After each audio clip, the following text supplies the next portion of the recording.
Bacati Productions presents on original Star Wars story, White Snow.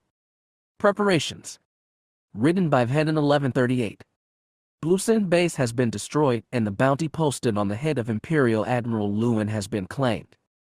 Now, Mandalorian bounty hunter Cin Vhetin has an even bigger problem facing him: how to keep Jay Kolta, the prisoner under his protection, hidden from the Empire.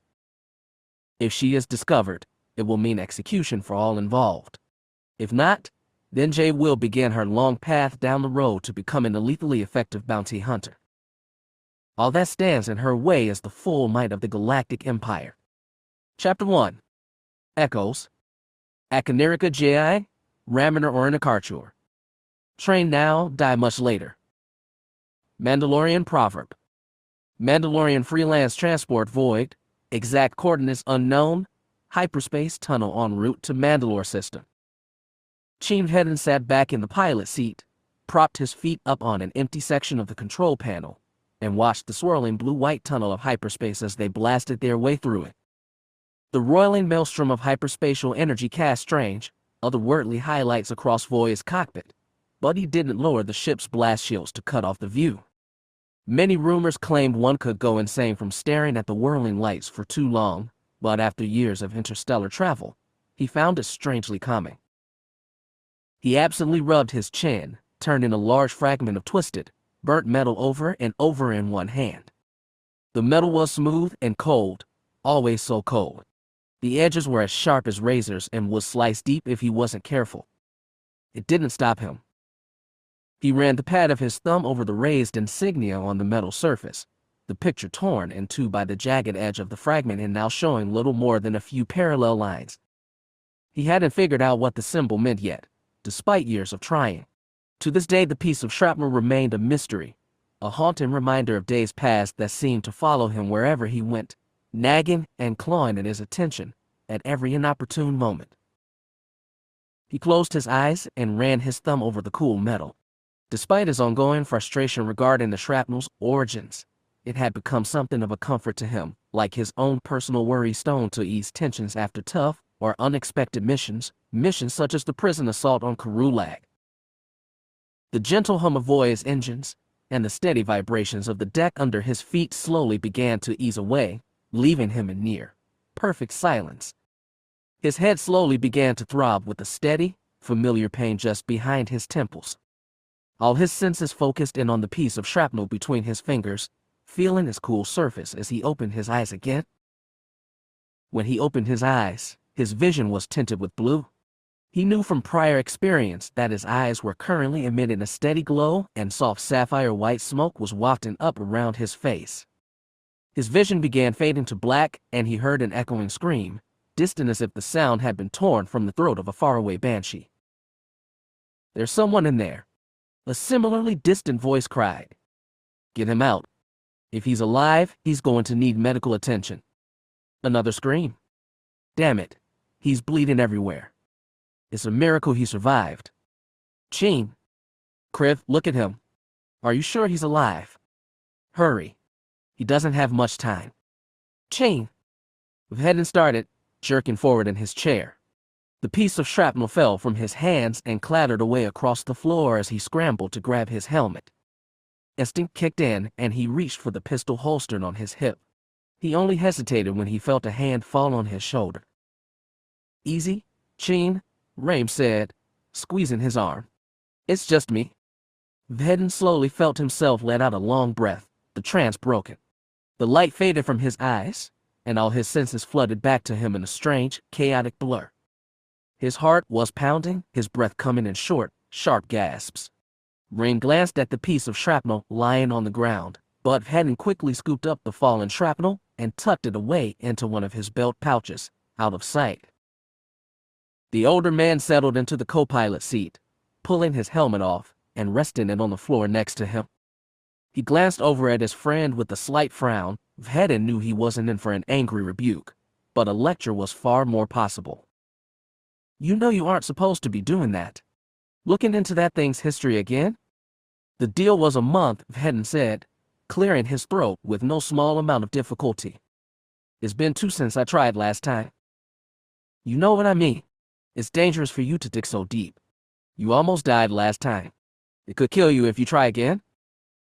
I let my impatience get the better of me last time, Vhetin said, shifting in his seat. I reached too far, too fast. I'm in control now, and I won't let it happen again. Raim shrugged and settled back in the co-pilot's chair with a frustrated sigh. I'm not in the mood to argue. Just be careful, all right? I'd hate to lose you over something as stupid as a burnt-up piece of metal, and I can think of several people who would think the same way. All right, I'll be careful. Vhetin nodded, eager to change the subject. He stared into hyperspace for a few moments longer, then closed his eyes and put his hands behind his head. He took a deep breath and then another, calming his still racing heart. It was some time before he gathered the will to speak again.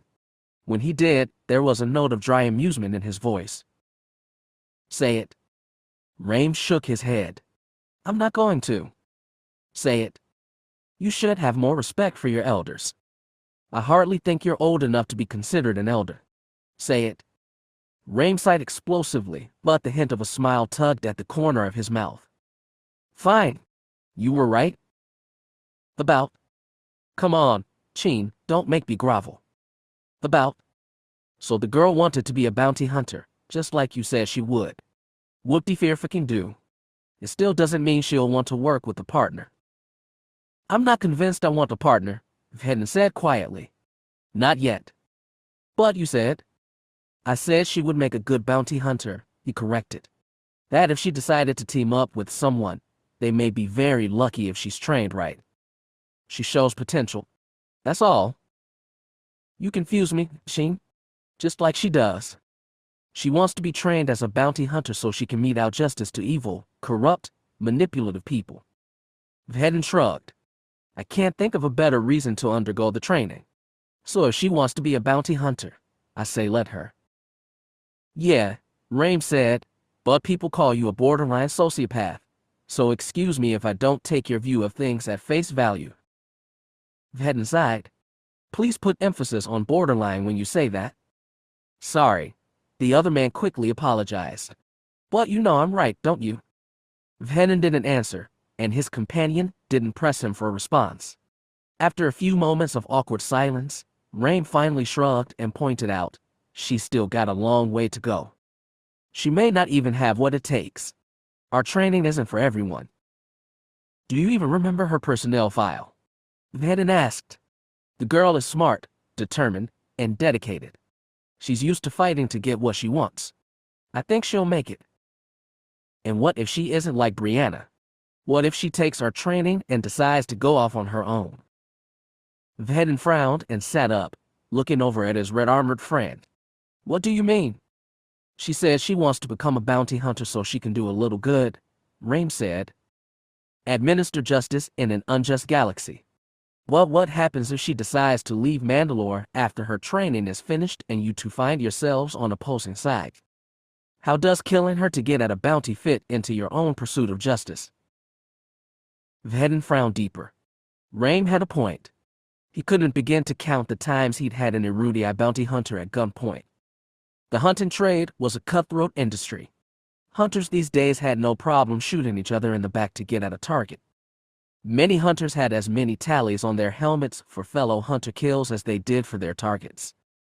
Even those who did it for more than simply money, like Vhetin, often found themselves at odds with their compatriots.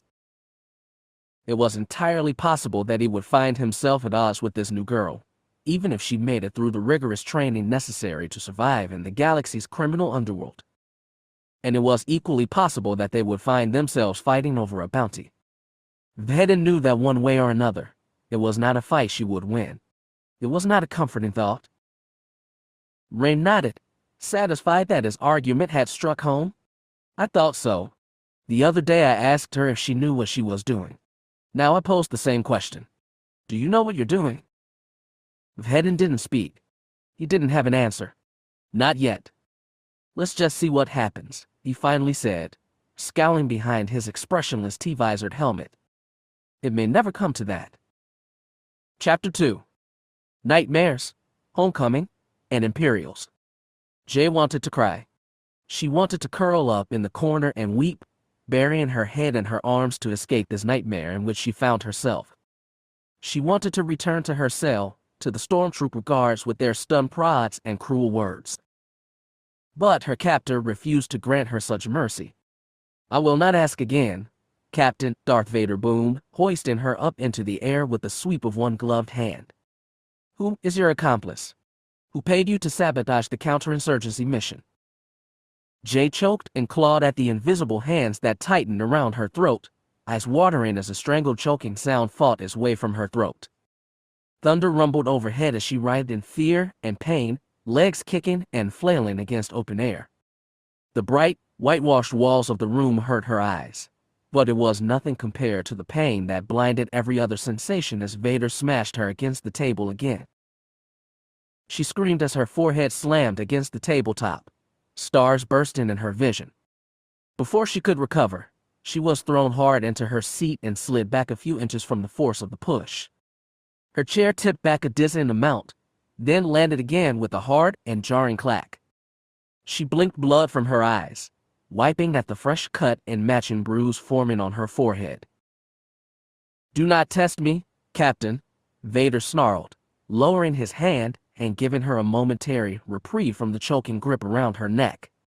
She instantly sucked in a stinging lungful of breath, letting out a racking cough while rubbing her throat and gagging. "I will kill you if necessary." Vader watched her with his pitiless and expressionless masked gaze as she hunched over and wheezed, lungs burning for air. He tipped his helmeted head slightly to one side, then stretched out a single hand toward her. She could feel energy pulse between his palm and her throat, once again cutting off her breath. She gagged once more as her throat closed and clutched at the invisible hands wrapped around her throat. "Give me the name," the black-clad nightmare hissed. His hand, and the invisible bonds created by it, squeezed tighter with each word that passed from his mask's angular vocabulator. "I don't know what you're..." She coughed and spat out a mouthful of blood. "I don't know what you're talking about. I'm innocent."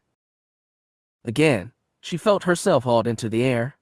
Again, Vader's power forced its way into her mind, probing her deepest thoughts, searching for something, anything that would speak against her. She tried to fight against his terrible will, but could no longer summon the strength to resist him. Her vision went dark, and she fell limp, suspended in mid-air as tears snaked down her cheeks.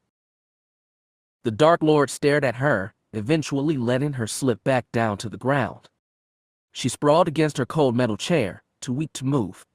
Vader's stare seemed to cut right through her, staring into her innermost depths and sifting through her thoughts like a massif hunting down a piece of meat. When he spoke, his voice echoed toward her as if from down a long tunnel. "Why do you resist? Why do you not simply give me a name?" Because," she gasped, feeling his power sift through her, an ice-cold snake slithering around in her head. She grimaced and dug her hands into her scalp, trying to dig the sensation from her skull, but knew there was no way to resist such terrible power. I didn't do anything. And you know it." Vader didn't move. "I do." Jay stared at him in open shock, struggling again against the invisible bonds holding her in her seat. What? He knew she was innocent. Then why was he still holding her here? "I can't sense the truth in your words," he said, resting his fists on his hips. The motion spread his billowing cape, making him look easily twice his already considerable size. "Then, why?" she sobbed, with barely enough strength to pull herself upright in her seat. "Why are you doing this?" Vader took a wheezing breath and stepped closer. "I received word you were interacting with terrorists, selling Imperial military plans to rebel factions along the Outer Rim. And there was indeed a credit surge of over 100,000 credits the day you were captured, meant to look like payment for your crimes. Yet you have not committed treason, despite what your superior officers claim. Then why are you still here? Why am I still here?" Vader tilted his helmeted head.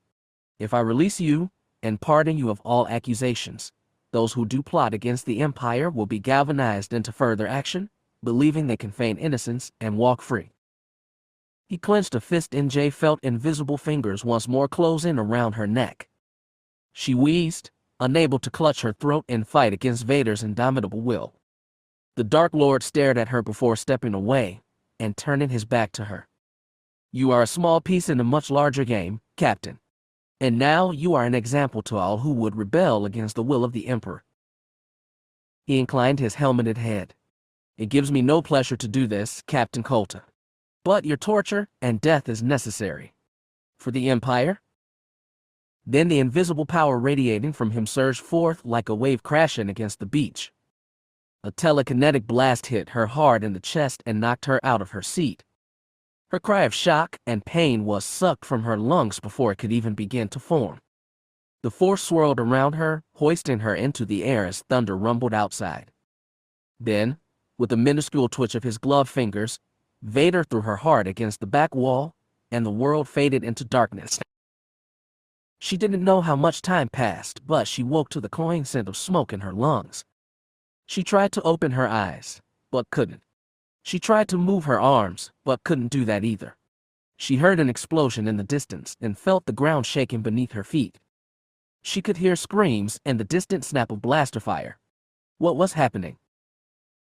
"Don't worry," a familiar voice whispered. She felt strong hands lift her into the air, cradling her like some child in the arms of their parent. She wanted to struggle, but managed nothing more than a pathetic kick of her feet. "I'm getting you out of here. Just stay still and trust me." She recognized that voice. Tamar. Tamar was rescuing her. She was safe with Tamar. But when she managed to open her eyes the slightest bit, she saw that she was not being rescued by Tamar, but by Vader. His rasping breath once more filled her head as he carried her through smoke, flames, and screaming stormtroopers. No, it wasn't Vader. It was someone else, wearing black body armor. "I don't know if you can hear me," the new figure said, "but my name is Cin Vhetin, and I'm getting you to safety." Vhetin. Vhetin was that bounty hunter, the one who had attacked the prison. She didn't know what to think, but he said he was taking her to safety. Maybe. Then the world went ice cold and she began to shiver. Once again, her mysterious rescuer became Darth Vader. He reached down, grabbed her face roughly with a single gloved hand, and began to squeeze. "You are nothing," he boomed again. Always the same words, over and over again. "A pawn, to be used and expended at the will of your superiors. And your torture and death will break the resistance of those who would indeed rebel against the Empire." His grip tightened, squeezing her throat until her vision began to darken once more. She clawed at his angular mask. It didn't stop him, nor did his grip on her face lessen. She gasped and choked, struggling against his grip. "I can't," she tried to suck in breath. Her knees buckled, feeling beginning to seep from her extremities. The world went cold. "I can't." "The safety and security of the Empire is all that matters," Vader thundered. "Regardless of intention, you jeopardize that security. For that, you must die." He squeezed even harder, and she felt a sickening crackle in the back of her neck. The world was filled with the repetitive wee sigh of Vader's breath. She fell into darkness, until all that existed was that terrible mask, and the terrible man hidden behind it. "For the Empire?" Jay screamed and sat bolt upright in her cot. Everything vanished. The distant battlefield, her mysterious rescuer, and even Darth Vader. As soon as she opened her eyes, it all blinked out of existence like a damaged hologram. Her gaze raced about the room, searching for some sign of her tormentor. Her heart was pounding in her chest. The grip on her throat had vanished as well, and she finally managed to suck in a full breath free of Vader's power pinning her down. She was alone in the sleeping quarters. Everything was silent save for the quiet hum of the ship's engines, and the room was still and calm. She closed her eyes and struggled to take deep, calming breaths. Her body was shivering uncontrollably, and the sheets were soaked with cold sweat. With an exhausted sigh, she lay back on the cot and tried to relax, one hand pressed against her clammy forehead. Her heart was still racing in her chest, and she rested one palm over her chest to feel her heartbeat thump against her fingers. It was strangely calming. Darth Vader wasn't here. He never had been. It had all been nothing but a nightmare. She could feel it as if she was still there, on Karulag, the roar of the thunder, the feel of Vader's invisible hands as they throttled the life out of her, the loud mechanical wheeze of the Dark Lord's breath, and the pain and shock as she was beaten repeatedly, interrogated so she would spit up the name of a man who didn't even exist. Though her body had mostly healed from the Sith Lord's interrogation, her mind had yet to recover. Every time she tried to get any sleep, she was met with the same dream. It haunted her relentlessly. He haunted her. She sighed and sat up again. It was clear she wasn't going to get any sleep, at least not for now. It might do her good to take a walk and ease her frayed nerves. She swung her legs off the cot and stood, heading for the door. She grabbed her tattered Imperial jacket from its hook near the wall and pulled it over the simple sleeveless shirt she wore beneath. Once done, she keyed open the door that led to the central corridor of the ship. As long as she was up, she should see how close they were getting to their destination. For some reason, the idea of reaching the planet Mandalore, home of the infamous Mandalorian warriors, filled her with a mixture of apprehension and excitement. She had used the onboard ship computers to read up on the planet before settling down for what she thought would be a peaceful nap. The HoloNet file wasn't too enlightening, offering little pertinent information about the world save that it was an agrarian frontier planet with kilometers of unexplored wilderness and a small but volatile population. The latest census claimed the population was about 85% local Mandalorian. Local Mando frontiersmen had also spread out to several other planets in the sector, including Conquer Dawn, Ordo, Draboon, and the ruins of Terrace. All were profitable trade hubs, being right off the Hydian hyperspace way. The Empire had sent out a report several months before with a list of all planets off-duty military personnel should avoid. Anti-imperial sentiment in the galaxy was at an all-time high lately, especially among some of the more violent races under the Empire's rule, and she remembered Mandalore being near the top of that list. What these armored warriors would do to her if they found out she was a former Navy pilot. Whoa, she thought. Slow down.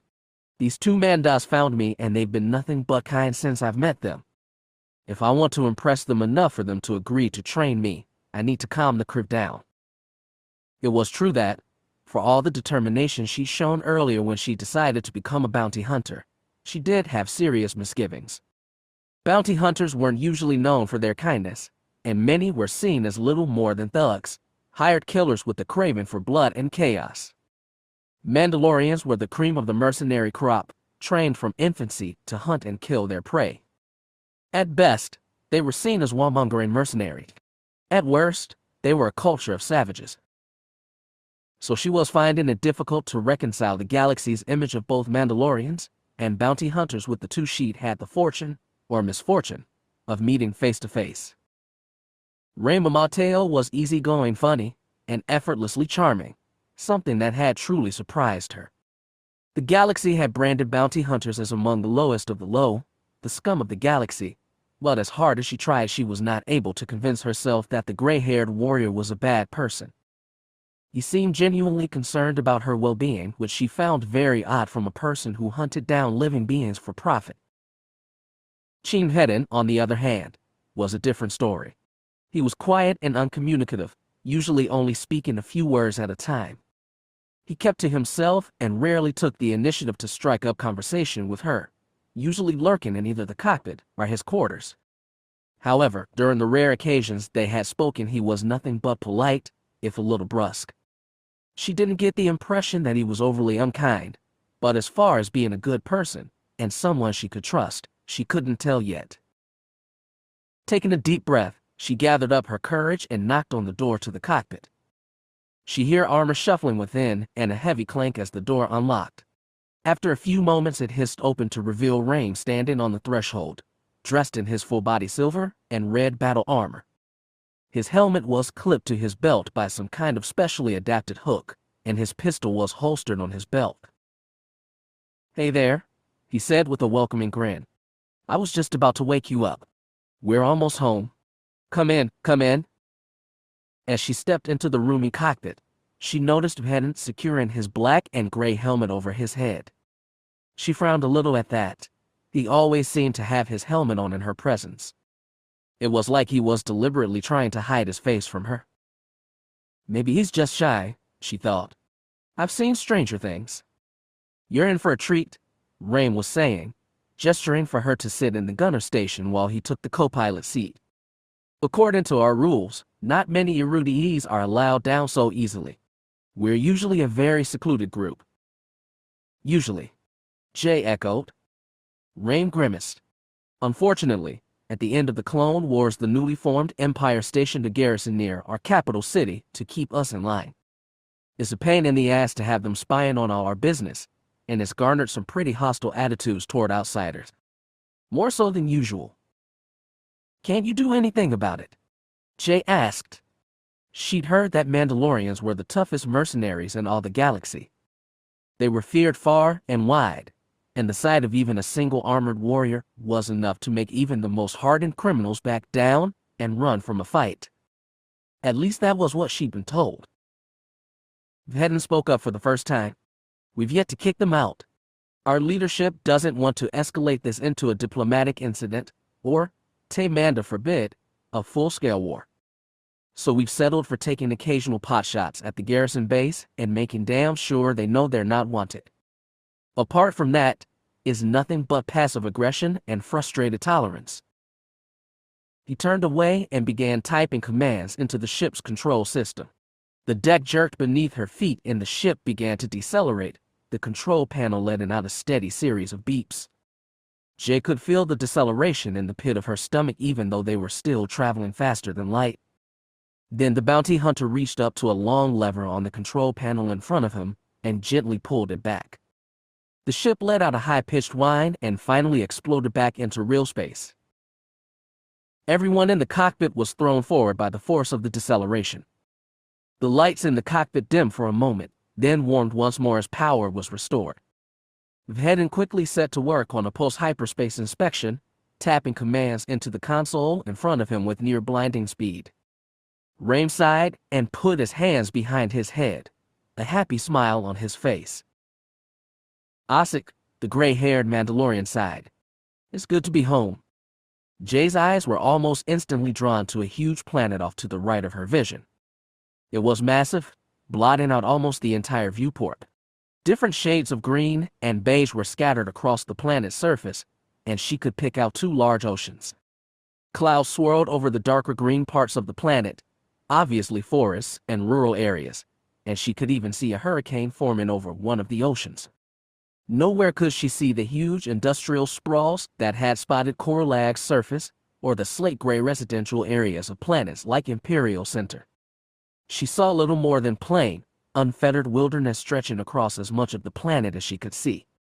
It was easy to see why Mandalore was considered a frontier world, and it was one of the most beautiful sights she'd ever seen. Ships of every conceivable make and model darted to and from the planet's surface, like flitterbees traveling back and forth from a hive. As she watched, two sleek silver-black fighters, the likes of which she had never seen, fell into position next to the ship. They performed barrel rolls and erratic zigzagging maneuvers in front of the ship with screaming engines. After a few moments, three more of the same kind of ships appeared and joined their companions in looping and spinning around the ship. As Jay watched, smiling, she was reminded of certain species of porpoises at play. Rain cracked a smile and shook his head as the ships darted back and forth in front of the ship. Hot shots, he muttered with a smirk. Prototype test pilots for Mandal Motors. For them, everything's a game. The ships peeled off, spinning and looping around each other before disappearing into the space behind the ship where Jay could no longer see them. She turned her gaze back to the planet, still smiling, and suddenly felt her heart sink with worry. In addition to the myriad of unique vessels making their way to and from the planet, she could also see the familiar shapes of Imperial TIE fighters and the huge triangular bulk of a Star Destroyer floating in orbit. Rain frowned and leaned forward in his chair. A destroyer. That's a new addition to the local scenery. Jay glanced at the two hunters, suddenly uncomfortable. It was only a little over a day after her rescue from her prison. She was an escapee from a high-security prison under the supervision of Darth Vader himself. The Empire was sure to be searching for her. If they found her, it would be back to prison and execution within the blink of an eye. The two bounty hunters would probably suffer an even worse fate. "Are you sure it's safe here?" she asked nervously as several TIE fighters swerved mid-flight and began heading toward them. Unlike the sleek fighters before, these ships did not look playful in the least. She could almost hear the telltale screech of their ion engines as they drew nearer. Vhetin spoke, sounding thoughtful. "The destroyer is probably just passing through the system on garrison rotation. It's probably not a threat, but it does mean we need to take extra precautions just in case." "Right? In the meantime," Jay said, tracking the incoming ships, "those fighters are getting closer. You think they want us, or are they just passing through as we?" Rame interrupted her, his voice tight. "Those ships are hailing us, Cin." Vhetin let out a sigh and a quiet curse as his hands began flying over the ship's controls, performing a myriad of actions in mere moments. He raised the shields, charged the cannons, and sent a confirmation message to the incoming TIEs. "Rame, hide her." The red-armored Mandalorian jumped into action. "You think they'll board the ship?" "I don't think so, but it's best to err on the side of caution. Hurry." The TIE fighters screamed past the cockpit viewport, the sound of their ion drives unmistakable even when muffled by the ship's bulkheads and the vast vacuum of space. Rame took Jay's arm and said, "Follow me. Quick." Jay had time to hear a voice crackle over the intercom. "This is Mandalore Imperial Fleet Command. State your name and business. Fail to comply, and we will open fire." Then she was let out of the cockpit and the door slammed shut with purpose. Chapter 3. "Hi, boys. This is Mandalore Imperial Fleet Command," the intercom voice said, the transmission garbled by static and interference. "State your name and business. Fail to comply, and we will open fire." The cockpit door slid shut as Rame ushered Jay out of the room. Vhetin didn't bother looking over his shoulder to watch them leave. She would be hidden in one of the secret weapon caches that were scattered throughout the ship, hopefully safe from Imperial scanners. That was at least one problem dealt with. He still had a myriad of others facing him down. Vhetin keyed the comm system and responded before the imps could get suspicious. "This is Mandalorian Freelance Transport Void, inbound to Kell Dae airspace. We're requesting permission to enter Admo and head down to the spaceport." There was a pause over the intercom, during which the Imperials were probably rethinking their decision of stopping him. If they'd been stationed in the Mandalore system for more than a few weeks, they would know that Vhetin was a respected Mandalorian dirtside, as well as one of the top bounty hunters in the sector, possibly in the galaxy. Due to his connections with the Black Sun Crime Syndicate, his near-spotless hunting record, and a decorated record serving with the Mandalorian Protectors, his name carried weight in the sector. His reputation of working for anti-imperial contractors was nothing to scoff at either. The Empire had never conclusively pinned him to any of the contracts he'd taken against them, but they certainly suspected. Rumor was enough to solidify his reputation as a stubborn anti-imperial with violent tendencies. Some had gone as far as calling him an anarchist and a terrorist. It wasn't true, of course, at least not completely, but such a reputation was useful in his line of work. He hadn't tried to counter any of the rumors. But despite his reputation, and his long record working both for and against the Empire, he was far from the most recognizable mercenary in the galaxy. He couldn't count the times he'd introduced himself and been met with an uncomprehending stare. He had no complaints about his sporadic infamy as a bounty hunter. The big league hunters were a little too notorious for his taste, and his sporadic fame was useful enough to keep the contracts and credits flowing in equal measure.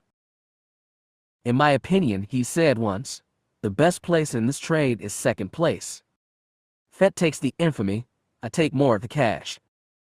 It wasn't his ego telling him that he was second best. He harbored no misguided beliefs that if the infamous Boba Fett was taken out, he himself would be the best. In the bounty hunting industry, it was a well-known fact that there were thousands of hunters who were almost at the top of their game. It just meant that they were all very good, but not perfect. Only Fett could claim the title as the most deadly and most feared. The intercom voice finally came back. "What is your business in the Mandalore system, Void. Just heading home after some personnel requisition in hyperspace. Personnel requisition? That'll keep the Imperials on edge, he thought with a grim smile. Confirmed, Void, the Imperial said after another long pause. But as Vhetin was about to bring the ship towards the planet, the voice continued, move to rendezvous point Alpha. We're transmitting the coordinates. Once you arrive, you will be boarded and transported to Concordia Command and Control. The garrison commander has some questions for you. Kriv, Vhetin muttered to himself. He triggered the comm and transmitted, all right. Moving to rendezvous Alpha. Void out. Raim entered the cockpit again just as the Imperial signed off. What's the word? Vhetin sighed and set the ship on autopilot, then grabbed his jetpack from the corner and hooked it to his armored backplate. There was a satisfying chunk as the metal tabs of the pack slid into their housing and magnetically sealed to his armor. A corresponding chime within his helmet signified that the pack systems were synced to his heads-up display, ready to be triggered at the blink of an eye. Is Jay hidden? He asked as he armored up. Yeah. Hidden well? Of course. Cin, what the hell is going on? Vhetin grabbed his twin lightsabers from a compartment on the wall and hooked them on his belt. They would make for a fearsome sight to the Imperial boarding party. If he was going to send a message to the Imperials to leave him alone, he'd have to present a commanding figure to the lackeys sent to pick him up. I think the imps are onto us, he said. They're going to board us and take me to Concordia for questioning. Raim cursed. Damn it. They know about the Luun contract. Vhetin didn't think he'd been identified during the attack. The chaos at the prison had masked his presence there, and Raim's post as a sniper would have fooled the locals into thinking he was part of a larger team. Even if they did suspect, he found it unlikely that the Empire could have found out about the kidnapped general so quickly. But if they had learned about the Karulak siege, and that Vhetin was harboring an Imperial fugitive, that was a major problem. It could land him serious jail time, a tour in the spice mines of Kessel, or worse. I don't know, he said as he headed for the door. In the meantime, will you take Void in for me? Sure. We'll be waiting at the farm for you to get back. Don't let the imps find Jay. Raim nodded and took the controls, keeping the ship steady as a TIE bomber headed for their location. The ships doubled as air support and boarding craft and were used to carry troops into potentially dangerous areas. Standard Imperial protocol so far. As he headed for the dock room, Vhetin calculated how many troops they might send in to get him. There would be 4, maybe up to 6 stormtroopers aboard, as well as an officer to issue orders. Nothing too troublesome, but still enough firepower to make Vhetin pause. If the situation escalated into a fight, the close quarters of Void's dock room and his lightsabers would give him an advantage, but he would still be woefully outnumbered. He headed further down the ship's central corridor, keyed open one of the access doors, and stepped into the docking chamber. There was a loud screech and a deep boom as the Imperial ship locked into the ship's docking ring. Vhetin just stood straight, his hands folded defiantly across his chest as he waited for the ship-to-ship door to open. When it finally slid upward into Void's housing, an Imperial officer stepped out, flanked by 2 stormtroopers. He saw 4 more white armored soldiers waiting in the ship over their shoulders. He shook his head and thought, predictable as always. Hi fellas, he said, glaring at them through his helmet visor. I'm so glad we have these wonderful little get-togethers. They're truly the highlight of my week. Cin Vhetin, the officer said as the stormtroopers leveled their rifles. You will come with us. Fail to comply, and we will open fire. Fail to comply, and we will open fire, Vhetin echoed as he was led into the ship at gunpoint. What is that? Your catchphrase of the day. The garrison commander has some questions for you, the officer said, repeating his earlier phrase word for word and tone for tone. Vhetin sighed and rolled his eyes as he settled into one of the seats that lined the wall. Griffin Imperials. Chapter 4. Welcome to Kell Dae. Crouching in the pitch black, Jay held her breath and tried to ignore the overpowering scent of weapon lubricant, ion burn, and engine coolant that clogged the compartment. The tiny weapon cache into which she had been hurriedly shoved was concealed behind a wall in the cluttered engine room. It was so cleverly concealed, however, that it left little room for movement of any kind. Even breathing was a struggle. Her heart pounded uncomfortably in her chest as she waited for Rain to come get her. Her mind was focused on all the worst situations her imagination could conjure up. Arrest, interrogation, incarceration, execution. If the Imperials boarded the ship, she wasn't sure what would happen. As he'd hurriedly tucked her into the small chamber, Rain had assured her that she was safe from Imperial scanning devices. She still had her doubts. Heavy footsteps entered the room outside. She tensed, thinking it was a stormtrooper scanning crew. But then she heard the person outside muttering to himself, and she recognized Rain's voice. The door was suddenly pulled back, flooding the small compartment with light. The man stepped back and gave her room to exit. "Are you all right?" "I'm fine," she said, wiping weapon lube off her hands onto her old uniform pants. "What's happening?" "We've got a problem," he growled, then set off towards the cockpit. She moved to hurry after him, her heart plummeting into her gut. "What kind of problem?" Rain threw himself in the pilot seat and took the ship off autopilot, guiding Void down into Mandalore's atmosphere. He triggered the ship's engines and smoothly guided the ship away from a retreating Imperial bomber. Vhetin was nowhere to be seen. "The Imperials took Cin in for questioning," Rain explained, voice tight. "Probably about the whole Karulak deal." Jay felt her stomach drop. When she said she wanted to travel to Mandalore, she hadn't meant for the bounty hunters who had rescued her to be punished for her escape. Will he be all right? Rain let out a dark chuckle. They wouldn't dare touch him. Not while they're camped out right on our moon. But if they're questioning Vhetin, it might mean they suspect you're on board. And if they can tie him to the Karulak siege with conclusive evidence, well, all bets are off.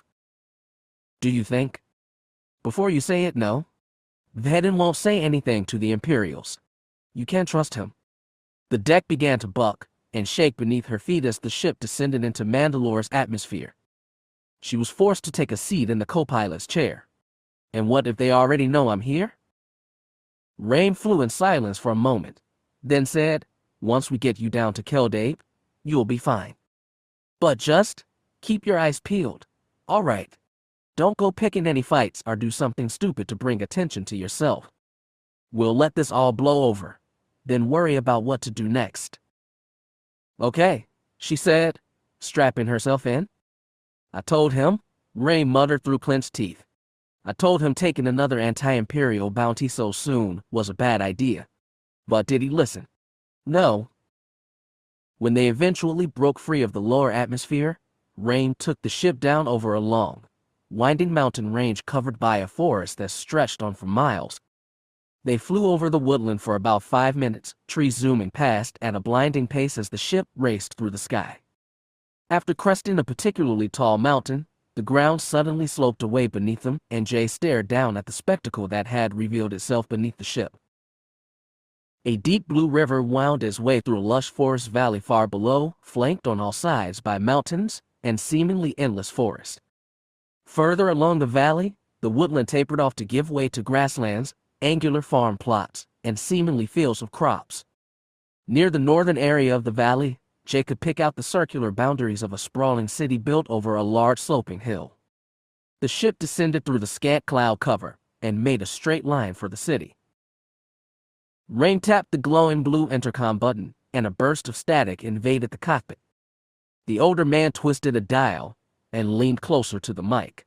"Kell Dae ground control, this is Void, requesting clearance to land." The comm hissed, clicked, then began to speak. "Pare Sol, Void," a raspy female said. "1 sec. All right, Void, you have clearance. Amateo, is that you?" "Affirmative," Rain reported. "What's up? Why isn't Vhetin piloting his own ship? He finally cut off his own hands with them jetickets." "No. The Imperials took him in for questioning. Contract troubles." "About what?" The GC officer's voice was almost conversational. "They wouldn't say?" There was a quiet sigh over the comm. "Damn imps, Think they own the place. It's getting to where decent Mando and Baroyas can't even leave the system without their say-so. And it's all about one thing. Ververt Bal Besker, the GC officer, agreed. Mercenaries and iron. Well, what can we do? The imps will meddle and irritate like they always have. It's the way of things. I suppose it's a blessing they haven't gotten stupid enough to be anything other than irritating as hell. Rain cracked a smile and said, I'm taking her down, GC. Affirmative, Void, the GC officer said, instantly back to business. Proceed to Bay 319 for registration and refueling. Welcome back. They swooped low over the expansive city and headed for an air control tower near what was obviously a spaceport near the northeastern edge of the city. Ships of every kind were heading in and out of the area, clogging the airways nearby. There was even a massive, boxy capital ship hovering a few hundred feet above the air control tower. Tiny freighter ships darted back and forth from the tower roof and the capital ship's belly, no doubt offloading cargo and personnel. Jay, who had only understood about half of Raim's conversation with the GC officer, decided to speak up. So I take it things are getting a little tense with the Imperials. Raim shook his head. No.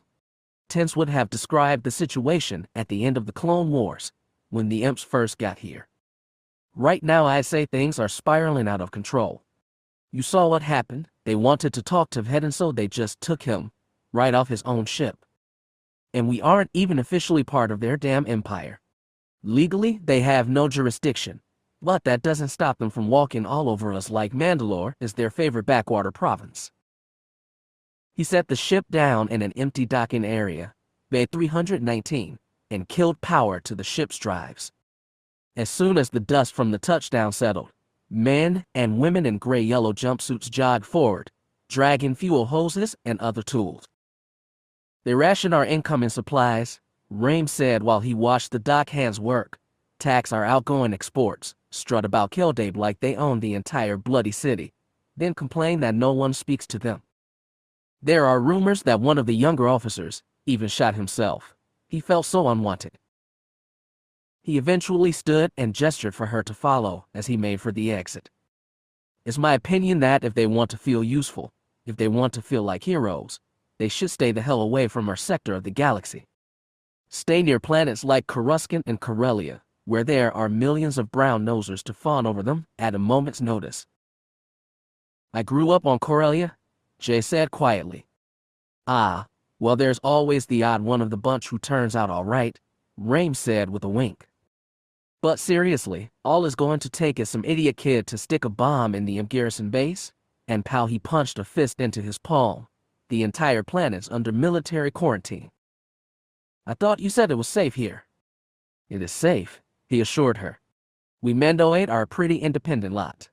Most of our imports are minor stuff, mechanical equipment, repair kits, foreign foods, but if the imps slap a quarantine on us, you can bet there'll be some pretty hostile attitudes toward Erudis planet-wide. Erudis, Jay echoed. The word came out clumsily, but she managed to copy it fairly well. Both Raim and Vhetin had been using the word pretty liberally lately. It must be something important. It's a Mando word, Raim explained. The closest translation means foreigners, but it's more than that. It means something akin to them or everyone else. It can even mean traitor if used in the right context. Right? Jay said hesitantly. And I'm an Erudii. Erudii, he corrected. And yes, but not in the traitor sense. Just in the way that you aren't Mandalorian. It's an insult, isn't it? Raim cocked his head with a slight grimace. It's not exactly a nice word, but I wouldn't go as far to say it's an insult. Most of us mean anything by it. Just acknowledging that we're different. Jay frowned at him. Are we different? He showed her a wry half-smile. In more ways than we have time to count, sweetheart. Together, they strolled down the ramp and into the circular docking bay. Once they'd exited, Raim began walking around the ship, checking for damage and banging on an external fuel tank. He traded a few friendly words with the dock hands as they worked to refuel the ship and repair minor damages, but he mostly left them to their work. Jay, meanwhile, took a step back and looked up at the ship. She had yet to see it from the outside. She had woken up within the vessel after the bounty hunters had sprung her from prison. The internal layout of the ship was familiar by now, but she was curious to see what kind of ship a bounty hunter like Vhetin would use in his dangerous job. Void was as big as a house, long and shaped like an oblong spearhead. The hull was painted a dull, scarred steel gray and purple mix and looked as if it had seen many battles. It was battered, but obviously very strong. It rested on 8 compound landing struts, 4 on each side, that were taller than Jay was. The cockpit was situated high on the ship, near the nose, providing a good lookout on the space ahead. The transport boasted a total of 6 compound ion drives, which would make it surprisingly fast, if a little loud. There were large cannon turrets fixed above and beneath the ship's center, and 2 more situated on the underside of the port and starboard corners of the hull. It was a freighter, to be sure. It lacked the hard, angular lines of a combat ship, and instead sported boxy heat vent panels, oblong sensors, and thin, glowing blue hollow-link communicators. Vhetin had obviously spent a lot of time, not to mention money, to link the ship up to a powerful information relay. She could guess such a tool would be very useful to a bounty hunter. In all, the ship looked thin, streamlined, and predatory. It reminded Jay of a lethal razor shark, all smooth lines and fangs. She had no doubt the ship could hold its own in a battle, as well as outrun pursuers if need be. Raim appeared from behind the ship and strode toward her, rubbing his hands. Well, she looks fine. The techs say she needs some routine maintenance work, but nothing too drastic. Let's go ahead and give you the grand tour. They set off across the small docking bay, Raim leading the way. Tucked into an alcove near the door, sharing the bay with Void, were 3 of the same sleek silver-black fighters she'd seen while they were still in orbit. Jay could easily make out the insignia of a tusked skull painted onto the side of each one, a tusked skull with the light shining out from one of the eye sockets. The Mandal Motors insignia, Raim said, noticing her gaze. It's a local company. Our primary weapons, armor, and hypernautics manufacturer. They're the biggest business on the planet, and have kept our economy alive for centuries. You'll be seeing that symbol a lot more if you stay here. She nodded and turned back to him as they headed for the door. So, if things are so bad here, why don't you just drive the Imperials out? You look like you have enough firepower. Besides the inevitable Imperial backlash, there isn't enough firepower in the galaxy to keep the Empire away for long, Raim said. And no matter how bad things get, Shisa isn't about to take things to that level. Shisa, our political leader, he said. Mandalore fenced Shisa. They left the docking bay and emerged into the larger spaceport. They were instantly tossed into a bustling community of humans, aliens, and droids that crowded in on all sides. Though Jay was able to pick out a few different species, a Twi'lek here, a Nikto there, even a bulky Gamorrean, the majority of the spacers were humans dressed in everything from simple farming robes to full-body armor plating in the style of Raim's gear. Of those who wore armor, Jay saw a bewildering array of colors and color schemes. She saw both polished and dull variations of reds, blues, silvers, golds, and hundreds of other color combinations. And how do you feel about the Imperial situation? Jay asked Raim, raising her voice to be heard over the commotion of the spaceport. She couldn't begin to predict what the man's response would be, but maybe his answer would reveal more about himself. The bounty hunter shrugged, swerving to avoid a shambling protocol droid. I'm neutral on the whole thing. As long as the imps keep their big noses in their own business, I'm content to leave them alone.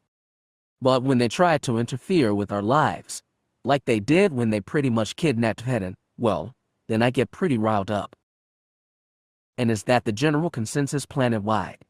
Jay watched as they passed a scowling Iridonian Zabrak as he bickered with a burly man in gray gold armor. A patch on the armored man's shoulder read Kell Dae Law Enforcement Office. Raim sighed. Unfortunately, no. Mando tolerance for outsiders has never been lower. I guess it isn't surprising, though. Things have been going downhill for us since before the Clone Wars. They fell silent as they worked their way through the bustling spaceport. It was a busy day, and Jay almost lost her way 3 times. Every time, however, she managed to catch a glimpse of Raim's reflective silver-red armor and fought her way through the crowd to his side once again. They were held up when Jay accidentally bumped into a short Twi'lek in green and yellow armor, making him drop a heavy crate full of some kind of grain product. After apologizing profusely and helping him gather it all back up, he was finally willing to let her off with a glare and a muttered curse. After a few long minutes, they emerged onto a busy street and Raim put a hand in front of her to bring her to a halt. The street outside was just as busy as the spaceport inside. Speeders raced back and forth across the street and the sidewalks bustled with more citizens, armored and unarmored alike. "Hold up," Raim cautioned her. "It's midday, so things are kind of crazy here. Let's keep the chatter to a minimum for a bit." She nodded silently and followed hot on his heels as he jogged across the street. She stared around, taking in her surroundings with wide eyes, and was surprised at how messy and run down everything was. There were trash bins tipped over in the street, dilapidated buildings in various states of disrepair, and laundry hanging on lines strung between buildings high above her head. The streets were damp under her feet, with standing pools of off-color, stagnant water she took great care to avoid. She could hear night cats howling in the distance, adding to the din of roaring speeders and shouting people. Generally, what she could see painted the image of a shabby and ramshackle town. It was a very stark contrast to her image of these armored mercenaries, as Jay had thought their capital city would have been pristine and militaristic. How could they live in such filthy conditions? Jay assumed the messy part of the city was just the slums. Every city had them, places where the lower class of citizens lived, places the locals were either too afraid or too lazy to fix up. But as they walked along, she just saw block after block of urban decay. There were beggars on every street corner, holding signs written in a strange, angular script Jay couldn't read. And for every beggar, there were 2 people with market stalls set up street side selling everything from food to weapons to surprisingly attractive works of art. The sights, sounds, and smells were almost too much for her to take in at once. Everywhere she looked, the city bustled with life despite its rundown appearance. Armored Mandalorians chatted, laughed, or shouted everywhere she looked, with the merchants calling for any customer that passed to browse their wares. It was a barely controlled chaotic mess, but a strangely intoxicating one. Not even Coruscant, the city of trillions, was this lively, at least not until you reached the dangerous lower levels. They passed by a speeder repair shop with an archaic wooden sign swinging on hooks over the front door. The sign was painted in more of the rough, unfamiliar runes that Jay had seen scattered across the city. Mandalorian letters, she assumed. A bearded man wearing rust red and black armor nodded to them as they passed, spinning a sharp combat knife through his fingers as he leaned against the door to his shop and watched the bustle of the street through narrowed eyes. Raim exchanged a few words with the man in his native tongue as they passed. The bearded man nodded, replied in kind, then spat something onto the street through the corner of his mouth. "Is the entire city like this?" Jay asked, her voice almost lost in the sounds. Raim nodded with a smile. "Yeah, we Mandalorians don't care much for outward appearances. We live our lives to the fullest, regardless of the landscape around us. Every Mandalorian is allowed to be completely and wholly his own man, provided he keeps the peace and obeys the law. Makes for some pretty colorful characters." "So I see." Jay watched as another tall, armed Mandalorian passed them. This man had bloody red streaks across his armor and a belt skirt made of transition leather. She shivered at the sight. On any other world, he'd be seen at best as a dangerous criminal, at worst as some kind of psychopath. But here, Mandalorians seemed to treat him like everyone else. No one besides Jay was giving him so much as a second glance. "I guess it's what's inside that counts, right?" "Beauty's only skin deep, sweetheart," the bloody-looking Mandalorian growled as he strode past. Jay jumped and blushed deeply, trying her best to shrink into Raim's shadow. Raim chuckled and saluted lazily to the Mando. The man nodded in return and disappeared down a side alley. Jay watched him go, then shook her head. This didn't seem like the kind of place where she could run her mouth and get away with it. She got the feeling that some of the locals, like the blood-stained warrior, took things very seriously. Unfortunately, Raim continued, living life to the fullest doesn't exactly bring out the best in some people. Mandalore's lively enough, but we've got one of the highest unemployment rates in this sector of the galaxy. Almost a quarter of the planet's population lives in poverty, and the government's been on the verge of bankruptcy for almost a century. Hence the roughed-up look of the city. He began counting off on his fingers. Add that to a staggering crime rate, a flourishing drug trade, and a bunch of armed and angry anti-imperialists scattered about, and the city is far from a utopia. To be honest, Kell Dae's kind of a shithole. But it's our shithole, you know. Jay nodded. That sure explained a lot. She was sure that the galaxy's fear of Mandalorians made it difficult for the armored man and women to trade goods with other cultures, and their reputation for violence no doubt made few friends in the galaxy at large. It wasn't hard to see that Mandalore's agricultural economy wasn't just an exploitation of the planet's abundant natural resources. It was a fight to keep people fed. Were these really the great and powerful Mandalorians she'd heard so much about? She'd been told that they were near-invincible faceless warriors that were once the scourge of the entire galaxy. That they were indomitable, unfeeling, unhesitating soldiers that would do anything for credits. This poverty-stricken yet surprisingly cheerful people, living in their dirty and run-down city, was about as far from that image as she could imagine. Then again, she thought, this is their homeworld. I suppose if I met them on the battlefield, they would be fearsome and deadly. She eventually sighed and said, "You Mandalorians sure aren't what I expected." Raim grinned. "You'd be surprised at how many people say that." They passed down a thin alley littered with trash. As they progressed, the huge capital ship she'd seen earlier passed overhead, with a colossal roar, shaking the dirt beneath her feet and thundering so loud she could feel the vibrations in her chest. She glanced up and saw the ship hovering low over the city, its belly only hundreds of feet above her head. The freighter ships were following in his wake, like cleaner fish chasing after a much larger deep whale. Even after it rose into the air and disappeared into the clouds, the earth-shaking roar of the ship's engines continued to drown out everything else. It was a good 2 minutes before the sound eventually faded away, and another minute before Jay's ears stopped ringing. Raim didn't pay the ship any notice, however, so Jay followed his example and continued to follow him down the street. They walked down the sparsely populated alley for a few moments and eventually emerged into a well-kept plaza. It was very different from the rest of the city, with clean, rough-hewn cobblestones underfoot in a fenced-off area to her left overlooking a roaring waterfall that emptied into a large river far below. The buildings around the plaza were cramped and clustered together, as if the builders had known this would be a gathering place for Mandos across the city and had eagerly tried to push as many shops inside as they could. Raim tapped her shoulder and nodded toward a nearby collection of interconnected buildings with rounded tops. A sign above the door of the center building sported the same angular Mandalorian rune she'd seen all over the city. Beneath this, however, were words in Basic. "Universe Tapcaf," said the sign above the door. "No strills inside, barter accepted." "A Tapcaf?" Jay asked, a strong skeptical note to her voice. Tapcafs were basically cantina motels, usually very low-key and very seedy. She'd stayed in a few over the course of her life and did not have good memories of them.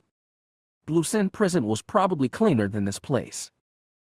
Raim nodded and sighed with a smile. The good old Wibbit. The crossroads of Kell Dae. Every Mando in the system knows this place. "What's so special about it?" she asked. "A free grenade with every drink. Ask for Rama's Netragal. It's more explosive than any grenade." "I think I'll pass," Jay said dubiously. "And I'll be staying here." The sun was already sinking low on the horizon, painting the sky above it brilliant, orange, and purple. It would be dark before long, and she didn't like the thought of being stuck in this unfamiliar city at night. Raim could go on and on about how friendly and neutral Mandalorians were, but she still didn't trust them to mind their manners given their apparent dislike toward outsiders. She rested her hands on her hips and said, "Will you at least leave me a gun?" Rain nodded and unholstered the pistol at his hip. He handed it to her, but first, "Be careful where you point it." "Don't worry about me." She took it and quickly checked the ammo counter to ban a charge and the general condition of the sidearm. "I've had 3 years with small arms training in the Navy and spent weekends bird hunting on Corellia before that. I know my way around a blaster." "Nice to know you brought some kind of combat experience to the table. It'll make you easier to train." She tucked the pistol into her belt and covered it with her old uniform jacket. "I taught myself what was necessary. If I was shot down during an operation, I needed to be able to defend myself." "Good thinking." Rain nodded toward the tap calf. "Come on. Let's get you settled." He led her across the street and held open the door, ushering her inside. As she entered the Audiobook, Jay was hit with a blast of sound. She heard beings, men, women, and otherwise, talking, laughing, and even heatedly arguing. Scattered around the tap calf were tables, benches, and even rugs where patrons could sit on the floor to do their business. Along the walls were curved booths offering more privacy. The tap calf was packed to the brim with patrons. Like the spaceport, there were mandas of all shapes, sizes, and colors all packed into a space tighter than the officers' mess aboard a Star Destroyer. They drank, had competitions of strength with each other, or just sat talking. Jay spotted more than a few speaking in hushed tones in darkened booths near the back and gave them a wide berth. Whatever they were talking about was obviously private and she didn't want to get involved. Also, like the spaceport, she saw a varying number of species. Twi'leks and Zabrix seemed to be the most common, but there were also multi-eyed Grand, horned Daveronians, and more than one diminutive, masked Gan Finsman. Zeltron leaned against the bar, nursing a crystal glass of some dark liquid, watching the interior of the bar with narrowed eyes and a hip canted seductively to one side. A pair of transitions were barking and hissing angrily in one corner, saliva dripping in long ropey trails from their sharp-toothed maws.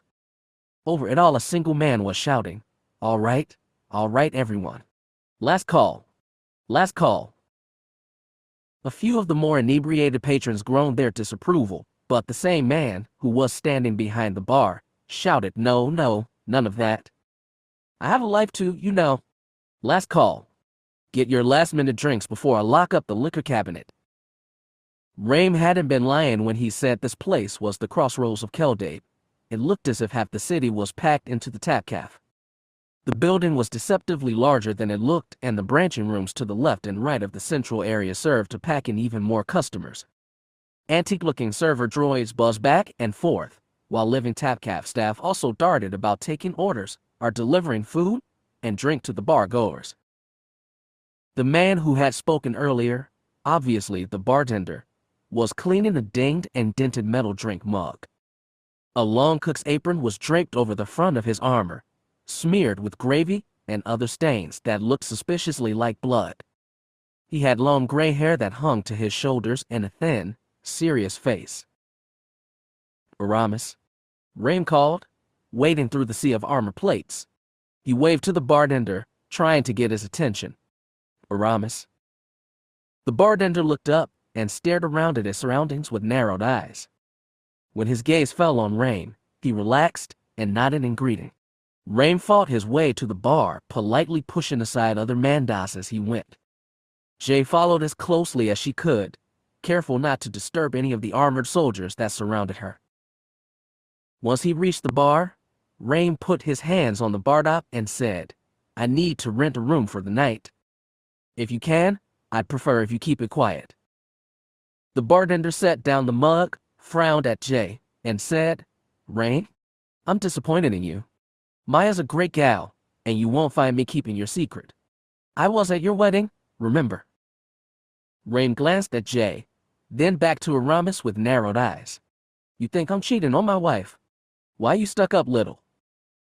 Jay stared worriedly between the two, wondering what kind of trouble she'd caused here. She may have already been responsible for Vhetin being summoned by the Imperials. She didn't want to cause any more problems.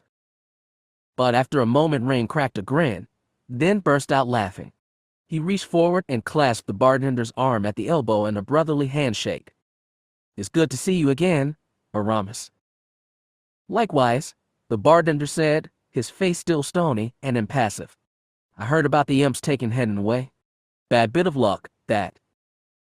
"Word travels fast," Rain said. He stepped back and indicated his companion. "This here is Jay, our guest for the foreseeable future. I'd like to get her a room here for a while, just till she can get settled. Room 12 is clean and ready for a Rudy visitation, I think." "Thanks, Vod," Rain said, patting the barred up with one hand. He turned to Jay with a reassuring grin. "Aramis is a good man. He'll keep an eye on you, don't worry." Jay watched the man glare at an inebriated bar patron and trade some tense, no doubt insulting words. He then returned to scrubbing his dinged and dented mug. Jay wrung her hands and said, "I'm not sure I got that impression, but I'll defer to your judgment." "You'll be fine," Rain reassured her. "I'll be around tomorrow morning at dawn to pick you up. If you're up to it, we'll start your training then." Jay nodded, feeling a bit of excitement stir in her gut at the thought of her training beginning so soon. Again, she was struck with the same mix of exhilaration and worry she now felt every time she thought of her future as a bounty hunter. "All right," she said. "I'll be here.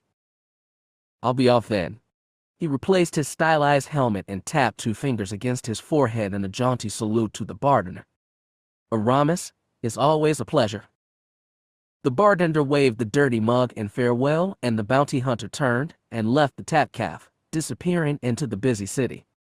Jay watched him turn a corner and vanish from sight, and found herself truly alone for the first time in months. It was a strange sensation, granting her simultaneous feelings of freedom and fear. She fidgeted, suddenly unsure what to do with herself. She couldn't exactly strike up a conversation with the locals, and she didn't want anyone paying too close attention to her. Her gaze wandered across the cantina, taking in all the sights and sounds so different from those she was used to. She felt out of place and more than a little scared. Thankfully, the patrons were now beginning to trickle out of the tap cafe and disappear into the city. A few stuck around until the bitter end, waiting for one last drink before the staff closed up. The transition pair continued their heated, drooling debate until a battered-looking servant droid shooed them from their booth and out the door.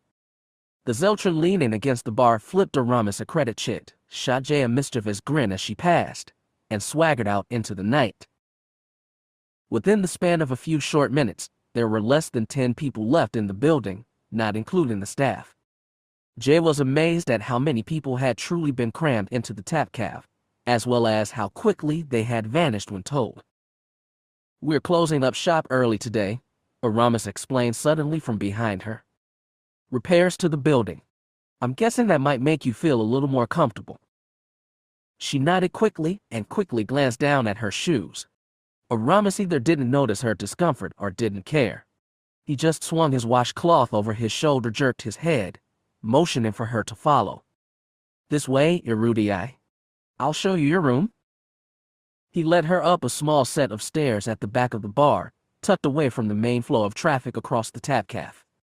It led up to a second floor, little more than a simple long corridor with doors on either side of the hall. It reminded Jay of the interior void, but at the end of the hallway there was a balcony overlooking the city instead of the hatch to an engine maintenance room. Aramis pushed open the door to room 12. Inside was a simple living space, a wash basin with a large mirror against one wall, a simple cot next to it, a wooden desk on the opposite wall, and a large window covered by thin wooden shades. Like everything else in Kell Dae, it was all a little shabby. "Enjoy your stay," the old bartender growled. "And if anyone bothers you, fire off a warning shot first and I'll get someone up here to get rid of them. We're a pretty decent bunch, but we do get the occasional random loony. Every town's got 'em, right?" Jay didn't smile at the half-hearted joke. "All right." She hesitantly followed him back down to the bar, hoping to grab something to eat before getting some rest.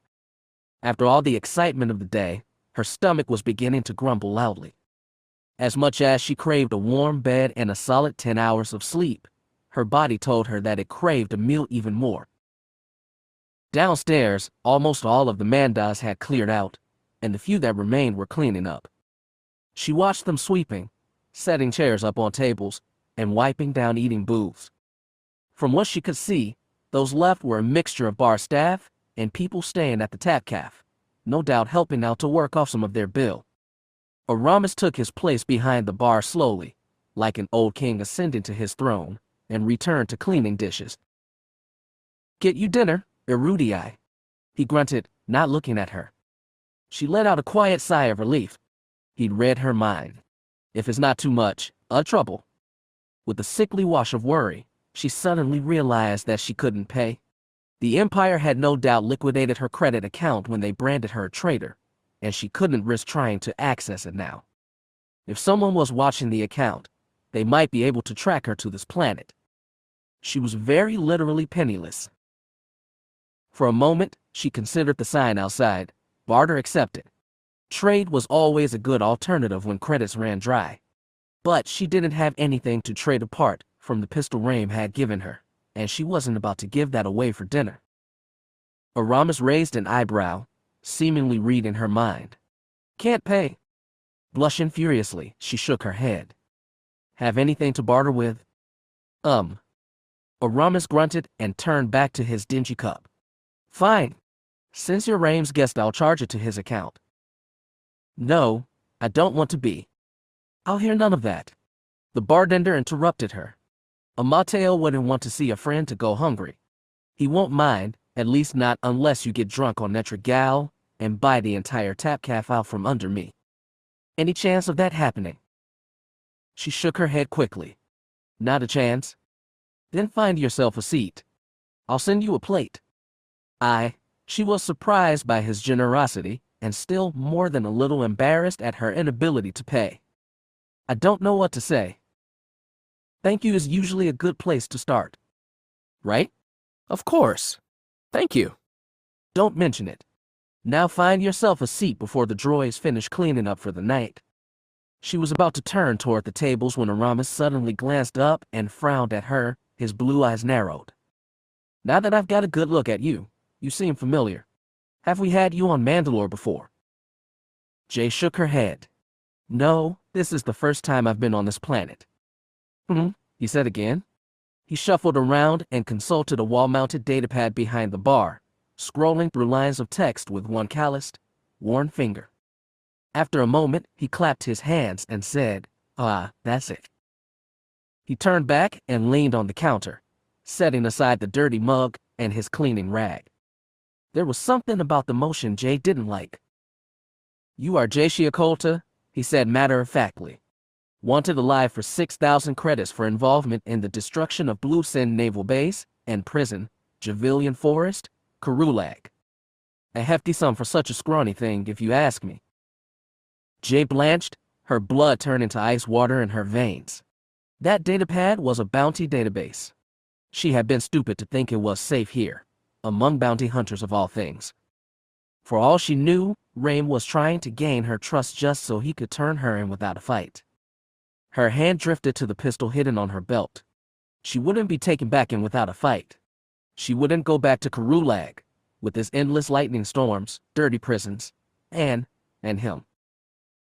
A passing woman in red and blue armor saw the motion and quickly grabbed her arm. "Easy there, Erudii. Don't go blasting up our favorite bartender. Aramis is just messing with you."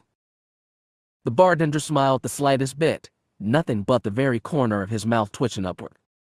"You've got quite a criminal record, Miss Jay Kolta. It's a privilege to serve as such a story bounty target here." "What?" she asked, and pulled her arm from the Mandalorian's grasp. She didn't even bother to correct the bartender's use of her full first name. "What do you mean? You're not going to arrest me?" Aramis frowned at her, as if she were missing some important inside joke. "You've been on Mandalore for a grand total of, what? A couple hours." "A couple hours," the bartender echoed, "and you think all of us here obey Imperial law? We've got criminal fugitives throughout Kell Dae, even right here in the Audiobook. Most of them have even bigger scores on their heads than you, Miss Kolta." Then, she licked her suddenly dry lips, choosing her words carefully. "Then why don't you go after them? You people do work as bounty hunters, right?" "Some of us," Orama said. "What Mandalore is neutral soil. Not to mention, Amatea vouches for you. So that's it. Set foot on Mandalore and suddenly no one cares who you are. That's exactly it. You're on Mandaeum now, in the company of a respected Mandalore warrior. That grants you certain amenities." When she continued to stare at him with an uncomprehending gaze, he sighed and rested his forearms on the bar. "Once you get here, Miss Kolta, no one cares what kind of record you have. No one cares if you're an Imperial, or a Hutt enforcer, or a Black Sun Vigo. Once you're here and you plan to say, the slate is wiped clean." "That's awfully forgiving of you. An old Mandalorian custom. A tradition of leaving behind your past to better embrace your future. It's a big part of our culture. We even have our own word for it. We call it Cin Vhetin, white snow, a virgin field upon which to start your story over again." Jay jumped at that. The words were different, pronounced in a slightly different manner, but they were obviously the same phrase. Ignoring her surprise, Aramis nodded at her respectfully and said, "I'll send a plate over to whatever table you choose, Miss Kolta. Off you go." Jay turned away with a quiet murmur of thanks, still pondering over this new revelation about the man who had saved her life. So Vhetin is named after that Mandalorian phrase. About erasing your past. Interesting. As she slowly eased herself into a seat to wait for her dinner, she finally began to relax. She was still nervous and uncomfortable, but she knew she was safe enough to let her guard down for the moment. She was safe here from the Empire at the very least. If the grizzled old bartender was to be believed, this was a place she could truly begin anew. A place she could start fresh, free of the terrible events of her past. She'd be lying if she said the idea wasn't a little comforting. And between Vhetin, Raim, and Aramis, she could safely say this was certainly the strangest, most screwed up community she'd seen yet. And she'd done a naval tour around Maijido, home of the infamous lemur people, the Lurmen. She rested her head in her hands, feeling exhaustion tug at her eyelids. These Mandalorians just get more and more confusing by the hour. Chapter 5. Meeting the Governor. It took hours for Vhetin to get through all the security at the Imperial base on Concordia, Mandalore's medium-sized moon. It was a definite annoyance, but, seeing as the base was situated in the Mandalore system, Vhetin could understand the Empire's desire for top-notch security. Mandalorians weren't exactly lovers of Imperial rule, and had lots of guns to back up their opinion. He was pushed through voice print scanners, palm readers, and security posts where he was forced to turn in all his weapons, which constituted almost 40% of his armor. When he was ushered to one of the final checkpoints, the retinal scanner, he flat out refused to remove his helmet for the Imperials to administer the test. Annoyed by his defiance, the stormtrooper guards got the clever idea to try and take him into their custody. The situation quickly degraded into a flat-out fight, one for which the stormtroopers were woefully unprepared. "Sir," the weaponless stormtrooper said a tense 30 seconds later, holding his hands up in surrender. "I must insist." "Don't you know anything about us Mandoade?" Vhetin asked, holding the trooper's weapon and aiming it at the man's pristine white chest plate. How impolite it is to tell a Mando to remove his helmet. Even more so to force him to remove his helmet. An officer appeared through a side door. Vhetin swiveled to face the man, weapon raised, and the man started and held his hands up in a placating posture. "Sir," the officer gasped, "the garrison commander has cleared you for access. You can go through?" Vhetin calmly straightened and tossed the weapon back to the trooper. "Next time, don't be so insistent. I still wouldn't have taken off my helmet, but you would have had a much nicer time." One of the troopers, one of the lucky few who had stayed out of the fight, snickered behind his helmet. Then Vhetin followed the officer through the security station and deeper into the outpost. After one more security station, he suddenly found himself in the all-too-familiar area of the garrison commander's office. The office was a typical Imperial setup, HoloNet monitors flanked either end of the room, relaying troop commands, orders, or new information to the governor. A luxurious next-to-fur rug, brazenly imprinted with the Mandalorian sigil, the mythosaur skull, was draped across the floor. A large picture window stretched across the far wall, revealing the panoramic landscape of Concordia, all harsh, angular mountains, and boxy mining facilities. The commander himself, a portly man by the name of Neil Udom, was sitting at his desk in the center of the room, absorbed in a stack of paperwork. At the sound of the armored entrance door sheathing open, he looked up from the flimsiplast report in his hand. When he saw Vhetin being escorted in, a deep sneer crossed his face. He quickly stood and gestured to the officer with a meaty hand. "Leave us." The officer saluted, spun on his heel, and left the room. Vhetin watched him leave, arms folded across his chest and a single eyebrow raised behind his helmet faceplate. After the doors had slid closed once again, he pivoted back to face Udom. "You rang, Garrison Commander?" Udom scowled deeper and turned to face the large window. The Imperials apparently thought the view of a Concordian desert valley was aesthetically pleasing. To Vhetin, it just looked dry and dead. He could see why it would attract an imp's liking. The messy collection of mining facilities and Imperial garrisons made it easy to believe that the entire Mandalore sector was under their complete control. A quick stroll down on Mandame's surface would quickly prove otherwise. The garrison commander finally spoke in his thin, reedy voice. "Your appointment has put me at quite a large inconvenience. I have a meeting I must attend aboard the Indomitable in orbit, and I will now almost certainly be late." Vhetin sighed in frustration. He disliked Udom more and more every time he met the man, and it seemed this time would be no exception to that rule. "I'm sorry if I'm intruding on your busy schedule, Commander," he said, taking great effort to not sound sorry at all, "but you called me here, not the other way around." Udom turned to face him, his face pulling down in an even deeper scowl. "Yes.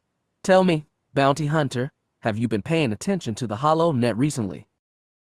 "I've been in hyperspace for the last day," he replied. "So no." Udom sounded disappointed. "Well, it has just come to my attention that a formerly top-secret naval base on Karulag was attacked a few days ago. Casualties were in the high 30s. "Really?" Vhetin asked, deadpan. "Not many folks in the galaxy who could pull that off." Udom's sneer deepened. The security cameras happened to show one Captain Tamar courageously driving off a Mandalorian insurgent whose armor profile almost exactly matched your own. "Almost," Vhetin repeated. "Yes, almost. So you suspect me?" "I do," Udom said, narrowing his eyes. "Well, Commander," Vhetin said with a sigh, "I'm not sure if I'm up to scratch with Imperial investigative protocol, but I don't think it almost looks like him as grounds for arrest. Besides, I was shipping cargo for a mining company outside of Klaxis for the past week. You can check with my employers if you need to." It was a lie, of course. If someone did try to contract the mining company, the call would be rerouted through to a Mandalorian company whose sole business was providing fake cover stories for outgoing bounty hunters. Vhetin had purchased the Klaxis mining gig alibi before ever setting out for Karulag, knowing the mission would likely draw unwanted attention. "You misunderstand. I haven't brought you here to arrest you." Udom tilted his head, hands still clasped behind his back. "I am simply offering you a warning. I am onto you, bounty hunter. You won't be able to evade justice for long. Remember that little detail called evidence, Commander?" Vhetin was unable to keep a smug note from his voice. "I haven't done anything to piss you guys off. And unless you have proof that says otherwise, you can't hold me here." "Evidence." Utah growled, opening a drawer in his desk and yanking out a fat filing folder stuffed with reports. "Evidence. How is this for evidence?" He slapped the file on the desk, pulled it open, and began reading. "Imperial Center," he began, 4 years ago. A black armored Mandalorian breaks into an Imperial Med Center and steals a prototype genetic virus targeting the inhabitants of the rebellious system Tereshah as well as all related data regarding the virus. The virus and all the data vanishes. Monin, 2 years ago. a visiting admiral, is kidnapped from the local military base by a black armored Mandalorian. The very same admiral was recovered several months later, enslaved to a Black Sun operative. In AR Shadow, 4 months ago, an undercover Imperial agent attempting to infiltrate Black Sun was found critically paralyzed in a back alley of the planet's underworld. He had been shot in the neck with a Dathomary saber dart infused with venom that would most probably match the venom you yourself utilize. But as it is, you have refused to relinquish your weapons for analysis, a very suspicious decision if you ask me. To some extent, a bounty hunter is like a magician, Vhetin said, having carefully thought out his response to just this kind of question.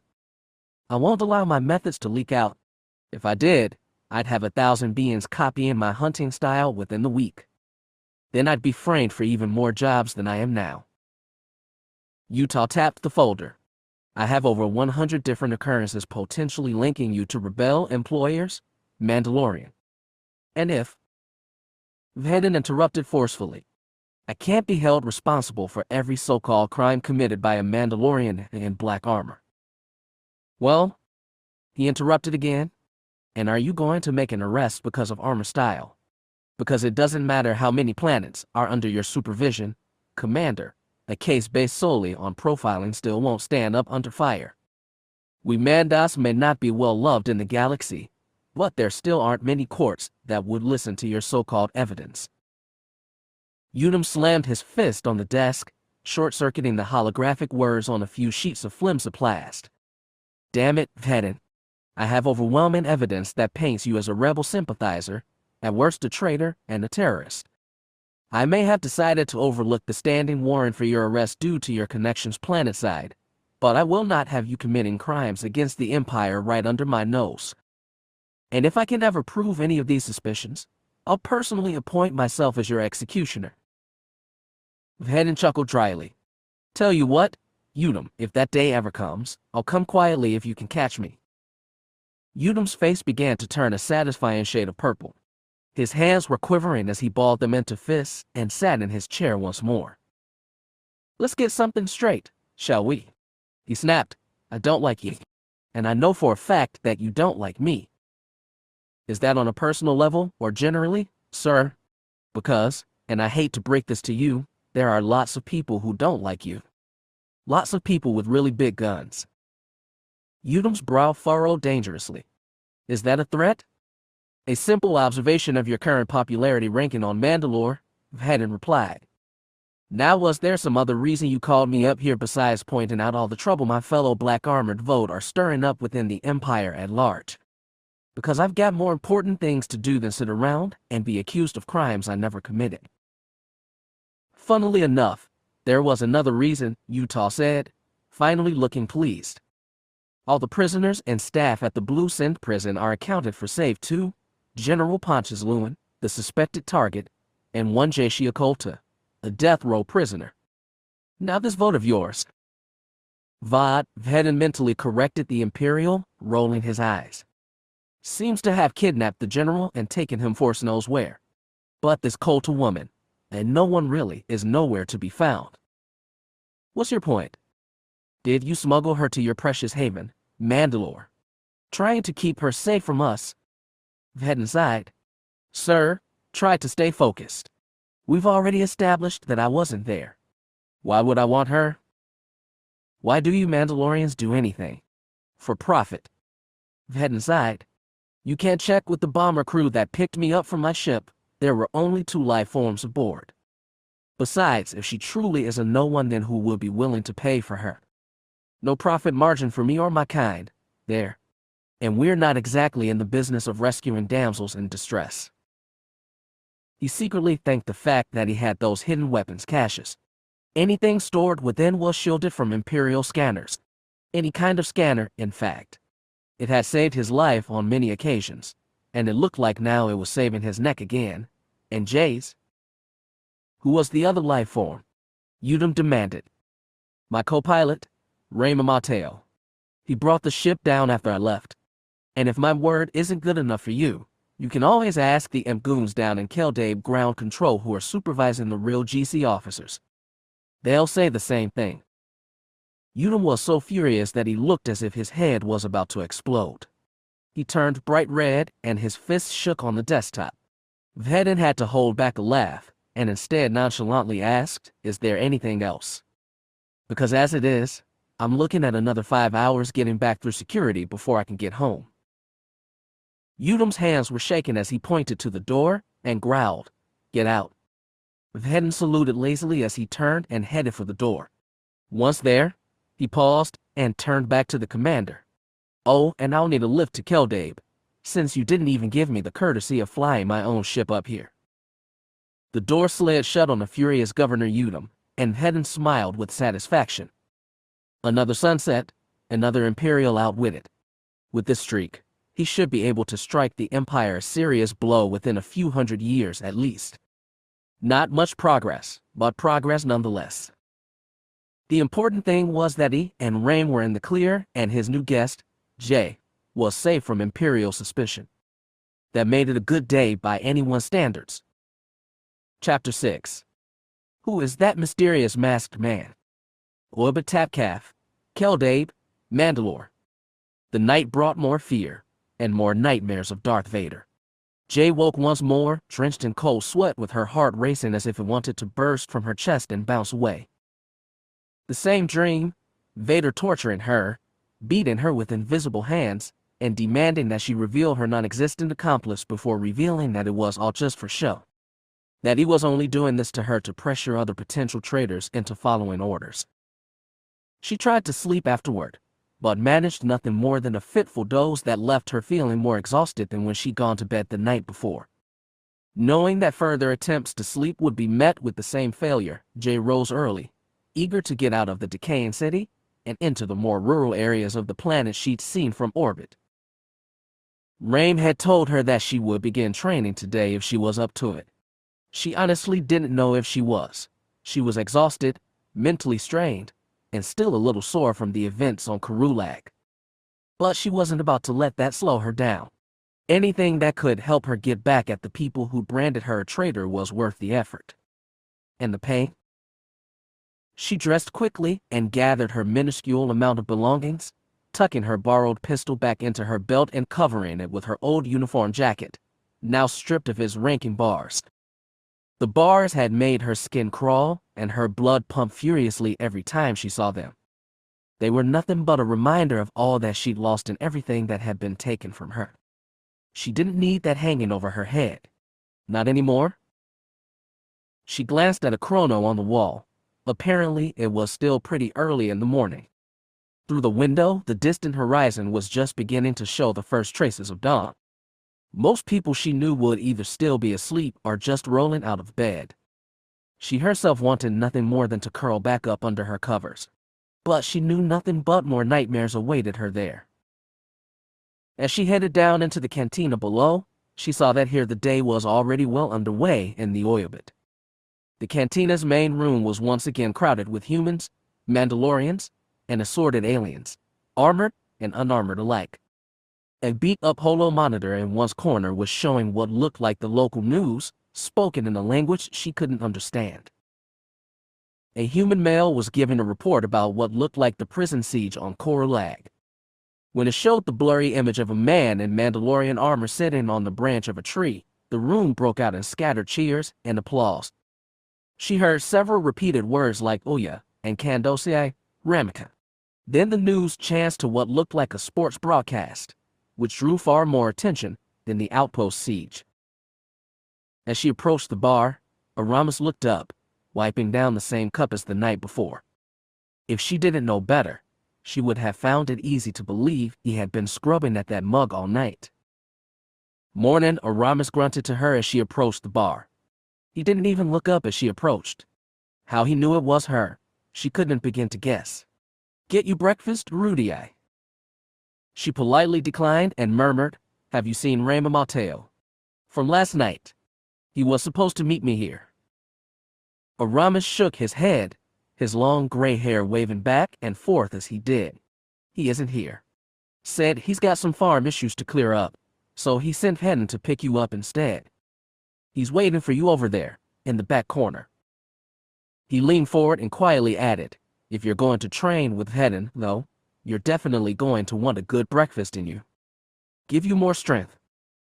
She didn't like the ominous sound of the words, but decided it was just the bartender trying to psych her out.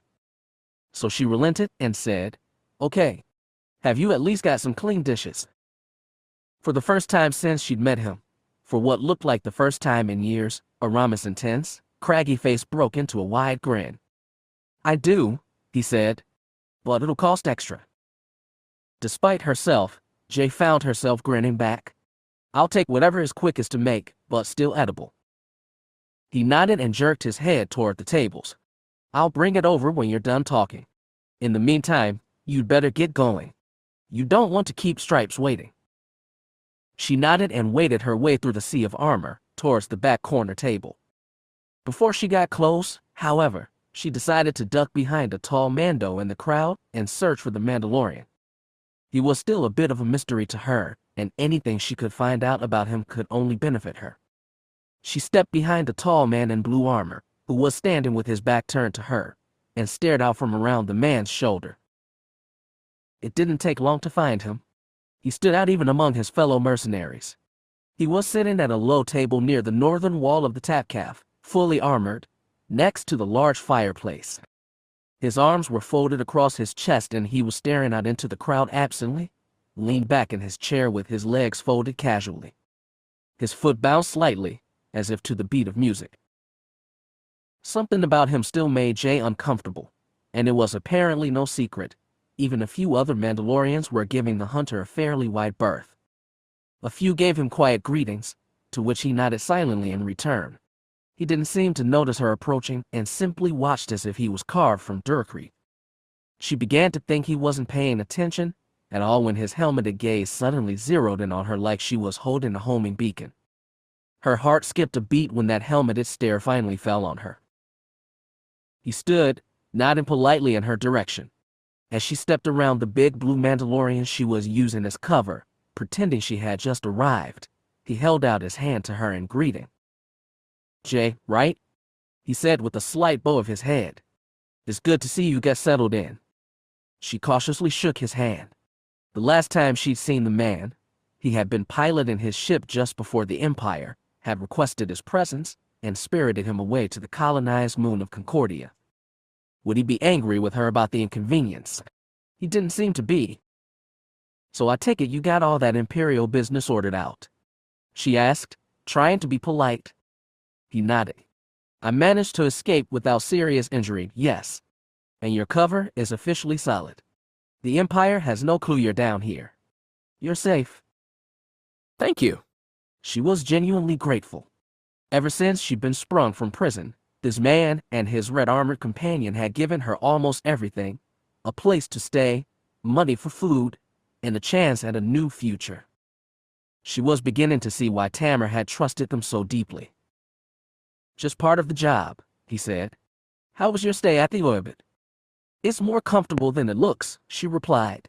It was true, too. The Orbit presented a misleading face. She'd been genuinely surprised to find that the rooms within the scruffy-looking Tapcaf were a little disheveled, but clean, warm, and comfortable.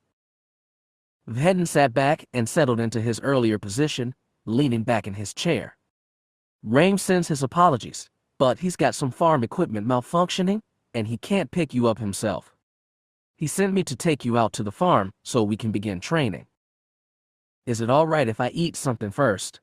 she asked, taking the seat opposite him. He nodded. "It's fine. I still have some business to attend to in Kell Dae before we leave. I was just waiting here so you'd know there was someone to take you out to the farm." That was kind.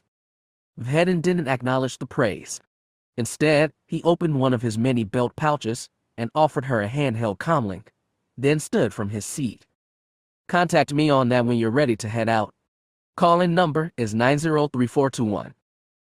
"Okay," she said. "Can I ask what business you're attending to?"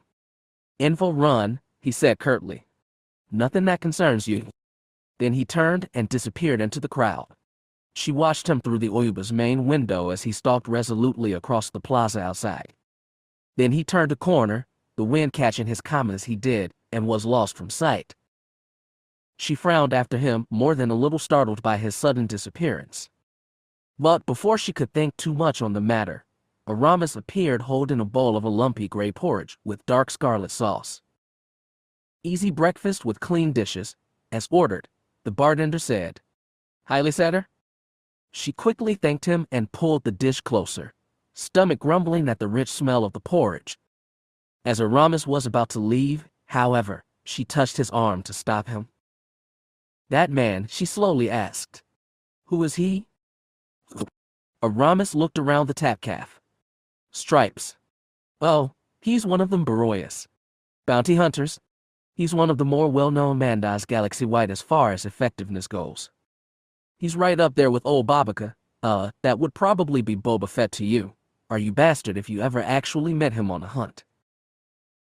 He narrowed his eyes at her. I'd have figured you would have known that already. You've been traveling with him for the past few days, right? But who is he? She pressed. I mean, he broke me out of prison. I'd like to know why. Aramis frowned thoughtfully. I can't honestly say. He's a bit of a mystery to everyone. Some people say he's Rame's adopted son, and others believe he's a more recent conversion to the Mandalorian way of life. All I know is that he's freaky fast with any kind of blade and downright terrifying with one of them Jedicats. Jedicats. Jay echoed, clumsily repeating the foreign word. Aramis nodded. Yes. A lightsaber. I've seen him practicing with one he made himself. The blade comes out of the top of a staff about this high. He indicated a height about shoulder level. And it can slice the arms off a rancor monster, I'd be willing to bet. Does he have any family? She asked, staring at the spot where the black-clad man had disappeared. You know, a brother, a girlfriend, a son or daughter. Something like that. The bartender shrugged. Not really any family that I know of. Not that surprising when it comes to converts. Although he does have a bit of a thing with Brianna. Brianna? Who's that? Another bounty hunter. Yeah, she's another bounty hunter. Erudii, but good enough with a gun for that not to matter much. She lives near the outskirts of Kell Dae, just outside the second barrier wall. Charming girl. Almost as good a Baroya as Vhetin himself. It's no wonder he likes her. But then again, most of that's just rumor. And what about fact? She asked. Not much in the way of fact when it comes to Stripes. Some people say he likes it that way. Builds up the mystique of his character, you know. Others say even he doesn't know who he really is. And a few think he's some kind of robot under all that armor. He never takes that blasted helmet off. So who can really tell? She sighed and rolled her eyes. Charming. Isn't there anything you know, you can tell me? Aramis cocked his head, thinking hard. I know he's a loner. Doesn't really talk much, except to Rame and Brianna and a few others. Serves with the protectors when the need arises, but then so do most around these parts. Some people say he used to hunt fugitive Jedi, but I think that's just because of the whole lightsaber thing. He's got a mind of metal and a heart of ice, that one, as well as an instinct for hunting. He's a natural at what he does. Jay shuddered slightly and thought, and what he does is hunt people for money. Can he be trusted? Aramis stared at the door to the tapcaf, a thoughtful frown creasing his craggy face. Now that is a very good question, and it's one I don't think anyone here has the answer to. I don't hunt, so I personally don't know him well enough to have an opinion. But I know he is fiercely proud of being a Mando, and that a lot of people around here trust him. Apart from that, he's a patriot. Aramis shrugged. He's just proud to be Mandalorian. But he's also a little strange, you know. There's something about him. It's a little off-putting. Yeah, I got that impression as well, she agreed. He is different. The offhand term for it, I believe, is badass. Enjoy your breakfast. The gray-haired tender turned back to his place at the bar, where a gray-green armored Mando was calling for him. Jay frowned as she began to eat, more worried than enlightened.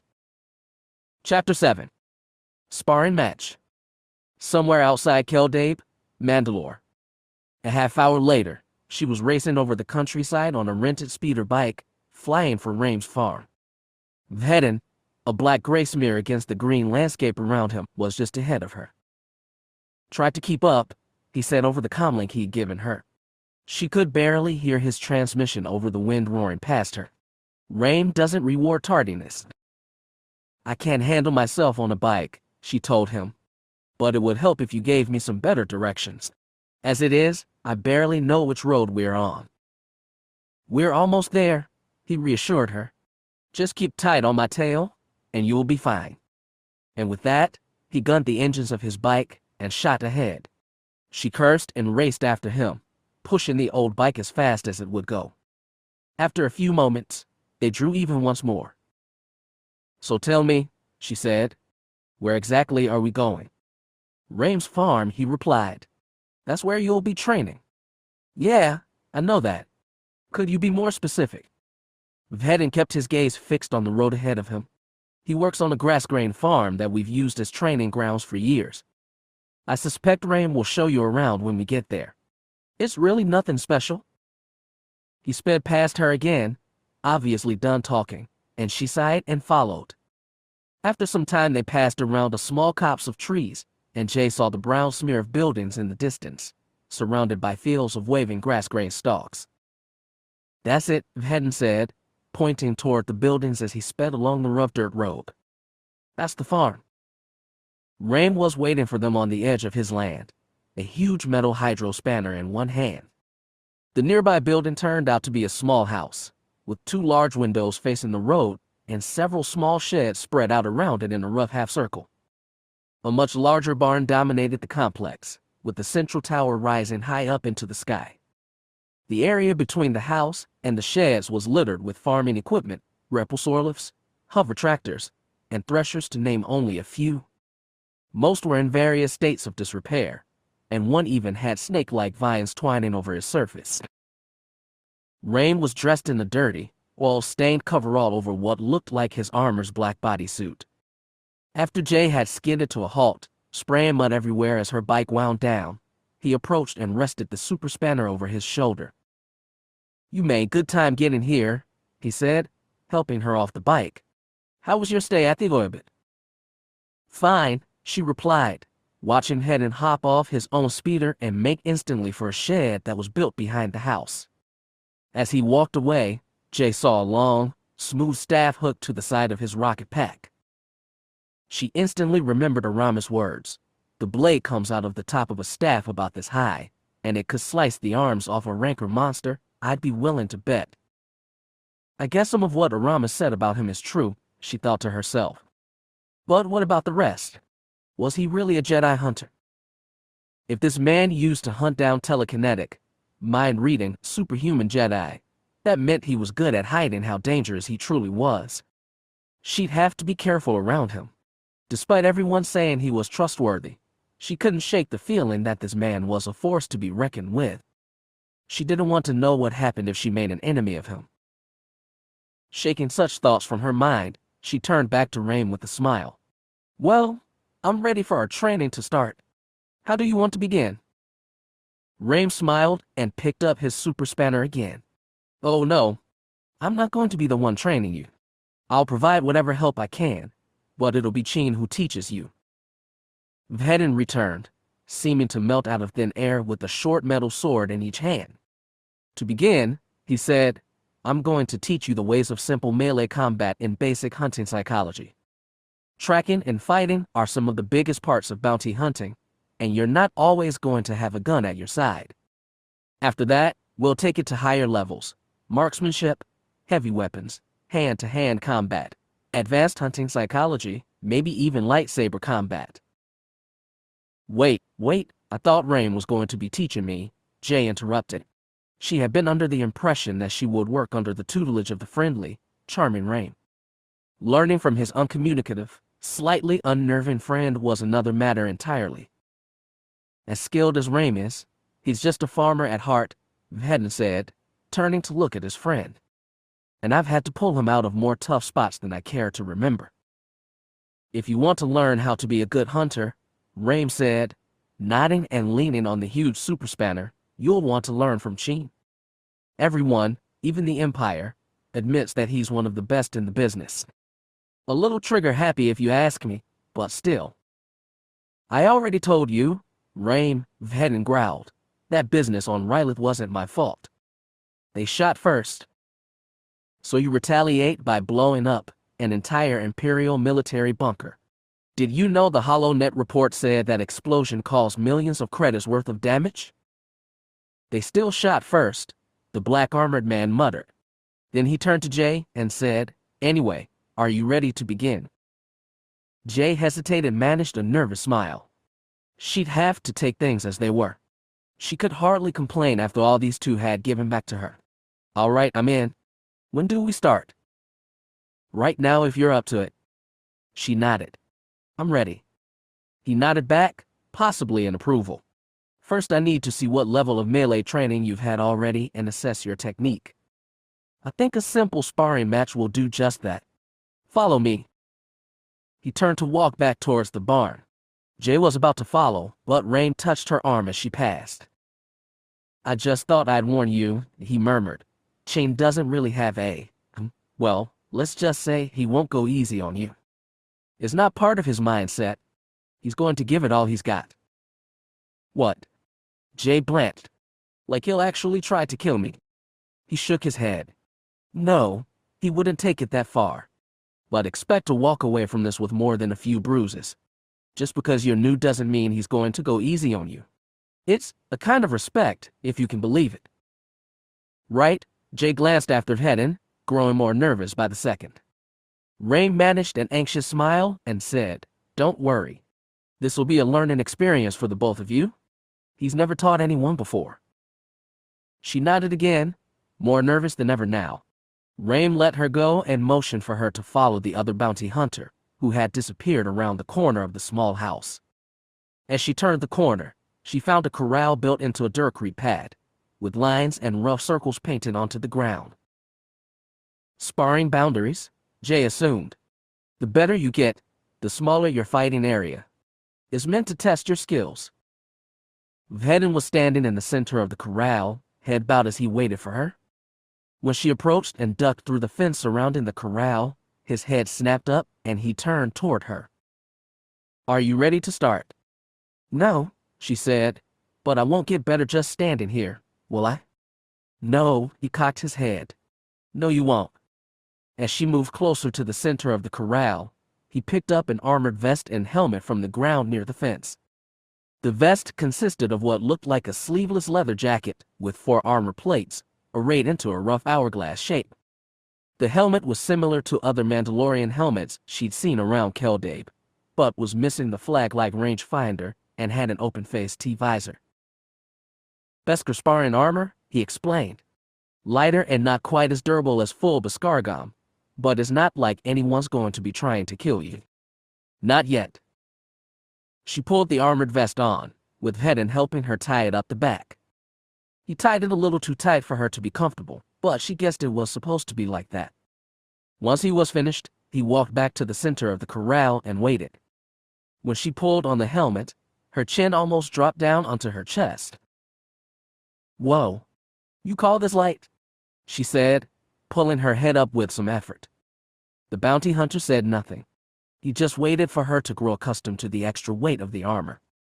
When she had finally pulled her head up to look at him again, he quietly said, Are you ready? She nodded, the heavy helmet making her head bob erratically. He pulled his jetpack off his shoulders and set it to one side, along with the staff that was clipped to it. He picked up the 2 simple-looking swords, handed one to her, and took 3 carefully measured steps back. She hefted the blade between her hands. It was of medium weight, easily maneuverable, with a dulled blade. She had practiced a little with melee weapons when she had been hoping to enter the Imperial Army, but she wasn't sure how her casual training would stand up to a bounty hunter like Vhetin. Considering the fact that he uses lightsabers, she thought to herself, I'd be willing to bet he's pretty good with these simple things. She expected him to practice or show off his skill to intimidate her. But surprisingly, he just stood there staring at her, blade pointed toward the ground. She was instantly uncomfortable, and shifted her balance from foot to foot.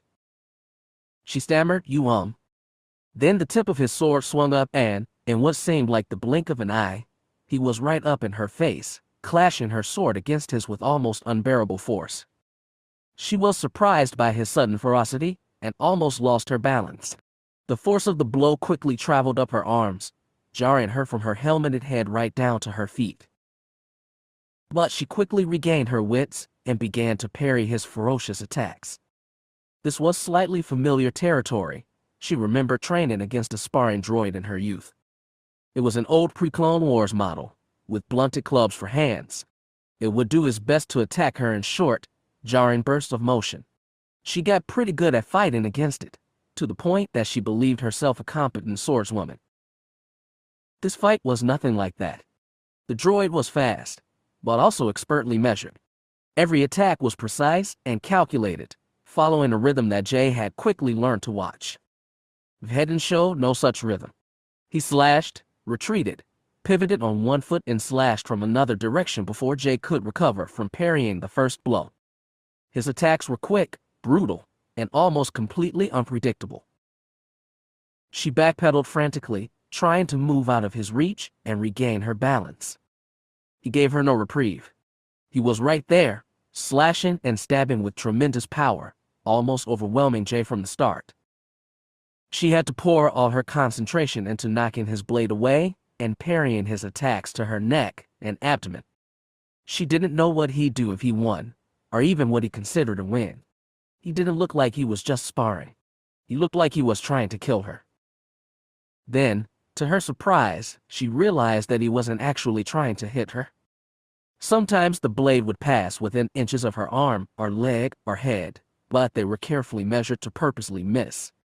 And as powerful as his blows were, she noticed that he subtly shifted his weight onto his heels with every strike, pulling back at the last moment to lessen the force of the attack. What's his game? She thought.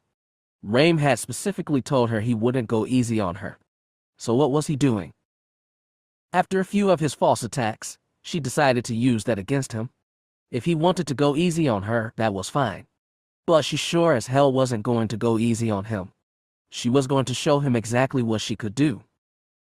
She began to genuinely attack him, barely trying to block his own feints. The corral was filled with the heavy sound of metal crashing against metal. She clenched her teeth, tightened her grip around her saber, and struck with a series of 4 quick attacks to his shoulders and chest.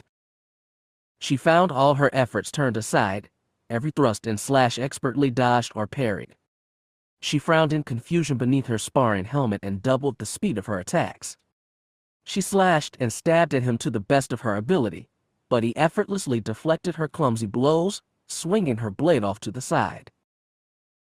She swung horizontally with all her might, hoping to catch him hard in the shoulder and send him staggering off balance. Before the blow could land, his foot hooked behind her ankle and pulled.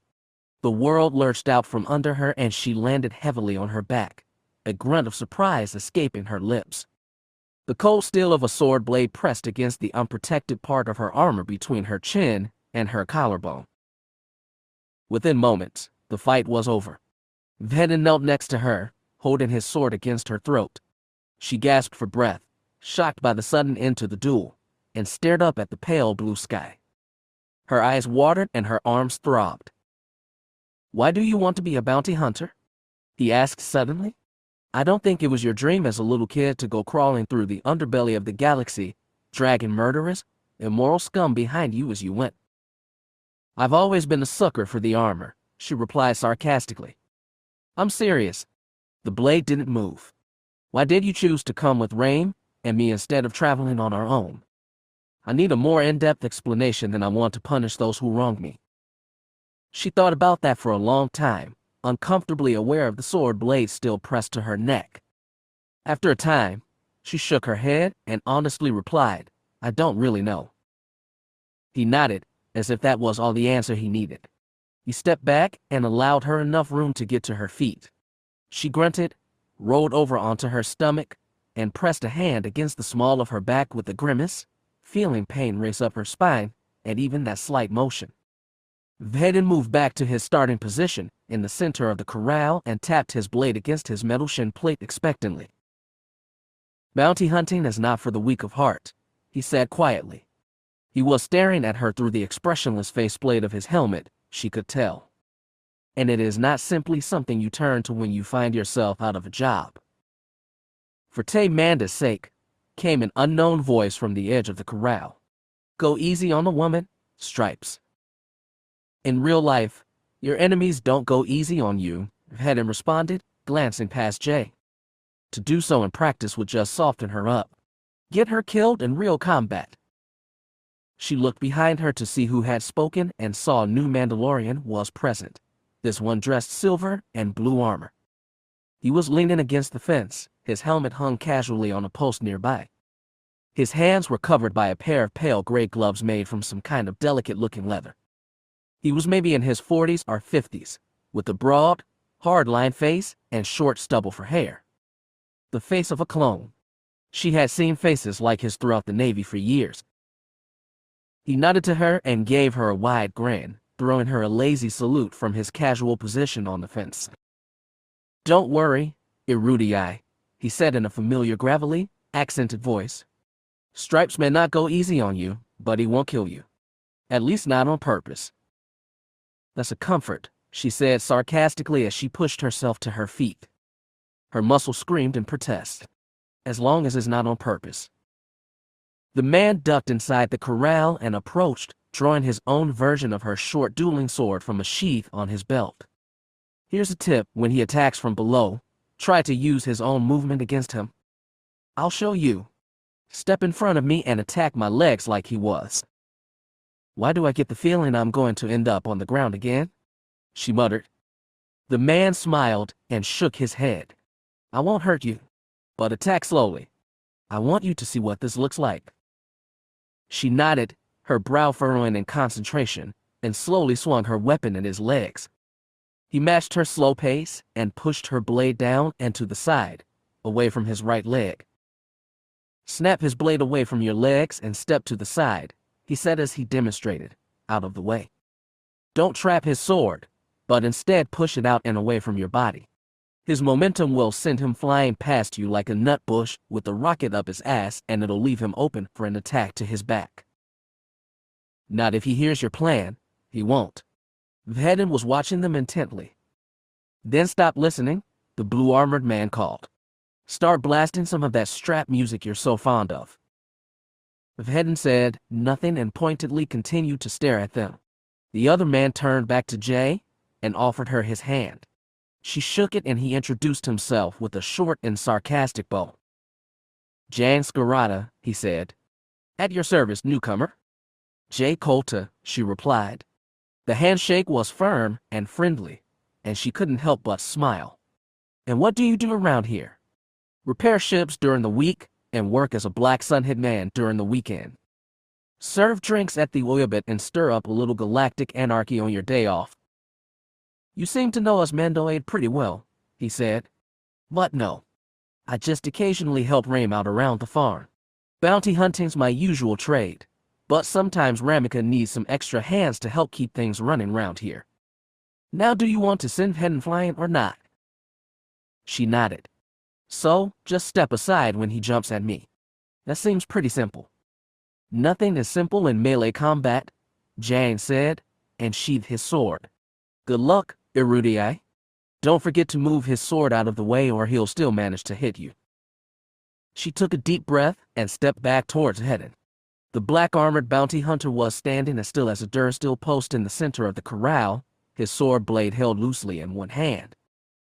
Ready? Her blade swung up. Are you ready?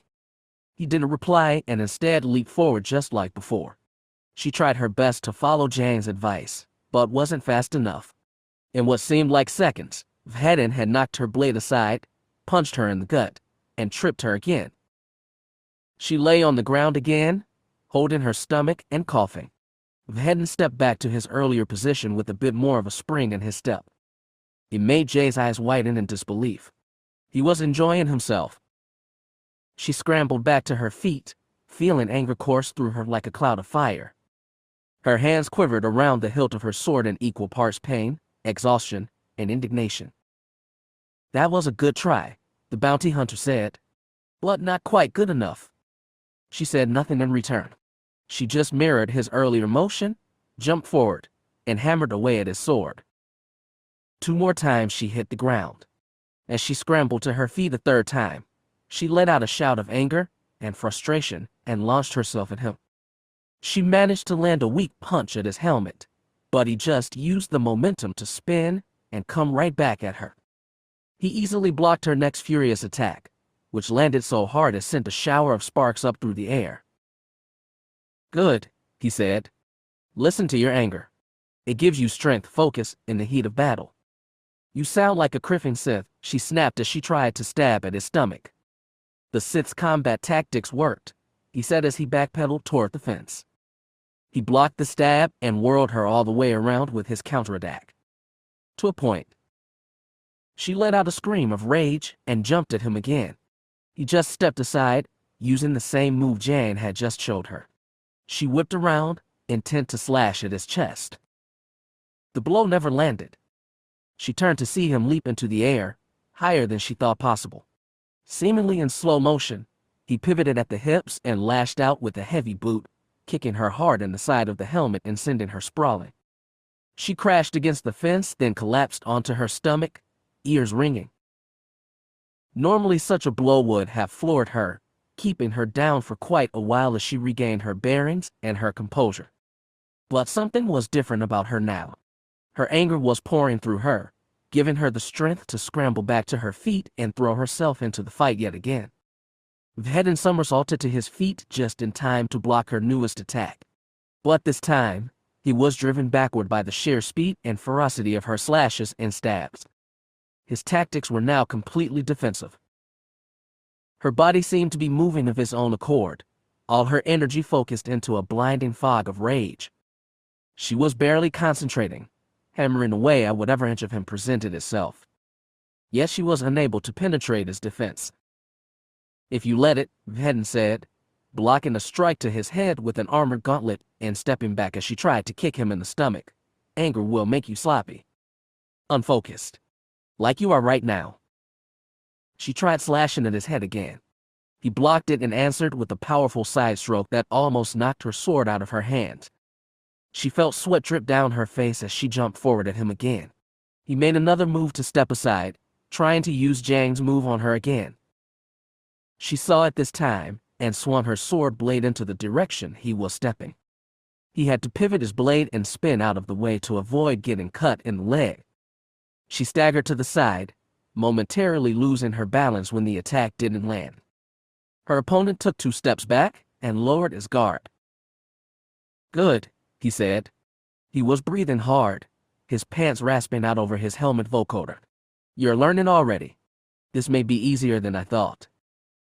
She scowled at him and made a move to jump forward again. Before she could, he took a step back, said, and drew a long-range blaster pistol from a holster on his hip. She froze, her eyes instantly fixed on the long barrel of the pistol. The weapon was only inches from her chest. A shot at point-blank range would leave a hole in her the circumference of her arm. She had seen it several times while serving with the Empire. She heard Jan sigh and say, "Shab, Vhetin. Do you have 2? "It's a lesson she has to learn," he replied, and put a finger on the trigger. "And what lesson is that?" she said quietly, her eyes never leaving the pistol. He sheathed his sword on his belt slowly, calmly. "That in this business a fair fight means instant death. You'll be going up against some of the most wanted scum and hardened criminals in the galaxy. They aren't going to play fair, so neither should you." "So what should I do?" Jay asked quietly, still staring at the barrel. "Cheat. Like you are." "Cheating is fine," he told her, his aim unwavering. "But it's about more than what's fair and what's not. You have to do whatever it takes to win. To survive. You need to be able to kick, fight, pull hair, anything. Don't root yourself in the ethics of battle. There are no ethics in battle, just win or lose. Kill or be killed. You need to sink down to your bounty's level, think like they think, do what they would do. Because the moment you start fighting fair is the moment your enemy gets the advantage." "What?" Jay's throat constricted uncomfortable as the blaster continued to keep her pinned. "What are you saying?" To deal with criminals, Vhetin explained, you have to be more than a man with a gun. They are men with guns, and they don't fear that. To deal with their kind, you have to become something more. Something primal, something terrifying, something they can't drive away with threats, violence, or prayers. You can't just sink to their level. You have to go even lower. For instance, he said, his voice sounded mildly conversational, I could shoot you right now and not have a second thought about it. Why? Because that's what it takes to win. To live to fight another day. And to show you that you shouldn't trifle with the likes of me. Her eyes widened, partially in disbelief, partially in fear. Why you wouldn't? Then you don't know me at all, he said, and pulled the trigger. The world flashed white. It sounded like a bomb had gone off inside her armor and felt like she was hit in the chest with an out-of-control TIE fighter. She crashed onto her back and clutched at her chest, gasping for air. A fire seemed to spread into her arms and legs, and she squeezed her eyes shut, gasping frantically for air. She tried to sit up, failed, and fell back to the ground. Frantically, she reached up and ripped off her helmet, the armor suddenly stifling. The cool afternoon air didn't help. She saw Jang pass into her shaky field of vision. He put a hand behind her head and helped her to sit up. She did, though not without effort and more than a few faint groans. Hurts, doesn't it? He asked, a sympathetic look on his face. Wait till you feel the real thing. Through watering eyes, she saw that her chest plate was scorched and dented, but whole. The blaster bolt hadn't penetrated, just exploded against the surface. I wasn't actually shot, she dizzily thought to herself, feeling relief course through her body. He didn't shoot to kill. She coughed again and glared up at Vhetin. He was standing calmly in the center of the corral, pistol holstered, arms folded across his chest. You knew, she said breathlessly. You knew the shot wouldn't penetrate the armor. Yeah, he said calmly, as if nothing out of the ordinary had happened. Did you understand your first lesson? She coughed, still clutching at her chest, but nodded. I think so. And I'm definitely going to bring a pistol to our next sparring match. Or maybe a grenade. He nodded in approval. I look forward to it. Just make sure it's a flashbang grenade for now or you might get hurt.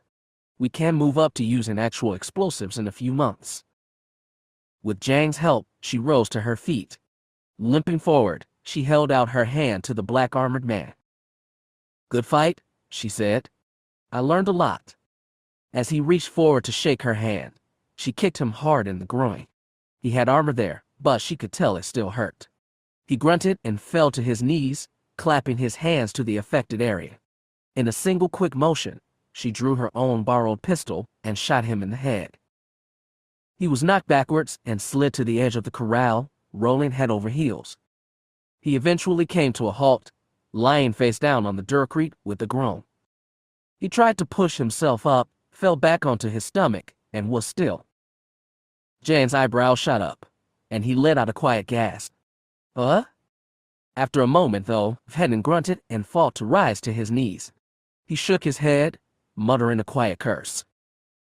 You catch on quick, he gasped, standing slowly. Jay could hear a note of approval in his voice.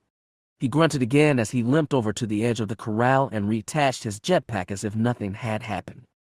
Too quick if you ask me. That's for shooting me in the first place, she replied. He sighed and held a hand to his helmet. The blaster bolt had hit almost dead center on his forehead.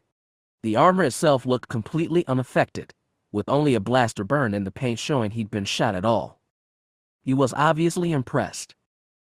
Nice shot. I can see I won't have to teach you pistol marksmanship. She nodded and tucked the pistol back into the waistband of her pants. We're even now. He nodded. Definitely. Good work.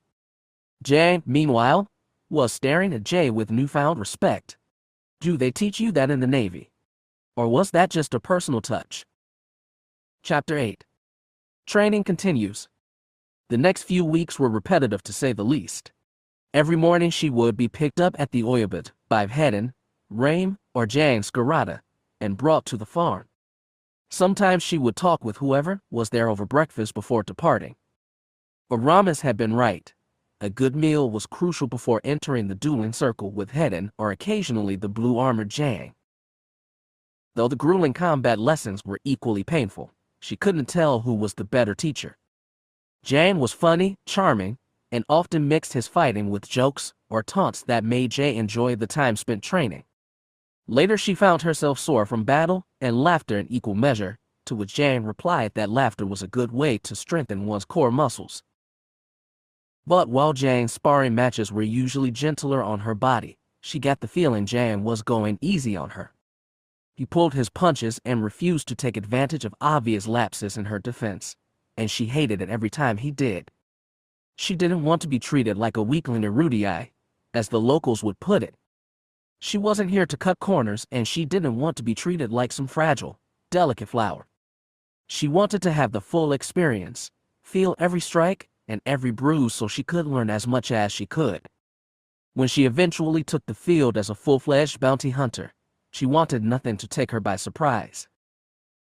On her 5th day of training, when the sun was beating down on the corral and making the air shimmer in front of her eyes, Vhetin suddenly tossed her a longer, heavier sword than usual.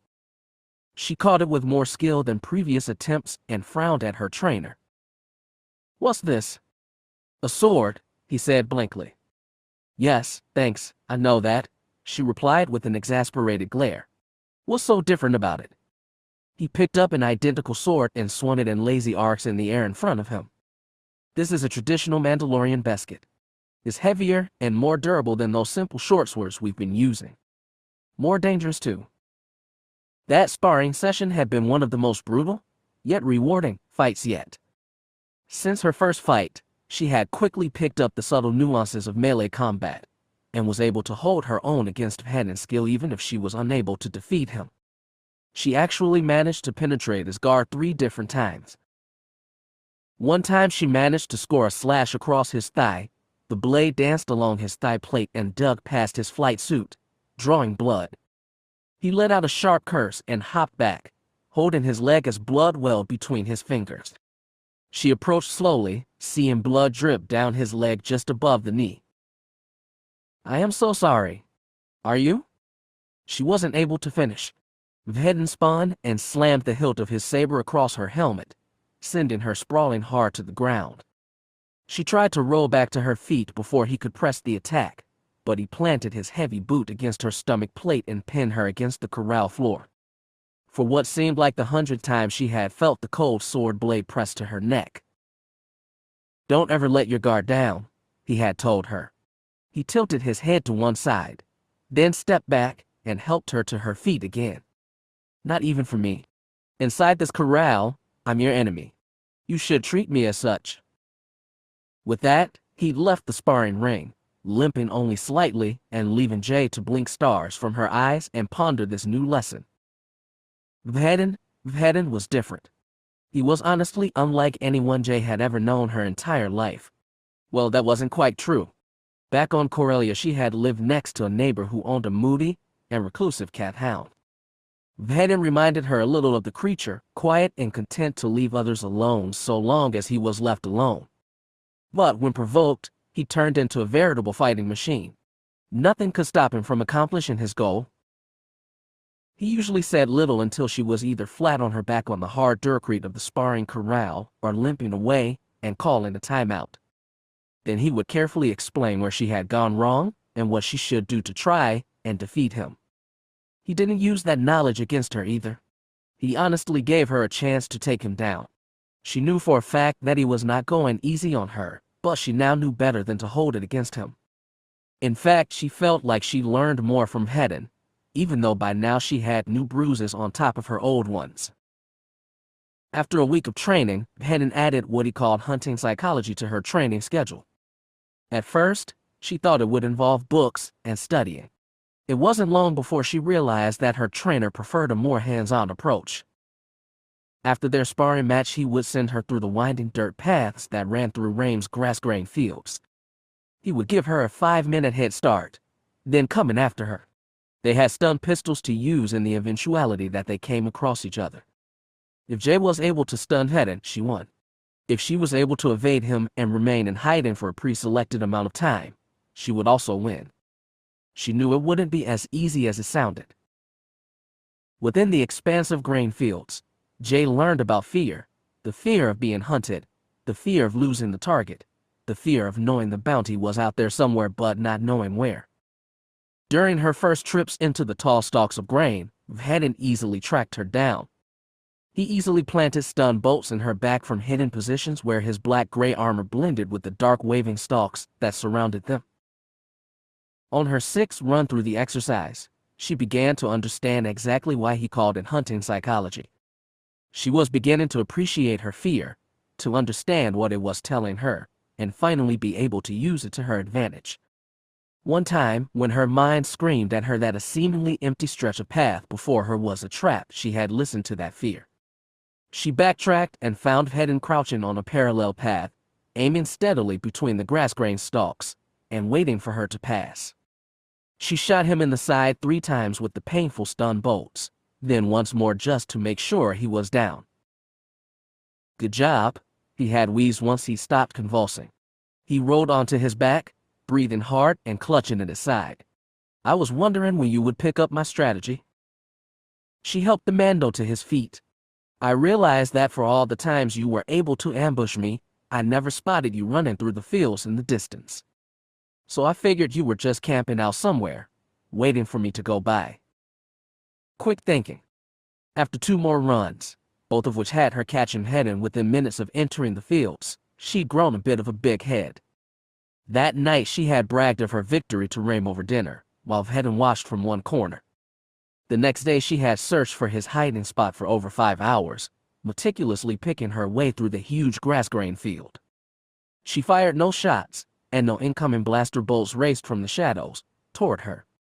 When darkness fell, and she was forced to give up her search, she had returned to the farm to find Vhetin waiting for her at the back door, arms folded casually across his chest. She needed no translation to see that her successes in the psychology op were successes only because he had been allowing her to sharpen her skills. She was getting better, but she wasn't ready for the real thing just yet.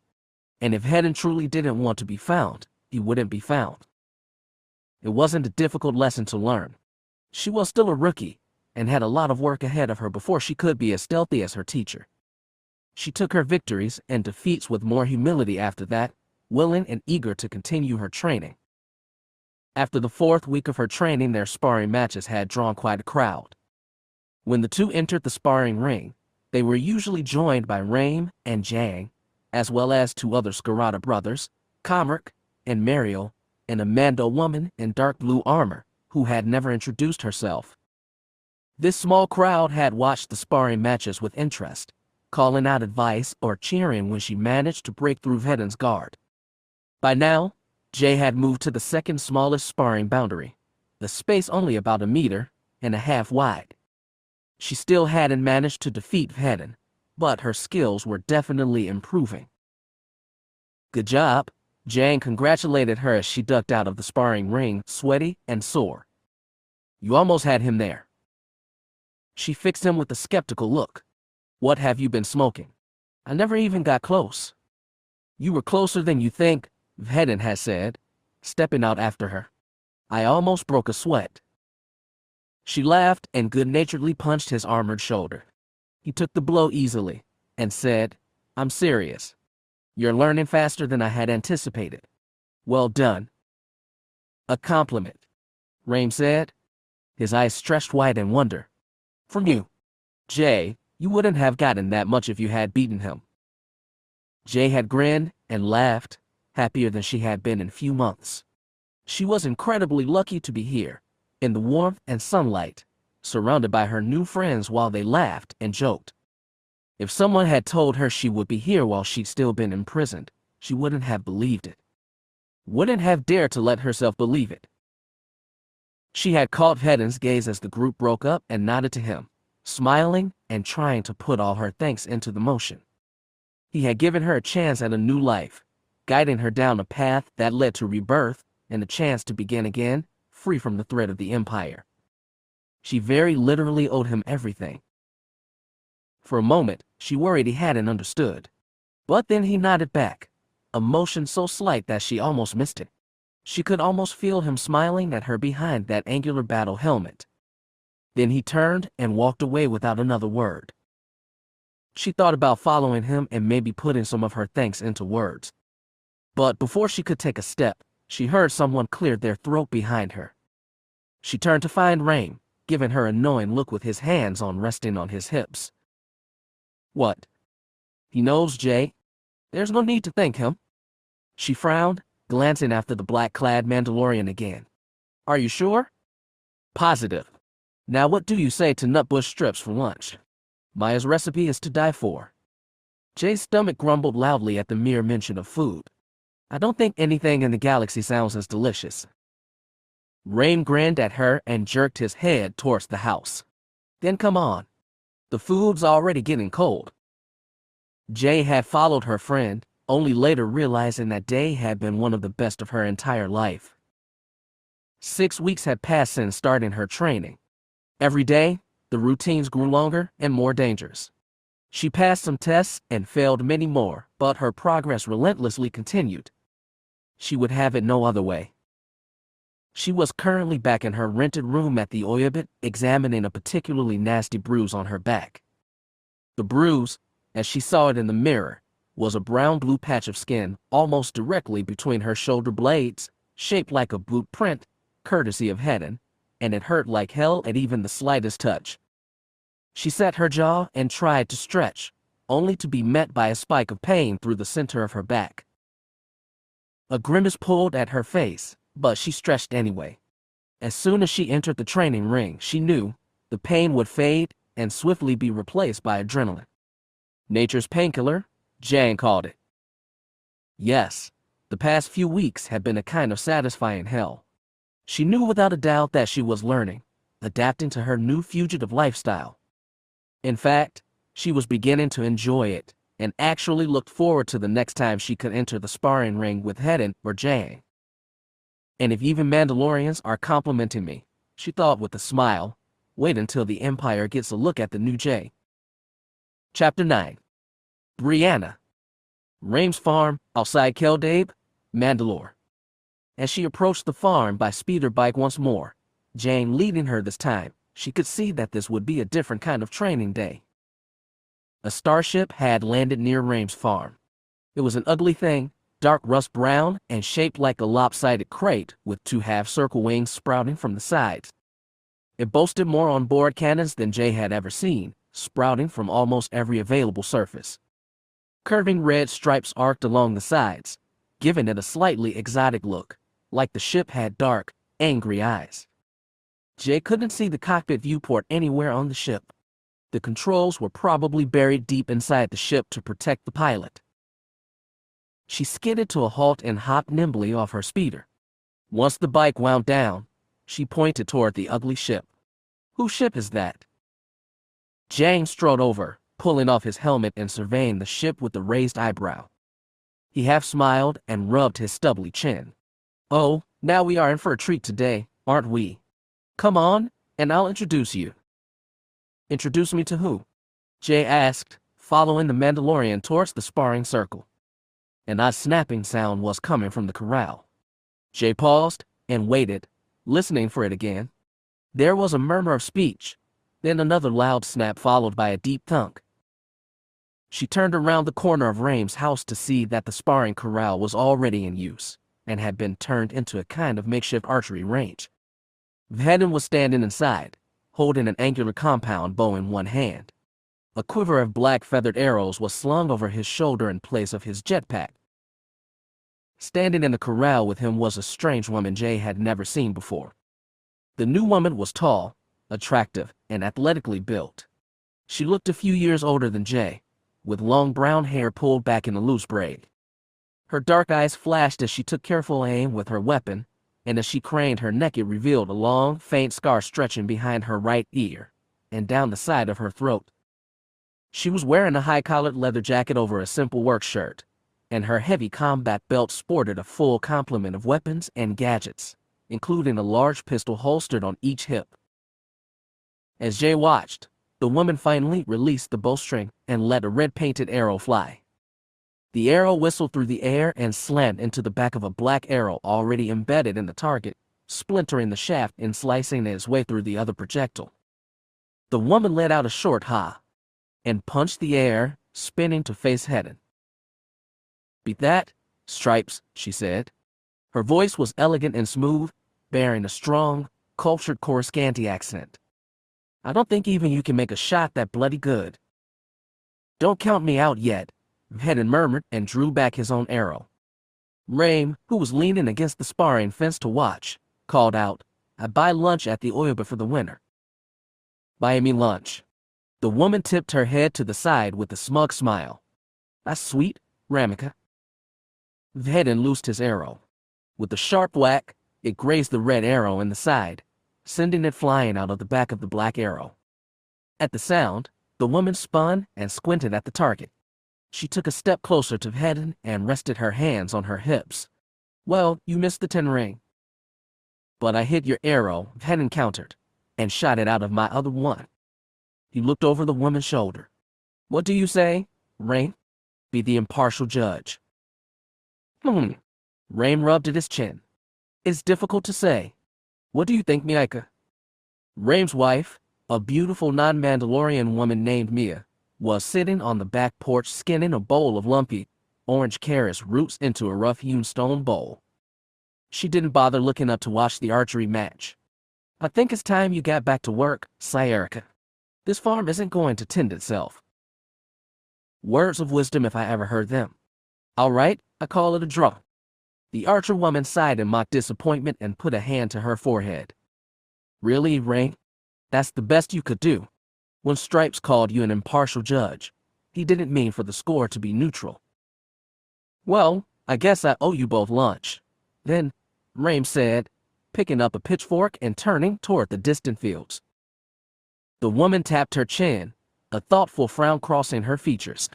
Then she shrugged and began retrieving her arrows. "Fair enough." Jang tapped Jay on the arm. "I think now's our chance to introduce you. Come on." They reached the corral just as Vhetin was pulling his arrows from the target. He held the splintered projectile up to his faceplate, turning it over in his hands. Then he let out a quick sigh, pulled the arrowhead, and tossed the twisted shaft onto a nearby stack of firewood. "You owe me a new arrow, as well. You know how expensive these things are getting." The woman grinned. "Bill me?" Vhetin said in a kind of half-laugh, and moved to set the two bows and their accompanying arrows back in the barn where they belonged. "Brianna," Jane said as they ducked into the corral. "A pleasure to see you back in the land of the law-abiding. How was the trip to Mallister?" Brianna. Jay remembered Aramis at the Audiobook mentioned her. He claimed she and Vhetin were involved, in a way. If true, this would certainly be an experience. What kind of woman the ice-cold Vhetin enjoyed, she could only guess. Wait, what? Am I really sinking that low? She mentally scolded herself, warning herself not to meddle in the gossip of mercenaries and bounty hunters. Such behavior was likely to get her in trouble, if not outright killed. You need to remember, these are dangerous people. People who hunt and kill for a living. They may be friends now, but I'm not sure you want to find out what happens when you cross them. Well, the woman said, folding her arms, there was a slight misunderstanding on my part. I was under the impression that the bounty was the same for Yamishi dead or alive. And I didn't realize that if you cut off a Doug's hand, it bleeds him dry within minutes. So here I am, 3,000 credits short of a full bounty, and with a bloody great mess to clean up in the ship's cages. Jane instantly shook his head and held up his hands. Clean out your own ship. Normally I'd do anything for a pretty face like yours, but I still have nightmares about the last time I set foot on your ship post-contract. I guess I have to give you that one. Brianna laughed and clasped his forearm in a Mandalorian handshake. I can't always rent out a cleaner droid. You're off the hook. Thank the Force. As she watched the interaction, Jay had a hard time believing this woman was a foreigner like her. She had all the trappings of a Mando, she obviously got along fine with the locals, and she apparently had the attitude to match. She seemed basically Mandalorian already. It's good to see you, Jang, Brianna said with a wide grin. She had a surprisingly friendly smile for someone with so many weapons. It's been too long since I've seen you lurking around the farm. My chiseled good looks are a prized commodity across Kell Dae. You're not the only one who misses me. Brianna laughed. Of course. Silly of me to forget. Jay shifted uncomfortably from foot to foot, unable to escape the feeling that she was barging in on some very tight-knit group. A place where she was an intruder, not only unnoticed but unwanted. The only other person as quiet as her was Vhetin, standing at the edge of the group with his arms folded and his helmet betraying no signs of outward emotion. After what seemed like an eternity, the taller woman finally turned to Jay and cocked her head to the side. And who is this? Another one of your girlfriends, Jan. What do I look like, a Celestin? Jan replied with faint indignation. He waved his hand dismissively. No, just another stray Vhetins picked up during his wild romp through the bowels of our lovely empire. Jay scoffed. Excuse me?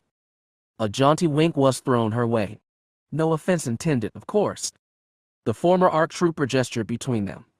Brianna, may I introduce Jay Kolta, Cin's new apprentice, for lack of a better term. Jay, this is Brianna, one of the toughest bounty hunters this side of Kell Dae, and a very old friend. Kolta, you said? Brianna asked as she shook Jay's hand. That name has been swimming across Imperial channels lately. There's quite a bounty on your head. Might want to think about using a false name in the future. Why would you care? Jay replied, frowning at the woman's odd form of greeting. Are you hoping to collect? No. If Cin has spoken for you, you're off limits to me? Brianna smiled and looked over at Vhetin, still as quiet and withdrawn as ever. The only sign he was paying attention at all was a slight tilt of his head in Brianna's direction as she spoke. I like this one, she said. Much better than your last partner. You tried to shoot me when I first said hello, remember? Something about a transition blood feud. Will you ever let me forget? Vhetin replied quietly. Not until the scar goes away, and I can wear a bikini again. So never? The brunette chuckled and turned back to Jay, looking her up and down with a sharp-eyed gaze that only a bounty hunter could pull off. She took in Jay's worn-out clothes and hand-me-down blaster, then shook her head. And where was she when you found her, Stripes? Somewhere bad enough that she had a price put on her head for escaping. She was in prison, Jay said heatedly. She felt a sharp surge of anger course through her. She was starting to understand why Vhetin liked her so much.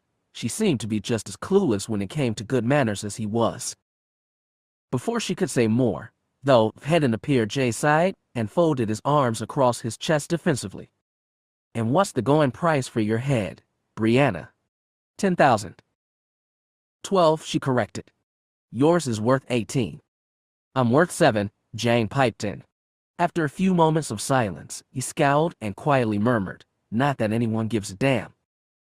They will eventually, Brianna said. Once you get in enough trouble to jack the price up over 10,000. You know the hunter saying, check again when it's over 10. Jang gestured to himself. Look at me. I'm a runaway ARC trooper with a longer criminal record than all you mongrels combined. I'm trained in infiltration, assassination, and demolitions, not to mention the fact that I'm a first-rate sniper. But apparently I'm not a big enough threat. Want my advice? Vhetin patted the twin lightsaber hilts hanging from his belt. Start packing some real firepower. The Empire doesn't like it when you play with Jedi toys. The old clone made a face. No thank you. I can't make my way without having to stoop to using Jedi weapons. Jay looked between them, feeling a rush of emotions. Dislike for this Brianna woman, gratitude towards Vhetin for defending her, anger at Vhetin for defending her when she could handle herself. But she pushed it down. Like it or not, she'd have to work with Brianna. She may be an outsider to this group now, but it wouldn't be that way forever. She just had to focus on her training, and she'd be fine. Vhetin, she interrupted gently. What exactly are you going to be teaching me today? Today, he said, we're going to move up to a real combat situation. More or less. We're going to take a trip into Kell Dae, up to Mandalore. Mandalore, Jay echoed. She'd heard the name mentioned during previous conversations. Our foremost technology developer, Jan explained. They're based from a big-ass red tower in the middle of Kell Dae. You can't miss him. They design everything from weapons to starships to new variations of the Scargon. We're going to see how well you do in their simulators. What kind of simulator? Jay asked. A flight simulator. Vhetin moved away to replace his jetpack. As he adjusted it on his back plate, he said, some of that, if you want.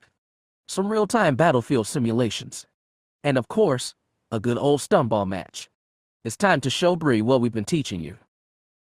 Good, Brianna said, her face darkening. I've been meaning to have a nice long chat with Yumia. Uh-oh. What malfunctioned this time?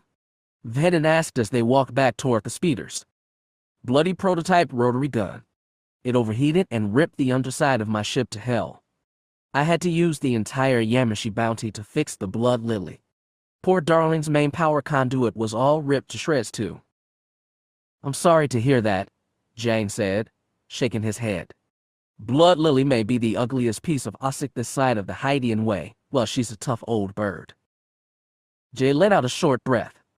I feel sorrier for this Yumia. What? Brianna said indignantly. It wasn't like I was going to shoot him. Vhetin, as usual, was the first to depart. Without further words, he swung onto his own bike and immediately roared off in the direction of Kell Dae, leaving a cloud of dust behind him. Jay powered up her own speeder and blasted off after him, racing over the terrain and watching the green fields whip past her.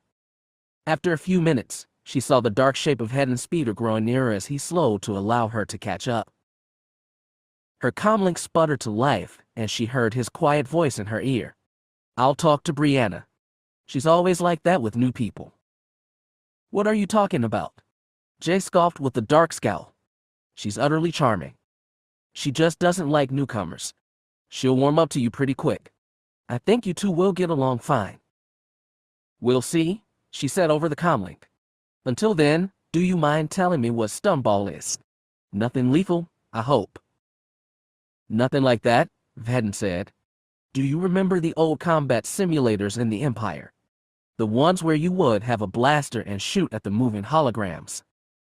Of course. I spent hours in them when she paused, frowning. Wait a minute. How do you know about Imperial military simulators? Long story, he replied, swerving to avoid an oncoming speeder bus carrying what seemed to be frozen Nerf stakes. Well, stumball is kind of like that. Only you shoot at other players, not at holograms. With blasters. No, not with blasters. With special projectile weapons. That's not better. He let out a quick laugh. Jay, while I applaud your curiosity, you need to listen. It's not called killball. You use a special plastoid projectile that sends an electrical charge through your nervous system. You flop on the ground for a few seconds, then you're back to normal and taken out of the game. No lasting harm. Jay said, not fully convinced. And how am I supposed to be good at this? Apart from the exercises in the fields, I don't. Haven't you been listening to what I'm teaching you about dealing with combat situations? Always scan for targets, never let your guard down, and make sure you find cover, because if you're caught out in the open, you're dead. And all that was just day one. Yeah, but... And you're hardly some helpless damsel, he pointed out. My bice has the paint burn to prove it. But, in a bounty hunter's life is full of surprises. If you aren't comfortable working outside of your comfort zone, you won't last long. Jay frowned as they raced along the dirt road, the city of Kell Dae appearing in the distance. The metropolis spread out across the land ahead of them, rising up from the horizon as the large granite hill upon which it was built came into sight. Something tells me that you've rehearsed this speech. A little. I'm just trying to say that you need to work with new stuff. We can't train with sparring swords and practice blasters forever. A bounty hunter that won't broaden her combat horizons is a bounty hunter that doesn't change with the times. And that's very bad, right? She said, raising an eyebrow. Right? But don't worry. I have faith in you. She glanced over at him. He was staring straight ahead, hunched low over his speeder to reduce wind friction. Because of his faceplate, she wasn't sure if he'd actually spoken or if the compliment had simply been a figment of her imagination. You do? Of course, he replied. You're my trainee, remember? What kind of teacher would I be if I didn't believe you could handle situations like this? She sighed and gunned her speeder forward, toward the towering walls that surrounded Kell Dae's outer limits. The shanties and tents that clustered around the outer wall almost made up a mini-city in its own right.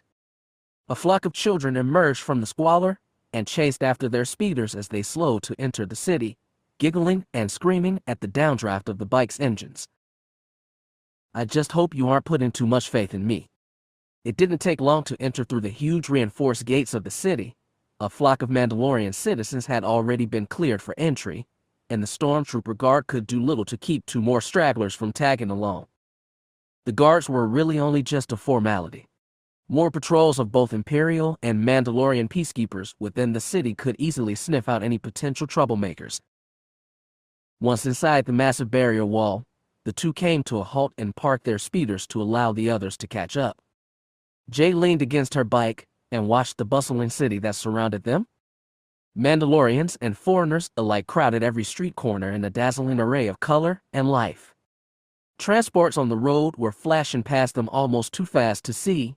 All the buildings around seemed packed with people, and hundreds of ships were roaring overhead.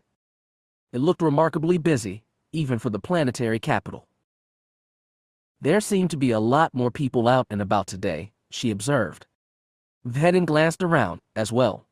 That it is because of the stumball match. What? All these people are heading to this Mandalore's place just to watch us practice. He stared at her for a few moments, then slowly said, I think you misunderstood. This stumball match isn't going to be just us. The entire city is going to be competing, although the matches only allow for 40 people to play at a time. The tournament goes on for a week. Her blood froze to ice in her veins at the news. Before she could barely process the information, her mouth was already moving. Wait, she stepped away from her speeder bike as she spoke. No. I was willing to make a fool out of myself in front of just you guys, but the entire city. I don't think so. What's the worst that can happen? He asked with a calm shrug. Maybe you'll get taken out in the first round. Most around here won't bat an eyelash. It'll be what they expect from an erudite. But what about you? He shrugged again. I'll be surprised, but not upset in any way. It just means you need a little more polish before jumping into a combat situation. She sighed and rubbed her eyes. His words were of no comfort. What if she made a fool of herself in front of the entire city? Vhetin could act as nonchalant as he wanted, but she knew he would be disappointed. She had her differences with the man, but the last thing she wanted to do was let him down. They had both worked too hard in her training to fail now. He must have seen her discomfort, because he took a step closer and put a comforting hand on her shoulder. Look, if you're that nervous, I'll be on your team. She glanced up at him. There are teams. He nodded. 22-man teams competing against each other. And if you like, I'll be your partner. You don't have to jump into this blind and alone. She had to admit she would feel better with the seasoned bounty hunter helping her out. But she still didn't like the idea of competing in front of the entire city. And what's so special about surviving? Well, these are just the primaries, so there's no cash prize yet. He tipped his head from side to side. But apart from the obvious reward of a Verpine SVC 2100 blaster pistol, provided courtesy of Mandalores, there's the added bonus of showing Kell Dae just how good you're getting at this sort of thing. It's about the coat, the glory of victory. Jay thought about that. She didn't like the thought of competing in front of the entire city, as well as the hundreds who had flocked to Kell Dae to participate in or watch the event. But that pistol sounded like a pretty solid prize. Her hand subconsciously drifted to the butt of her borrowed blaster, granted to her by Rain months ago. It was scuffed and worn, and she wasn't sure it wouldn't jam if she tried to fire it too quickly. It would be nice to replace it with something a little more reliable, and Verpine weapons were some of the best in the galaxy. Then something occurred to her. A crazy thought that nonetheless rang so true she couldn't help but voice it. She glanced over at Vhetin, a wry smile playing across her lips. Oh, he is clever, isn't he? I know what you're trying to do. He calmly held her suspicious gaze. Oh, and what would that be? Don't play dumb, she said, poking a finger against the hard surface of his chest plate. This is another one of your tests. You're giving me a target, just like if I was a bounty hunter. And you're going to see just how well I perform when told to pursue that target, in this case, the blaster. He nodded, clearly impressed. Not bad. I was hoping I'd been a little sneakier than that, but... She held up a finger, interrupting him. Let's just get a couple things straight. Number one, I don't like being manipulated like that. And number two. She paused, then grudgingly admitted, you're actually a pretty good teacher. A soft laugh filtered over his helmet's vocoder. He held out a hand to her and tilted his head slightly to one side. So what do you say? Partners. She hesitated for only a half-second more. Then she reached out, shook his hand, and grinned. Partners. Chapter 10. The Tower. After Brianna and Jane had rejoined them, they set off deeper into the city. Jay had a hard time keeping up with the others while weaving in and out of traffic. The heavily congested streets slowed her down considerably. It seemed like every one of the other city dwellers were heading for the stunball match. It wasn't long before Vhetin and the others disappeared out of sight around a distant corner. Jay gunned her bike and shot forward, weaving and dodging between larger speeder cars and transport trucks. As she rounded the corner, she found another tall barrier wall, almost identical to the one that stretched around the perimeter of the city. Like the other wall, this one was easily taller than most of the buildings nearby, constructed from massive red stone brick. Jay couldn't begin to guess at the wall's age, but if the weathered, graffiti-worn surface was any indication, it was bordering on ancient. Vhetin and the others were waiting there, held up by a stormtrooper guard that occupied the sole entrance to the ring of the city beyond. The troopers were hefting Imperial issue blaster rifles, inaccurate at long range, but lethal at close quarters. Present your identification, the trooper was saying. His voice was not the gravelly tones of a clone. Our armor is enough identification for you, me can, Jane said, managing to look annoyed even in full body combat armor. We're allowed to be here. Let us through? The stormtroopers seemed to debate the wisdom of picking an argument with three heavily armed bounty hunters. They glanced at each other, as if gathering the courage to resist the Mandalorians, then thought better of it. The main trooper stepped aside and waved them through with a weary sigh of, enjoy the stunball match. As Jay caught up, one of the troopers held out a hand to her. Halt. Present your identification. Her heart rate spiked a little at the proximity of the troopers, so similar to the ones who had arrested, imprisoned, and tortured her. If they recognized her, if their helmet HUDs were linked to the Imperial Bounty database. But she managed to present a calm face as she nodded to the others waiting for her on the other side of the gate. I'm with them. She bit her lip as the trooper continued to stare at her. She was almost sure he wasn't going to buy her story. But then the white armored man sighed and stepped away again. Bloody waste of time. Go on through, I guess. She was cleared for access to the next ring of the city. More than eager to put some distance between herself and the Imperials, she raced after the others waiting for her a short distance down the street. As she rejoined them, she gestured over her shoulder at the irritated troopers. What was all that about? Kell Dae has a series of 5 concentric barrier walls, Brianna explained, each with only 4 entrance gates at the north, south, east, and west sides. Is meant to cut off access points in case of siege. The entire city is built like a fortress. So naturally, the Empire has set up checkpoints at those gates. Just another way of trying to keep us in line. Jane snorted, as if the guards could actually do anything to stop us from getting through. Are you sure it's a good idea for me to be out here? Don't worry, Vhetin said. The Empire won't try to touch you if we have anything to say about it. Brianna nodded in agreement. You're safe with us. I promise. Jay paused, taken aback by the woman's sudden kindness. Thank you, Brianna. You're welcome. For now, it's your job to prove you're worth protecting. Their journey into the depths of Kell Dae continued. They passed through 4 more checkpoints, each leading deeper and deeper into the city. None of the guards at the checkpoints gave them much trouble, and they were soon inside the final, deepest section of Kell Dae. Jane said most of the space was reserved for Mandalore's facilities, but there apparently was a good workshop and a small cantina in the area. The traffic here was worse than ever. Speeders, both moving and parked, had to be navigated with precision and speed. Jay didn't like to envision what a Mandalorian, whose bike had just been wrecked, might do in retaliation. She found that she had to drive slower and slower as they got closer to what she assumed was the stunball field. As she rounded the corner of a block of buildings, however, she was forced to stop the bike completely and stare upward in awe. Situated near the center of the city was a colossal skyscraper. A dark rust-red color, the building stretched hundreds of feet into the air, dwarfing all the buildings near it and quite possibly every other building in the city. Near the top was a huge circular spotlight sporting that same tusked skull symbol she'd seen on the fighters when she first arrived. It looked like there was a landing pad situated on the flat top of the building, and there were more of the same sleek silver-black fighters taking off and landing from somewhere up there.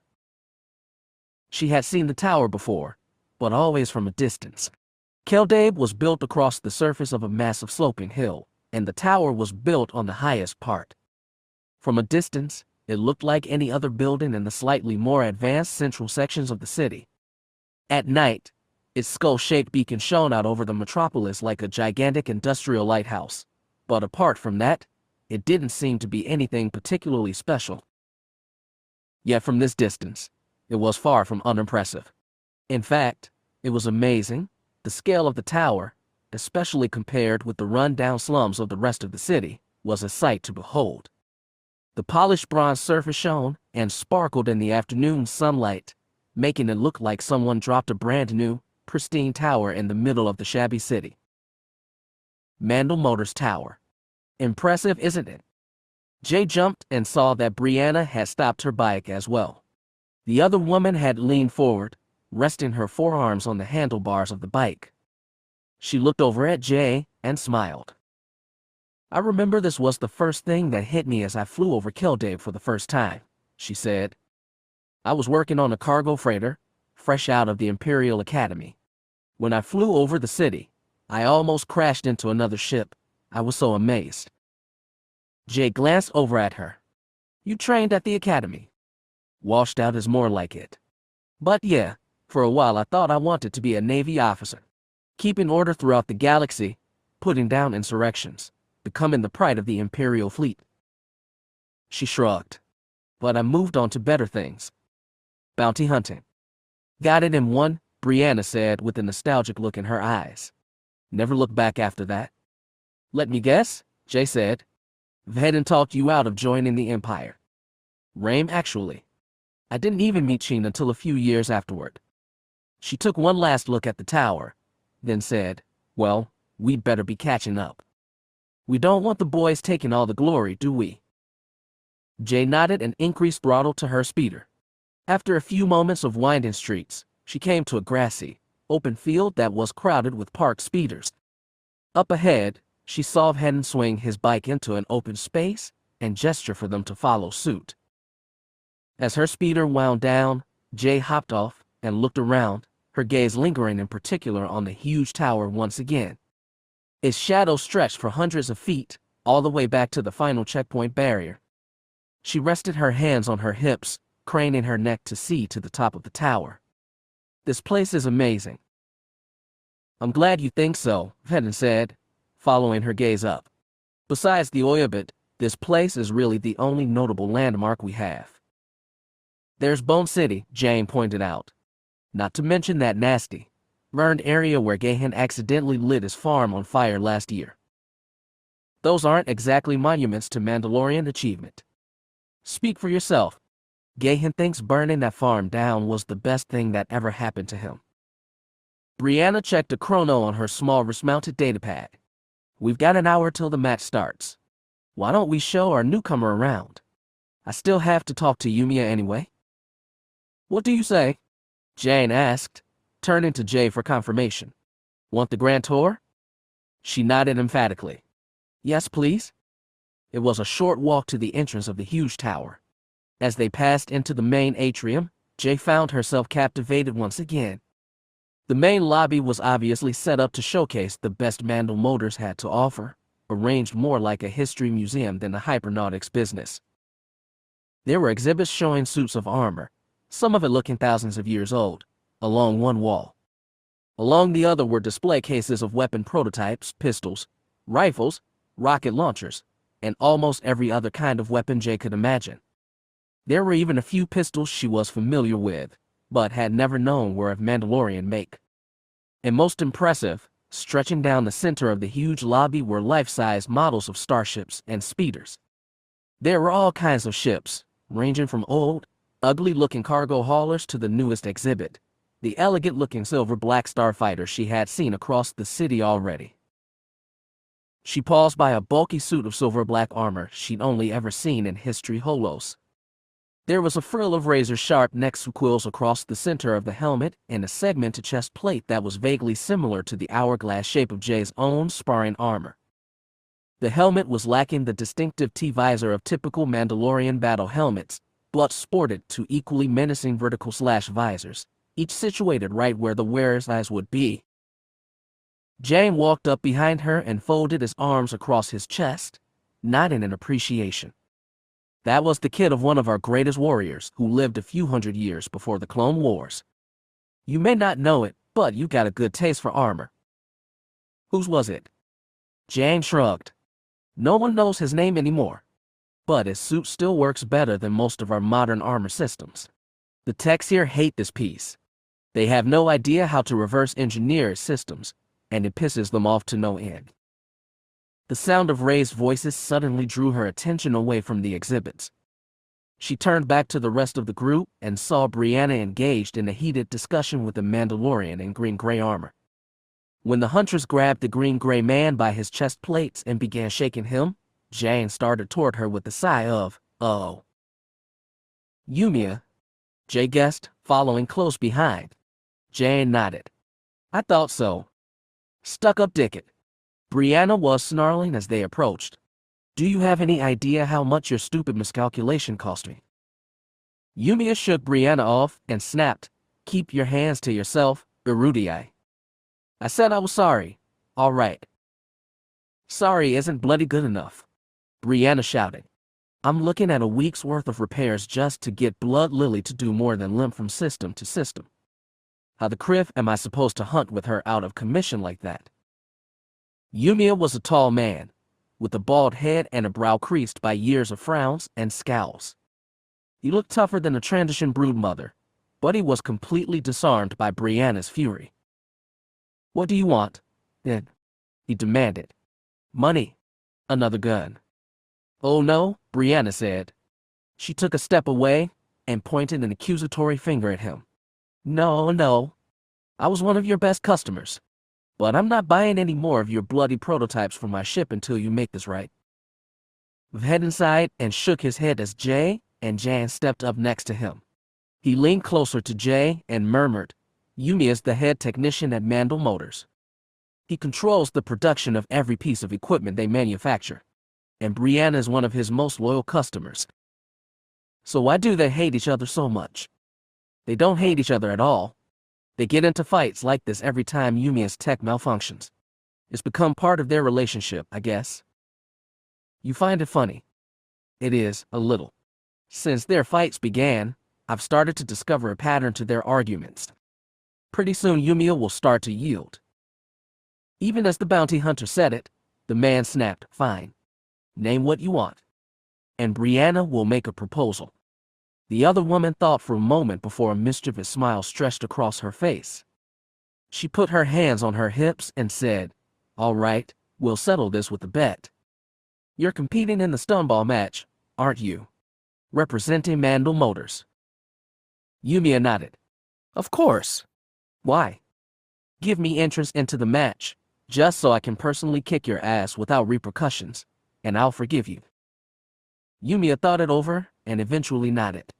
All right. I can rearrange a few places. Make sure you get into the opening match. I'll get you in as Team 17. Who do you want as your partner? Brianna slung an arm around Jan's shoulders. This bozo should be adequate. Bozo, Jan echoed. But Yumiya wasn't done yet. He planted his fists on his hips defiantly, a knowing grin breaking across his lanky face. Fine, but let's up the stakes a bit, shall we?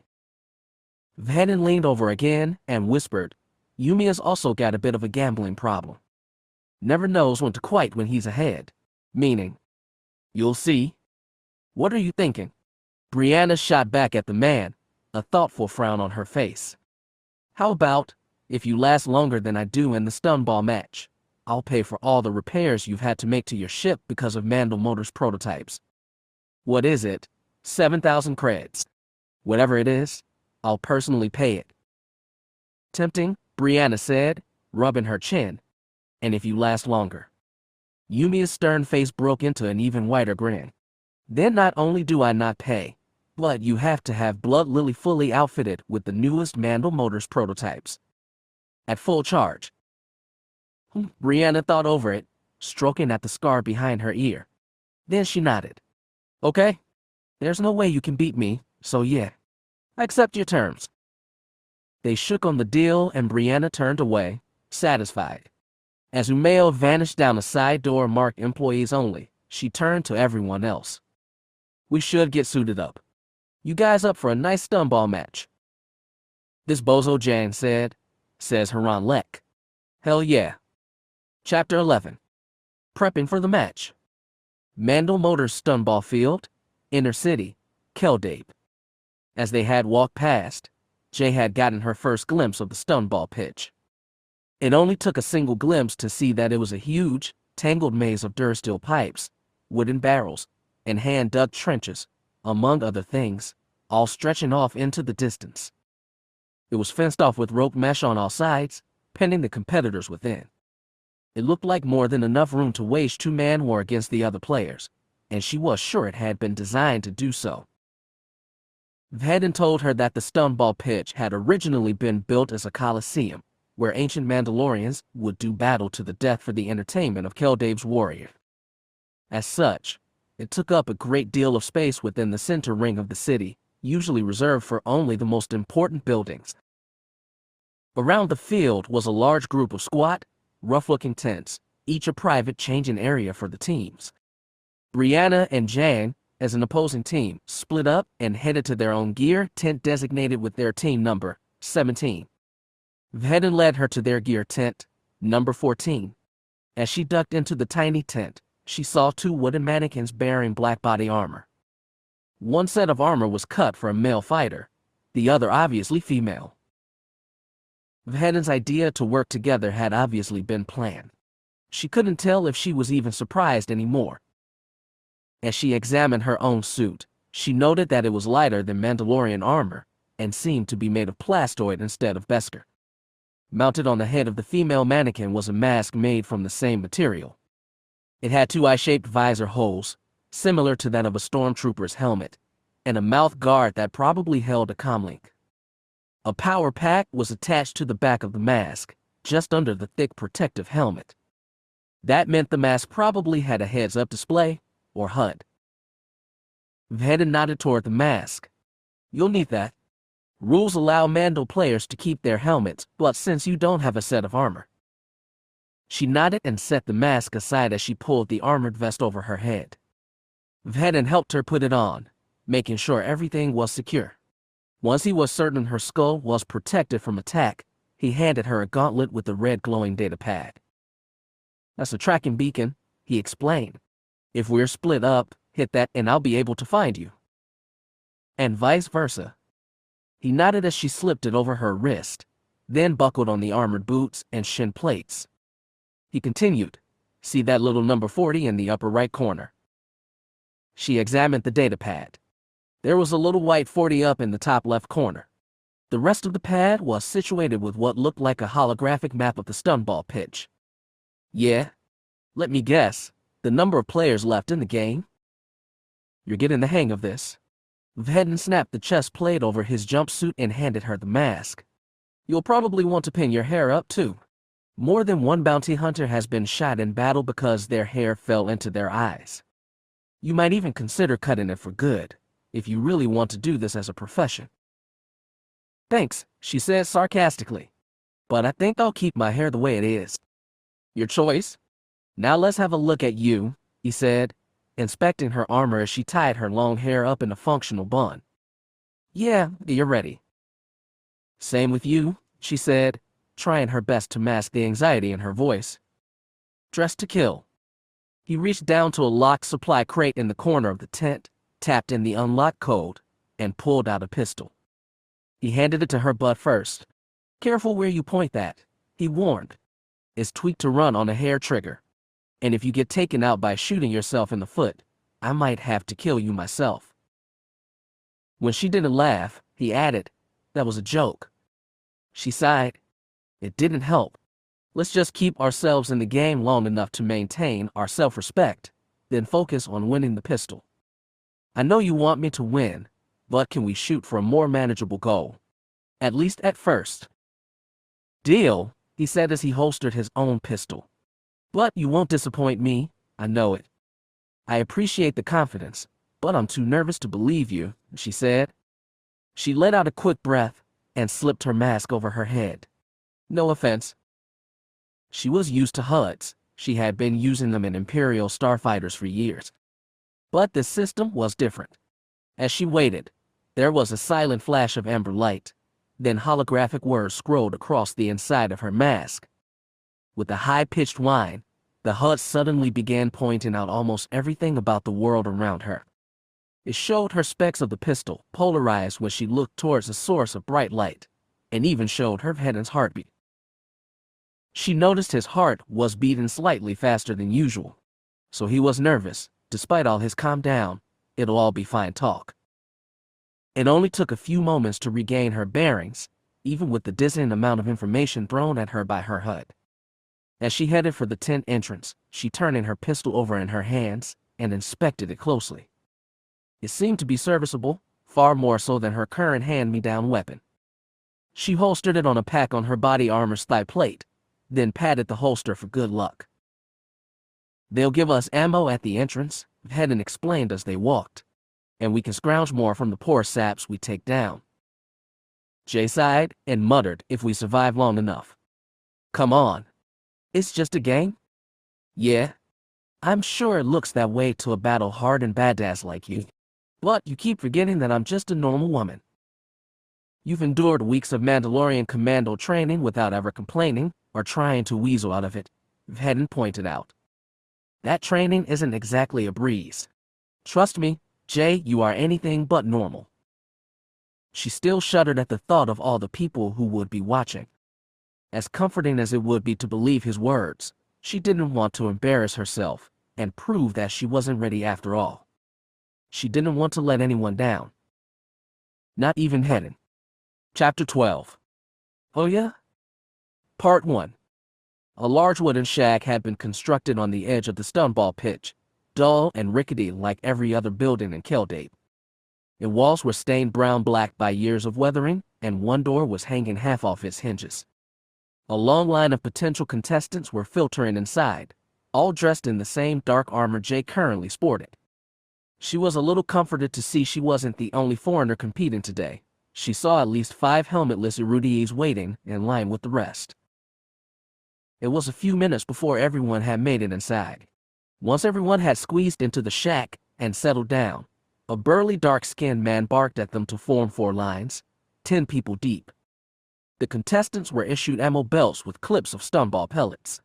Jay examined the small magazine of tiny projectiles as the shack was filled with the sounds of clips being fed into the pistols. Sweat peppered her forehead as her heart pounded in her ears. With trembling hands, she fed the magazine into the weapon. It was almost time. A Mandalorian in deep red armor appeared at the front of the crowd, swaggering past with the air of a veteran Imperial drill sergeant. His helmet was split so his bottom lip and chin were visible, like the armor of ancient Corellian gladiators. Fighters, he shouted. His voice easily carried over the clamor of the crowd, and all attention was quickly focused on him. He surveyed the lines of potential fighters, his helmeted gaze sweeping over all of them. He gestured to the large wooden door behind him. Beyond this gate, he growled, all of you will be poised against each other. Once you're out there, is every man, woman, and alien for themselves. A chorus of muttering and quiet affirmations ran through the crowd. The gladiator glared at them all for a moment before continuing. Your only salvation lies in your team partners. Stick with them, keep your eyes peeled, and you may have a chance. If not, well, there are plenty of seats open to watch from the sidelines. Scattered laughs throughout the shack met his words. Even Vhetin chuckled a little. Jay just shifted her feet and wiped sweat from her brow with the back of her hand. She leaned over to Vhetin and whispered, are you guys always this serious about friendly competitions? You should see Mandalore games, her partner whispered back. We've actually had riots break out because of bad calls. Fighters. The Mandalorian gladiator roared. Get ready. And give him hell. His call was met with a return roar and stamping feet from the crowd. He nodded, a smile tugging at the revealed area of his face. He stepped aside, linking his arms behind his back as he took up position with the front line of competitors. Several other warriors clapped him on the back as he joined them. As the clamor died down, a loud drum beat picked up just outside the shack, quickly overpowered by a mighty rumble of thunderous noise and muffled cheers from somewhere outside. Vhetin tensed in line next to her, dropping into a battle-ready crouch. Get ready, he murmured. When it starts, it'll be fast. With a loud clanking and screeching, the wooden gate swung open. Light invaded the shack, bright enough that Jay's mask tinted against the glare. Stretched out ahead of her was a tangled mess of pipes, crammed into the white expanse of the stunball pitch. She couldn't see the end of the field, but it was clearly very large, maybe around 100 meters long and 20 meters wide. A set of rickety bleachers stretched along the eastern edge of the pitch, protected from stray pellets by a huge net of microfiber mesh. The rumble she'd heard earlier was the stomping of feet from a multitude of spectators crammed into every available space. Cheers went up from the crowd as they saw the shack gate scrape open. Jay's heart almost stopped dead at the sound. She didn't like being the center of attention. It was a rare being who did, but this was serious overkill. There had to be 1,000 people watching, and those were just the people she could see. What was I thinking? She thought, her breath coming in short, frantic gasps. How could I possibly believe I could make it through this? I'm going to get shot in the first 5 seconds. Then she glanced over at Vhetin, who was staring straight ahead, face unreadable behind his Mandalorian battle helmet, and thought better.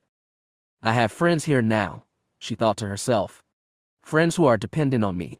Vhetin believes I can make it through this. I'm not going to disappoint him. So what's the plan? Vhetin double-checked his pistol and said, when the starting shot goes off, make a break for that Durasteel pipe up ahead. Take cover there and wait for me. Jay looked over. To her right, Brianna and Jan were waiting for the starting shot as well. Brianna was shooting barely concealed glares at Yumia, who was standing to Vhetin's left. Both looked just as anxious to get underway as she felt. We'll be given 30 seconds to get to cover, Vhetin continued. Then you'll hear a second shot. That means the game started. Then what? He nodded to the Mandalorian gladiator. You heard him, give him hell. Jay nodded, trying to calm her racing heart. Next to her, Vhetin took a deep breath and muttered to himself, oh yeah? She glanced at him. What does that mean? An old Mando saying, let's hunt. Then the starting shot rang through the air, sharp and powerful like the crack of lightning, and Jay's mind was cleared of thought. Her legs moved without her willing it. They carried her along with the crowd, out into the open. She made for the Durasteel tunnel Vhetin had mentioned, flying across the field as fast as she could, well aware of other Mandas fanning out as well.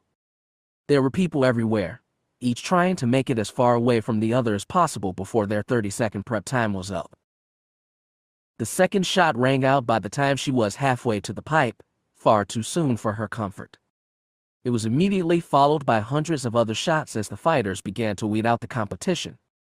As Jay dove into the pipe, She heard 3 different pellets hit the metal by her feet, ricocheting away with high-pitched pings. She scrambled back to her knees in the sand, covering both ends of the pipe. Shots popped against the ground on all sides of her, and the pitch was instantly filled with the shouts and cries of fighting men and women. She hit the comlink inside her mask. "Vhetin, where are you?" "On my way," Vhetin replied. She heard a flurry of shots. Then he suddenly dove into the end of the tunnel. His entrance kicked up a flurry of dust and his armor clattered loudly as he fell.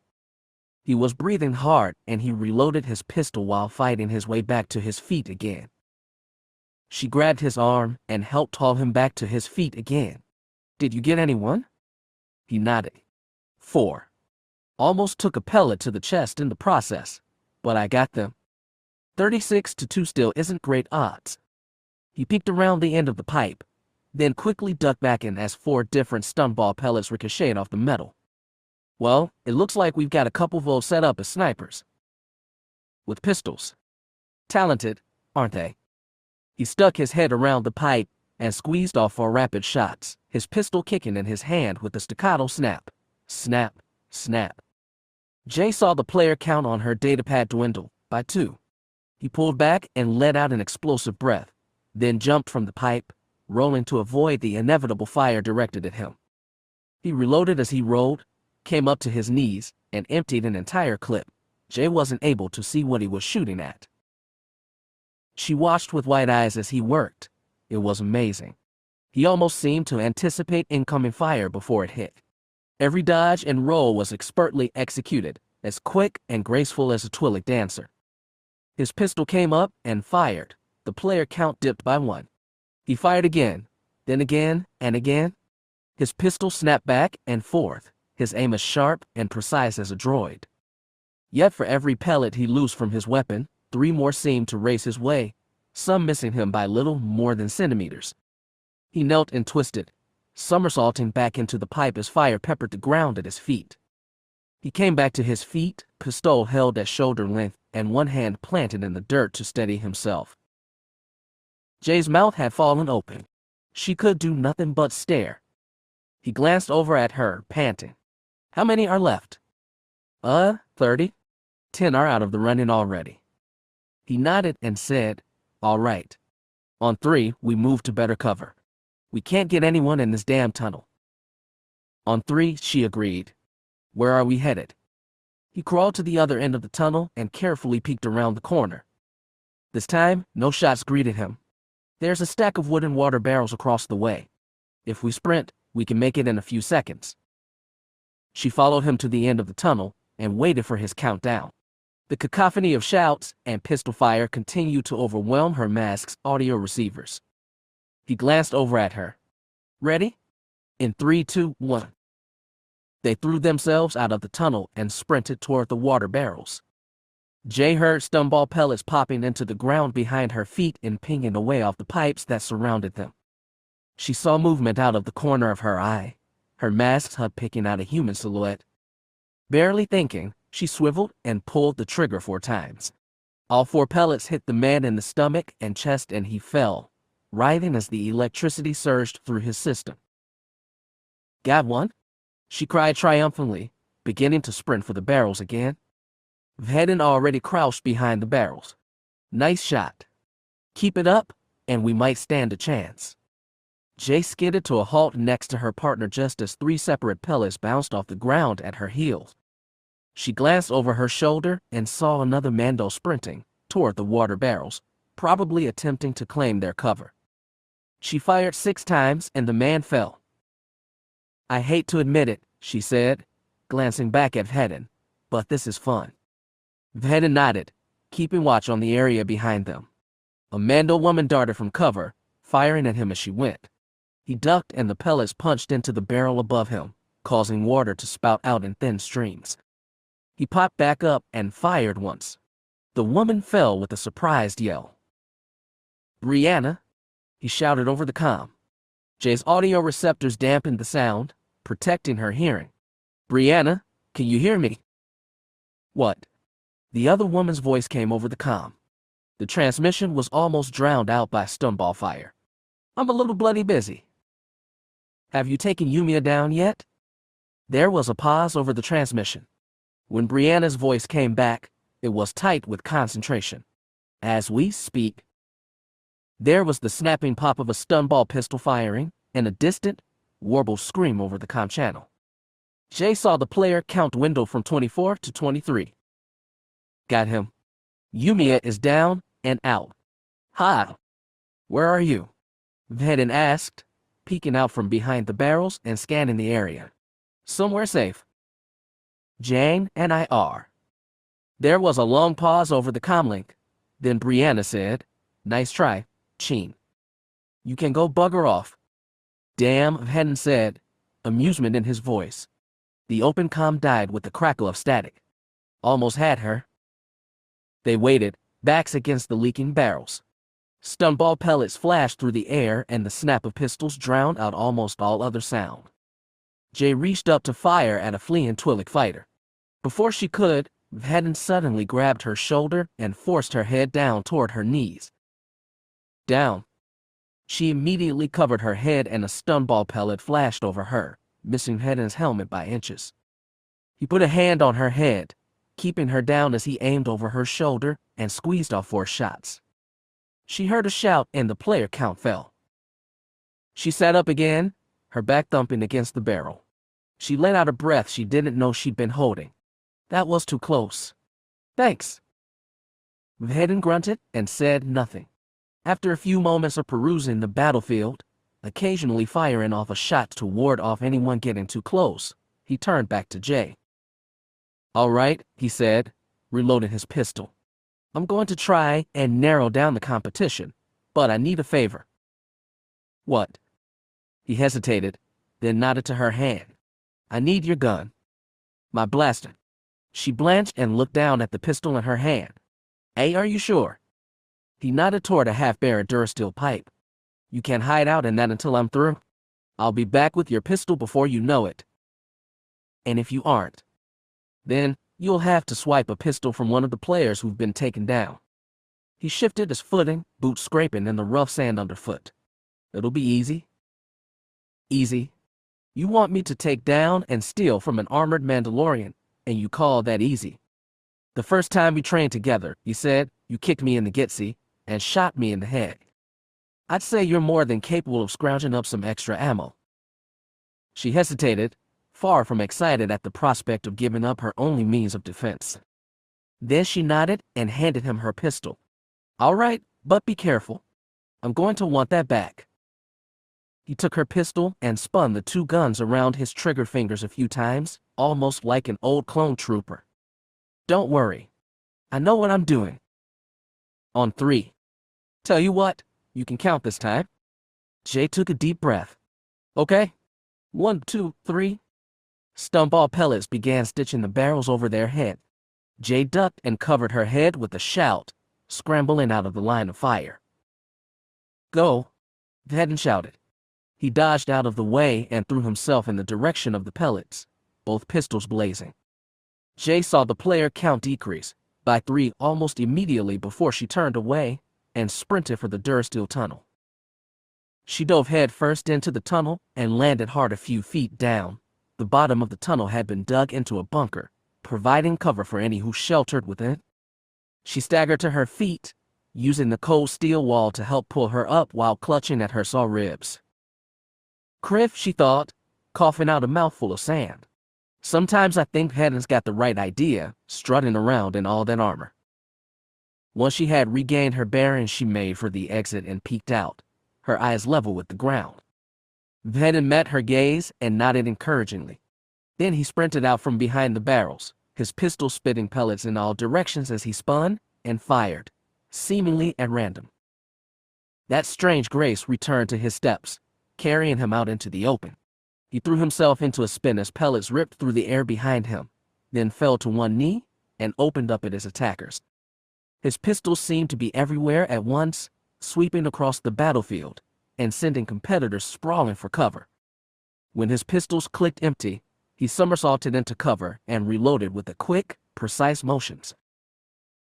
Come on, Cin, she thought, bouncing on her heels as she watched the proceedings. You're making a hell of a spectacle, but you aren't taking anyone down. Stop showing off and take this seriously." She craned her neck up, trying to get a better view. She raised herself up onto her tiptoes, holding onto the edge of the bunker and burying her fingers into the rough sand of the pitch ground. Click or buzz. Jay froze, eyes stretching wide. A pistol was cycling up behind her. She turned slowly to find a gray-armored Mandalorian pointing the charged pistol at her masked head. He gestured with his pistol, a sharp jerk whose meaning was unmistakable. At the Mando's beckoning, her hands drifted up into the air. Through his semi-transparent mask, the Mando sneered at her. A dark chuckle bubbled up from his throat. Well, he said. "What have we here? A poor, lost Erudii hiding out here, all by herself." Chapter 13. Oh yeah? Part 2. Jay had been held at gunpoint often enough to know that she didn't like it. Then again, it would be a strange person who did. But stunball pistol regardless, there was something in the gray-armored Mando's bloodshot eyes she didn't like. A cold, sharp look usually reserved for cat hounds and pirates. To him, this was obviously far more than a simple game. "All right," she said with a shaking voice. "I give up. No reason to cause any trouble. I'll just..." "Just what?" The man chuckled. "Walk on off the pitch with nary a scratch. Erudii arrogance. You think you can play by different rules." He stepped forward. "You knew what you were getting yourself into. That means you take your lumps like all the rest. Maybe with an extra 1 or 2 for good measure. You foreigners are like rockroaches. You keep scuttling even after being stomped on." He jerked the pistol again. "Turn around. On your knees. You will flail better if you don't know when it's mean." This can't be happening, she dizzily thought. But, despite every instinct in her body screaming for her to rebel, to fight back and ignore his commands, she found herself turning around and sinking to her knees in the rough gravel of the bunker floor. She heard the crunch of the gray-armored man's boots as he stalked up behind her. Then she flinched as the hard barrel of his gun pressed into the back of her head. Strangely, the sensation was a strictly focusing one. Rather than throwing her into a dangerous panic, she found her mind grown sharper. Her eyes raked across the ground, mind racing for a plan. Her hand drifted across the ground, searching for something, anything, that she'd be able to use to take her out of this terrible situation. "Damn Vhetin," she found herself cursing. "If he hadn't taken my pistol." The gun jabbed harder into the back of her head. The weapon let out a series of nearly inaudible clicks as it began to transfer air to its condensing chamber. She had a half-second, perhaps less, before the weapon fired and sent a storm of electrical energy through her skull. She needed something, some plan, some weapon. Her hand closed something in the sand. Something hard. A piece of wood. She gripped it and tensed, ready to move at a moment's notice. Vhetin had taught her to wait for what he called a shatter point, supposedly based on some old Jedi philosophy. It was a specific moment, usually only a fraction of a second, when a tense situation could diverge into a myriad of different outcomes. In that moment, opponents lowered their guard, and any worthwhile defender willing and able to strike could quickly turn the tide of any conflict. The shatter point came, a tiny quiver in the barrel of the gun as the Mando depressed the trigger. Before her mind could get the better of her, she ducked down and pressed her forehead into the sand. The pistol fired and 3 pellets buried themselves into the sand only inches from her head. She didn't give the man time to adjust her aim. Instinct had taken over by now, guiding her every motion and thought. She was merely a puppet, subject to the whims of her puppeteer. She was barely conscious of her own motions. Her arm came up, carrying with it the thick plank of wood. She pivoted as she swung, throwing the makeshift weapon into a hard uppercut. The blow fell so hard that the force of it rattled back up Jay's arm. The wooden plank splintered upon connection, snapping the man's head back. His next shot went wild, ricocheting off the metal walls of the tunnel. Her mind had now been replaced by a flood of adrenaline and panic. She leaped forward and tackled the Mandalorian, carrying them both to the ground once more. They landed hard in a tangle of arms and legs, both struggling to pin the other into the gravel. In the end, Jay's smaller, more dexterous fingers went out. She managed to pry the pistol from the Mando's grip and turn it back on him. She fumbled with the grip for a moment before managing to grasp the weapon securely and place it against his chest. The Mando only managed to scream out a frantic, "Damn it," before she shot him twice in the chest. The pistol cracked loud in her hand, bucking back against her palm. Electricity coursed through the man's system and crackled up and down his arms. He writhed and bucked beneath Jay, groaning and fighting against the power enveloping. Then, finally, he fell still and unconscious. The player count ticked down a single digit. Jay fell back into the gravel, panting hard and holding her hands to her chest. Her breath was coming in sharp gasps as the adrenaline in her system wore off. It was some time before she managed to catch her breath. Once she did, she took the unconscious man's pistol and searched his body armor for extra ammunition. She found 3 full clips of pellets and hooked them on her belt.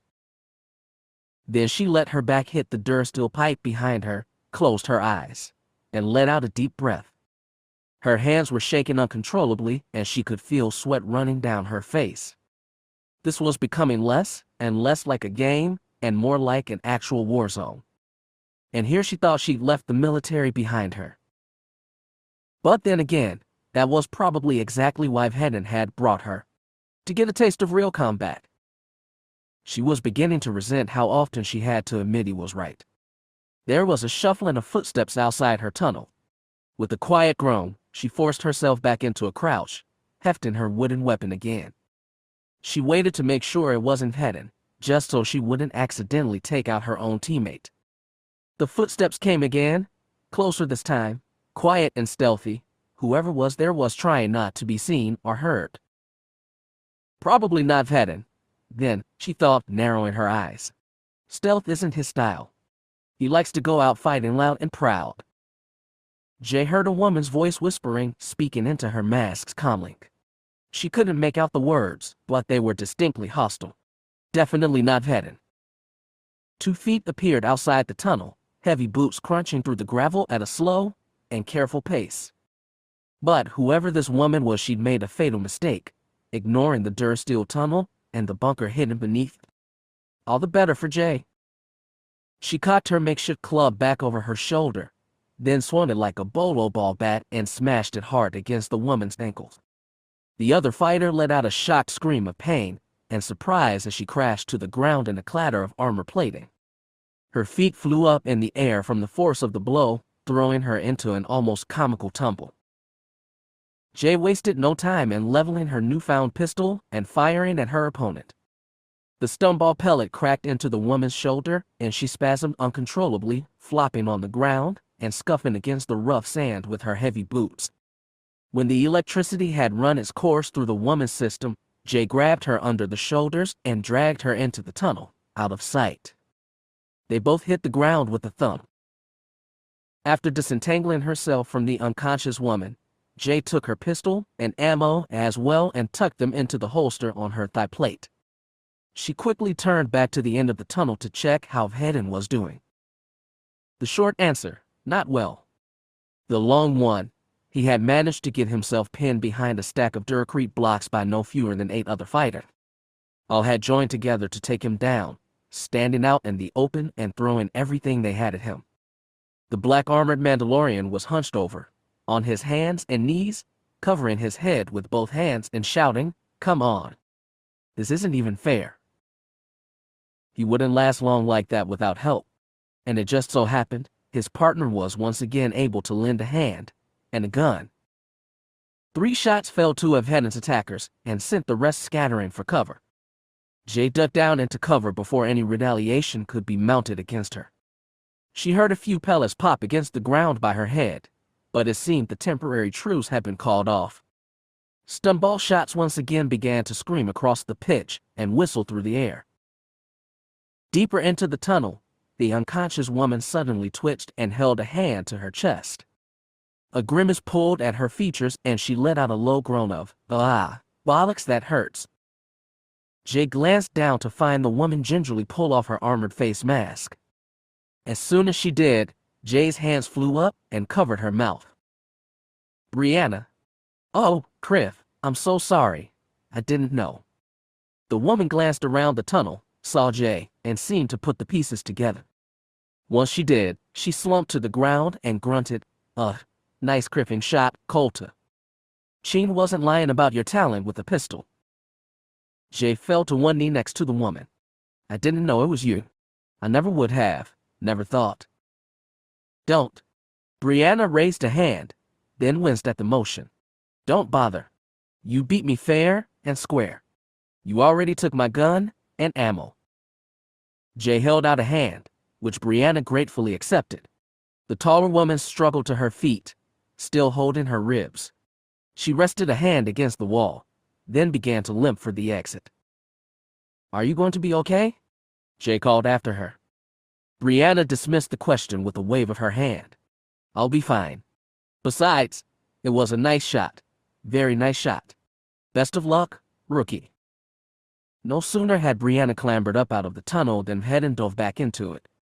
He flew through the entrance of the bunker as if he'd leap forward at a full run and crashed to the ground with a pained grunt. He managed to kick up a thick cloud of dust when he landed, so thick it obscured him from sight for a moment. She heard a frantic clatter of armor plating and he emerged from the fog, on his back and aiming to the entrance. Jay ducked out of the way just as he pumped 4 pellets into the Mando who was stupid enough to chase after him. The man stumbled and fell, twitching, into the dust outside the bunker. As soon as the threat had passed, Vhetin went limp on the ground only inches from where Brianna had collapsed minutes before. Oh man, he gasped. His head hit the ground with a hard thud. Oh man, I think I've successfully managed to piss off every other competitor on the field. He craned his neck up to stare at her. How many are left? Jay checked the player count and found it lower than she expected. 7 players. Just how long have we been here? Oh, Vhetin struggled to his feet as 4 different shots hit the ground near the edge of the tunnel. I'd say about half an hour. We Mandas don't like to waste time messing around. And what would you call your little stunt out there? Running around like a decapitated nutbush, shooting at everything that moved. He grunted and reloaded his weapons. I needed the exercise. Jay turned back to the end of the bunker. She sighted in on a Mandalorian with a deep green helmet who seemed to think he was safe, crouching behind the leaking water barrels Vhetin, and Jay had fled from earlier. She pulled the trigger and 2 shots spat from her weapon. The Mandalorian fell onto his back and twitched once, letting out a shout of rage as electricity raced through his body. He recovered surprisingly fast, pushing himself to his knees and ripping off his helmet before storming off the pitch, cursing and shouting as he did. The crowd booed his poor sportsmanship and quieted down only when he stalked out of sight. Vhetin appeared at her shoulder, glancing up and down the field with both pistols raised. After a moment, he adjusted his footing and growled, Tell you what, there's a bonus of 5,000 credits for capturing the flag at the other end of the pitch. No one's gotten at it yet, so what do you say we make a break for it? Jay considered this new reward. 5,000 creds would be a nice extra, and it would go a long way to rebuilding her life. Besides, there were only 6 people left, including her and Vhetin. She glanced at her partner and said, Jang's probably still out there. You think he'll slow us down? Not if you really want those credits. Greed can be a powerful motivator. Jay nodded. Then let's go for it. I'll cover you.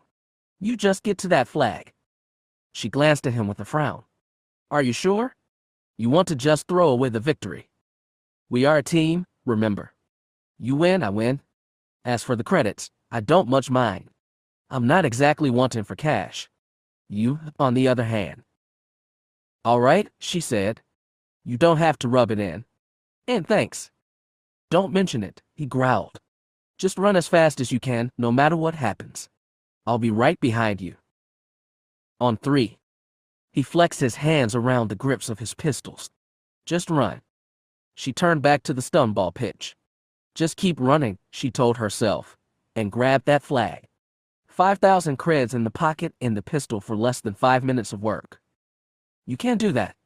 Easy. She huffed out a breath and hauled herself out of the tunnel.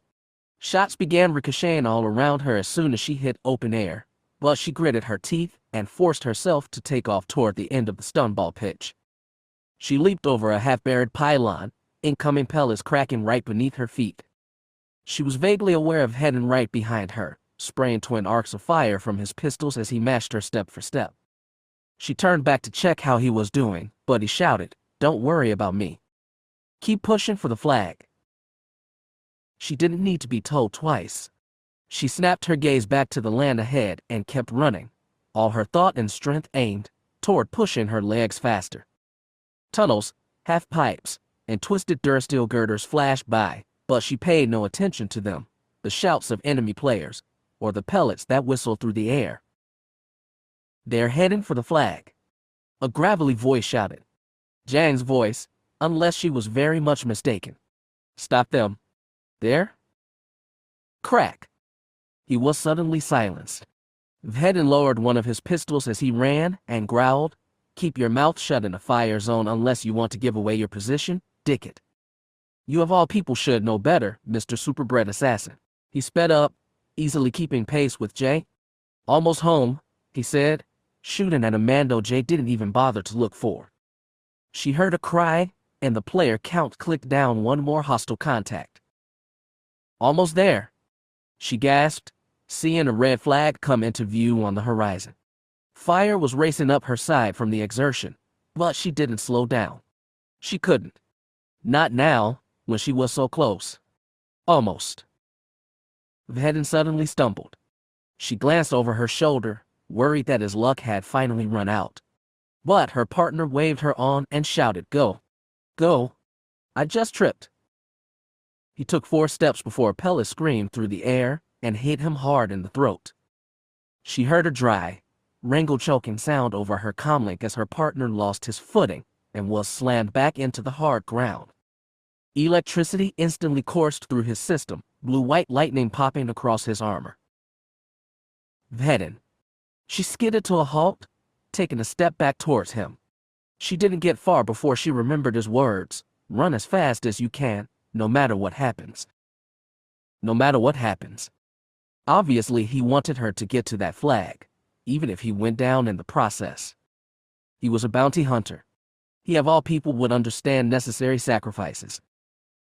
She hesitated a moment longer, mind racing as she considered the possibilities laid out in front of her. Vhetin was down, there was no denying that. Staying and helping him would only leave her open to attack. She needed to move on, complete her objective, before that happened. She could come back and check on him after the game was over and the reward was hers. It sounded like something a bounty hunter would do. She hoped he wouldn't hold it against her. "I'm sorry," she murmured, then took off again. A shadow darted along behind a short durasteel wall to her right and her instinct screamed that someone was trying to flank her. Right on time, 2 different shots whistled out from behind the wall, missing her by mere inches. She flinched under the enemy fire, then raised her pistol and squeezed off a barrage of shots in her attacker's direction. Her shots hit home, the man aiming at her twitched and fell. She heard a familiar shout of rage over the din of battle. A second later, a familiar-looking helmetless man staggered back to his feet and aimed his pistol at her, loosing 2 more shots. "That's the man from the tunnel." She ducked as pellets screamed over her head. "The one who tried to attack me? He cheated. Vhetin got taken out by a cheater." She hit the man twice more in the chest, the stun rounds cracking hard against his chest plates. The man twitched, hands clenching hard as his muscles spasmed. But then he shrugged off the pain and sighted in on her again. It was obvious the rules no longer applied. This man was determined to take her out, rules or not, disqualification or not. She could do nothing but outrun him. So she turned and ran, as fast as her weary legs could take her.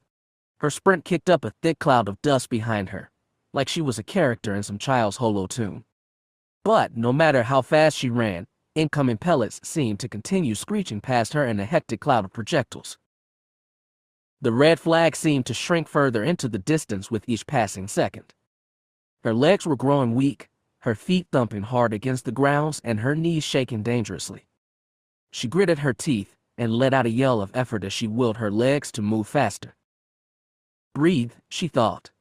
Just breathe and keep going. Don't stop for anything, no matter. A grunt of surprise and a loud crash of armor plates interrupted her thoughts. A second later, a deafening roar rose from the crowd, a cacophony of cheers and stomping that seemed to drown out all other sounds. She hazarded a glance over her shoulder to find that Vhetin had barreled out of nowhere and tackled her opponent. The helmetless man was taken completely by surprise as the black-armored Mandalorian pinned him to the ground, hands behind his back. Vhetin gave him a vicious punch to the back of the head for good measure, then looked to Jay and gestured wildly with his one free hand. Go. I'll keep him down. Jay didn't slow her relentless flight. Her feet pounded hard against the sand now, sending sharp spikes of pain up into her thighs. Her breath was little more than a desperate rasp, her entire being focused on nothing more than lifting her feet and putting them down again, sucking in breath and huffing it back out again. The flag was only meters away now. Jay gritted her teeth, feeling her strength seep away in this final push. She stumbled, unable to run any longer, and instead leaped forward with all the might left to her. A gasp of anticipation and excitement rose from the crowd as soon as she did. She landed hard in the dirt, her breath ripped from her lungs by the force of the impact. A fog of dry dust invaded her lungs and her fingers scrabbled at nothing more than loose gravel. Her mind clouded with panic when she grasped at the air ahead of her and grabbed nothing but dirt and open air. No. She had not gone all this way just to lose mere inches from the flag. With the final strangled moan of effort, she crawled the last few inches before collapsing. Her hands wrapped around the flagpole with the iron grip of desperation. As soon as her fists closed around the pole, she collapsed in the dirt and let her helmeted head hit the ground with a thump. There was a split second of shocked silence. Then a colossal roar rose from the bleachers on the sidelines, hundreds of feet stomping and crashing against wood, loud enough and hard enough to shake the ground. Jay couldn't pay it any mind. Her strength was completely drained. Her mind was a fog of exhaustion and adrenaline, unable to process anything but her racing heart and her uneven gasps as her lungs strained for oxygen. Jay. A distant voice was shouting for her. Jay. The world shivered, then tilted hard. Someone was hauling to her feet, tearing her fingers from the flagpole. She groaned and did her best to struggle, reaching for the flag. She couldn't let it go. She'd won, fair and square. She needed to. But then she saw a hazy black armored figure, hauling her to her feet. His hands were tucked under her shoulders, supporting her weight as he lifted her back to her feet. Jay, wake up. Her mind was still struggling to recover from the exertion. What? Vhetin. Did we win? You won, Jay. He had to shout to be heard over the thunderous cheering of the spectators. She must have misheard him, must have been distracted by the noise and her own exhaustion. What? He patted a hand to the side of her head. Look at your counter. She dazedly glanced at her player counter, in the corner of her heads-up display. It was blinking a single number 1. She blinked and pulled her mask off, rubbing her eyes and looking at it again. The HUD, now cradled in her hands, showed the same thing. Not 11, not 12. Only 1. It's me, she thought with dazed disbelief. I'm the one. The last one left standing. I won. Her eyes slowly widened as she felt Vhetin slapping her on the back in congratulations. I knew you could do it.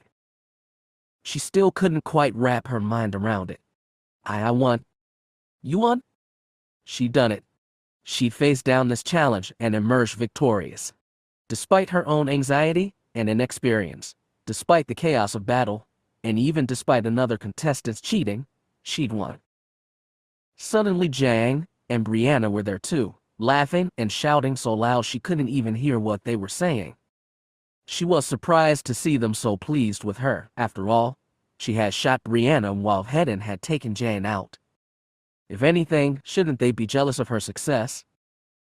But then, she remembered, it's just a game. She remembered all the anger, fear, and emotion that had come with this game. How the angry, helmetless man had flat out broken the rules in his bid to win.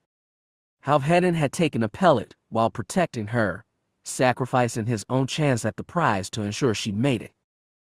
Just a game, she thought as she was surrounded by roaring, cheering Mandalorians. Yeah, right? Chapter 14. Partners. Rame's farm, 14 miles outside of Kell Dae, Mandalore. That evening, Jay was sitting at the round table inside Rame and Mia's rustic farmhouse. Her hands were cupped around a mug of a sweet-smelling drink that Vhetin had called Tigger, apparently a kind of alcoholic fruit drink the locals enjoyed. It was rich and tangy, sending a pleasant tingle through her nerves. The others had proposed celebrating at the Audiobook, but Jay had declined. She was sure she'd had enough congratulations for one day, and she doubted she could take much more excitement after the match and the subsequent victory ceremony that had taken place afterward. The ceremony had been swift and efficient. After cleaning herself of dust and dirt, she'd been led back to the dark wooden shack that served as the entrance to the stoneball pitch. The interior had once again been crowded with Mandalorians, this time recuperating from the fight and being checked over by a team of white-armored medical technicians. A stocky bald man with a dark scowl, Vhetin had introduced him as Tabi Dala, had given her terse congratulations and handed her the grand prize, a pouch of 5,000 credits worth of chips and a sharp-edged, elegantly designed pistol, the likes of which she had never seen before. It was a Verpine pistol, crafted by the bud-like weaponsmiths of the Roche asteroid belt. It was a beautiful weapon, one that Jay almost felt uncomfortable wearing on her person. She wasn't used to carrying such fancy gear. In the past, she'd made do with whatever Imperial outfitters had given her. Whether it was a top-of-the-line SE-14 blaster or a clunky old projectile bolt blaster was up to her procurement officer, and she'd had little say in the matter. But now she had her newly won pistol holstered proudly on her belt, and 5,000 credits sitting in a newly opened credit account. It wasn't bad for a single day's work, no matter how hectic and exhausting that single day had been. She was confident she would be able to make it on her own now. No more sapping off Rame's and Mia's credits, and no more relying on the charity of others. She was ready to pull her own weight and take whatever Kell Dae and the rest of the galaxy could throw at her. But that, at least for the moment, could wait until tomorrow. Right now, she was sipping at her mug of Tigger, a warm wool blanket draped across her shoulders, and listening as Jang retold his experience within the stoneball pitch. And I'm like, damn it, he knows where I am, Jang was saying. So I jump over the wall. I saw that, Brianna laughed, and hit him with at least 15 pellets, right in the chest. The man was flopping like a G out of water. Jay laughed along with the rest, took another sip of her drink, and said nothing. She was content to simply sit and listen. And who got a glimpse of Vhetin and Jay there at the end? Brianna said, I don't think Kell Dae's seen a finale like that in 20 years. Vhetin rubbed his throat. When he spoke, his voice was harsh and hoarse, a side effect of taking a pellet to the throat. Yeah, I heard the cheers when I went down. It's nothing personal, Jang said. But whenever a fighter goes down in a spectacular way. It was hardly spectacular, the black armored man said sourly. His voice was apparently too loud, because he quickly broke down in a quiet coughing fit, masked and muffled behind his helmet. Don't be so modest, Brianna said, patting her boyfriend on the shoulder. You totally leaned into that shot. It was very dramatic. Technically, it didn't even count, Jay said, speaking for the first time since they'd gotten back to the farm. Her voice was almost as hoarse and quiet as Vhetin's. Even speaking so little made her body shiver with exhaustion again. She felt like she could head back to the Audiobook and sleep for a week. What do you mean? Maya's voice was soft and soothing. That Mandalorian, Jay said quietly. The one at the end. He cheated. Got back into the fight after I'd already shot him. Rame shook his head and scowled. He was probably drunk even as the starting shot went off. That man lives across Kell Dae from cantina to cantina. Vhetin sure took him down, though. He tackled him while he was still running. Jay bit back a laugh of her own. She took a larger swig of Tigger to ease her throat and continued. After I got to the flag, I couldn't believe I had won. Vhetin had to tell me at least 3 times. Jane burst out laughing. You should have seen the look on your face, Vodka. Your eyes looked as big as dinner plates. The entire table burst into laughter, Jay included. She was glad that she could be sitting here, with her new friends, cupping a cool mug of tea in her hands. It was a stark contrast to her life a few months ago, rotting away in prison. It almost seemed like the more freedom she was allowed, the more she remembered of the stark contrast of prison life. It was good to be able to think of that as the past. As everyone was laughing, Vhetin suddenly stood and left the room without a word. The rest of the people at the table didn't pay it any mind, but Jay glanced after him. The man stalked down a side hall and out of sight. A second later, the back door creaked open and slammed shut again. Jay frowned, concerned at his behavior. Is he all right? Did I say something wrong? Raim shook his head. He's unwinding from the fight. Just like you are. Don't worry about him. She nodded distractedly. A few moments later, she stood from the table and walked after him, leaving the rest of the people at the table to their conversation. She pulled her heavy blanket more securely around her shoulders, shivering as she stepped outside and into the cold evening air. She found him standing on the back porch, leaning up against the side of the house with his arms folded across his chest. The sun had long ago sunk behind the horizon, dimming the sky to a dark purple color. The dark planes of Vhetin's armor seemed to blend with the shadows, breaking up his outline and making him nearly impossible to see in the gloom. There was a gentle clanking of armor plating as he turned his neck to glance at her. He nodded in greeting, then turned his gaze back to the dark horizon. She stepped past him and settled herself down on the edge of the dirt-creek porch, resting her aching legs. They sat in silence for a long time, both content simply to listen to the gentle breeze murmuring through the endless stalks of grass grain. A kala wolf, a predator native to Mandalore's grasslands and forests, let out a mournful wail in the distance. When the silence was broken again, it was Vhetin's voice that drew her attention. You did a good job out there, the Mandalorian murmured. You deserve to win that pistol. The credits too.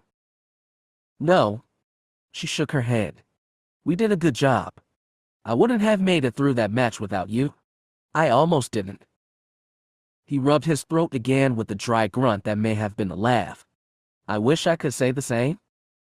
They were silent for a long time again before he continued, so I guess my faith in you wasn't so unfounded. I wouldn't say that, she said. There were plenty of places I could have screwed up. It was all I could do to keep from peeing myself. But you didn't, he pointed out. But I could have. You could have, he echoed. But you didn't. He shifted, resting his hands over his belt buckle. I still stand by what I said before. You're going to make great bounty hunter one day. Jay found herself questioning the statement. Did she really show that much promise? During the match, she felt all kinds of emotions. Fear, anger, blind panic. She'd won, sure, but was that really because of her skills, or was it simply luck? Then she remembered how she dealt with the Mando that had attacked her in the tunnel. How she'd taken him out of the fight with a simple piece of wood. How she'd subsequently beaten Brianna, a seasoned warrior in her own right, with nothing more than her wits and a stick. Was that what Vhetin was talking about? Her adaptability when under stress. How she always seemed to come out on top, no matter the odds. Maybe what he was saying was that her luck was her greatest strength. She frowned at the thought. Maybe I do have a chance at this bounty hunting stuff. Behind her, Vhetin shifted his weight from foot to foot.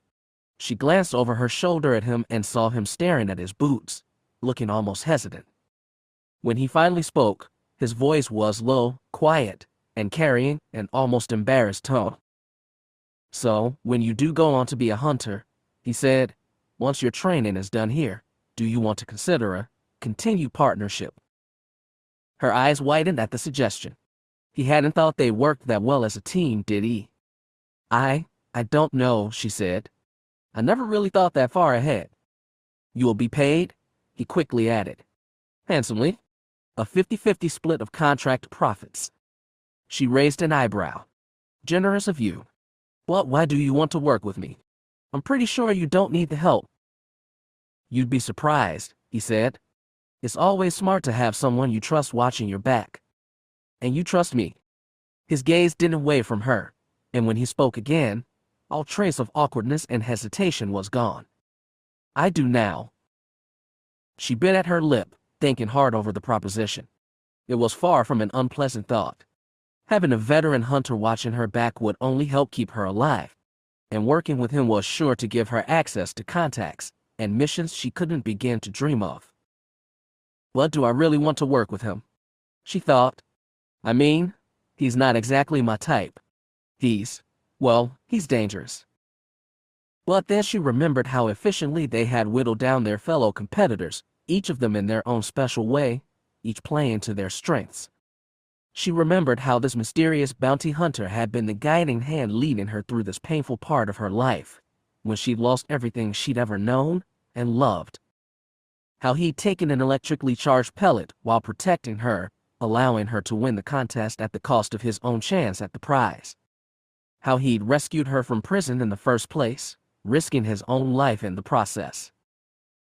He had given her so much over the past few months, a new life, a new home, and the chance at a new future. It was about time she had a chance to return the favor. So she smiled at him and nodded. Yeah, I'd like that. You're sure? I mean, I know I'm not exactly the easiest guy to work with, but... She held out a hand to him, cutting him off. Partners. He stared at her hand for a few moments, as still as if he were carved from Durkrete. Then he shook her hand and nodded. Partners.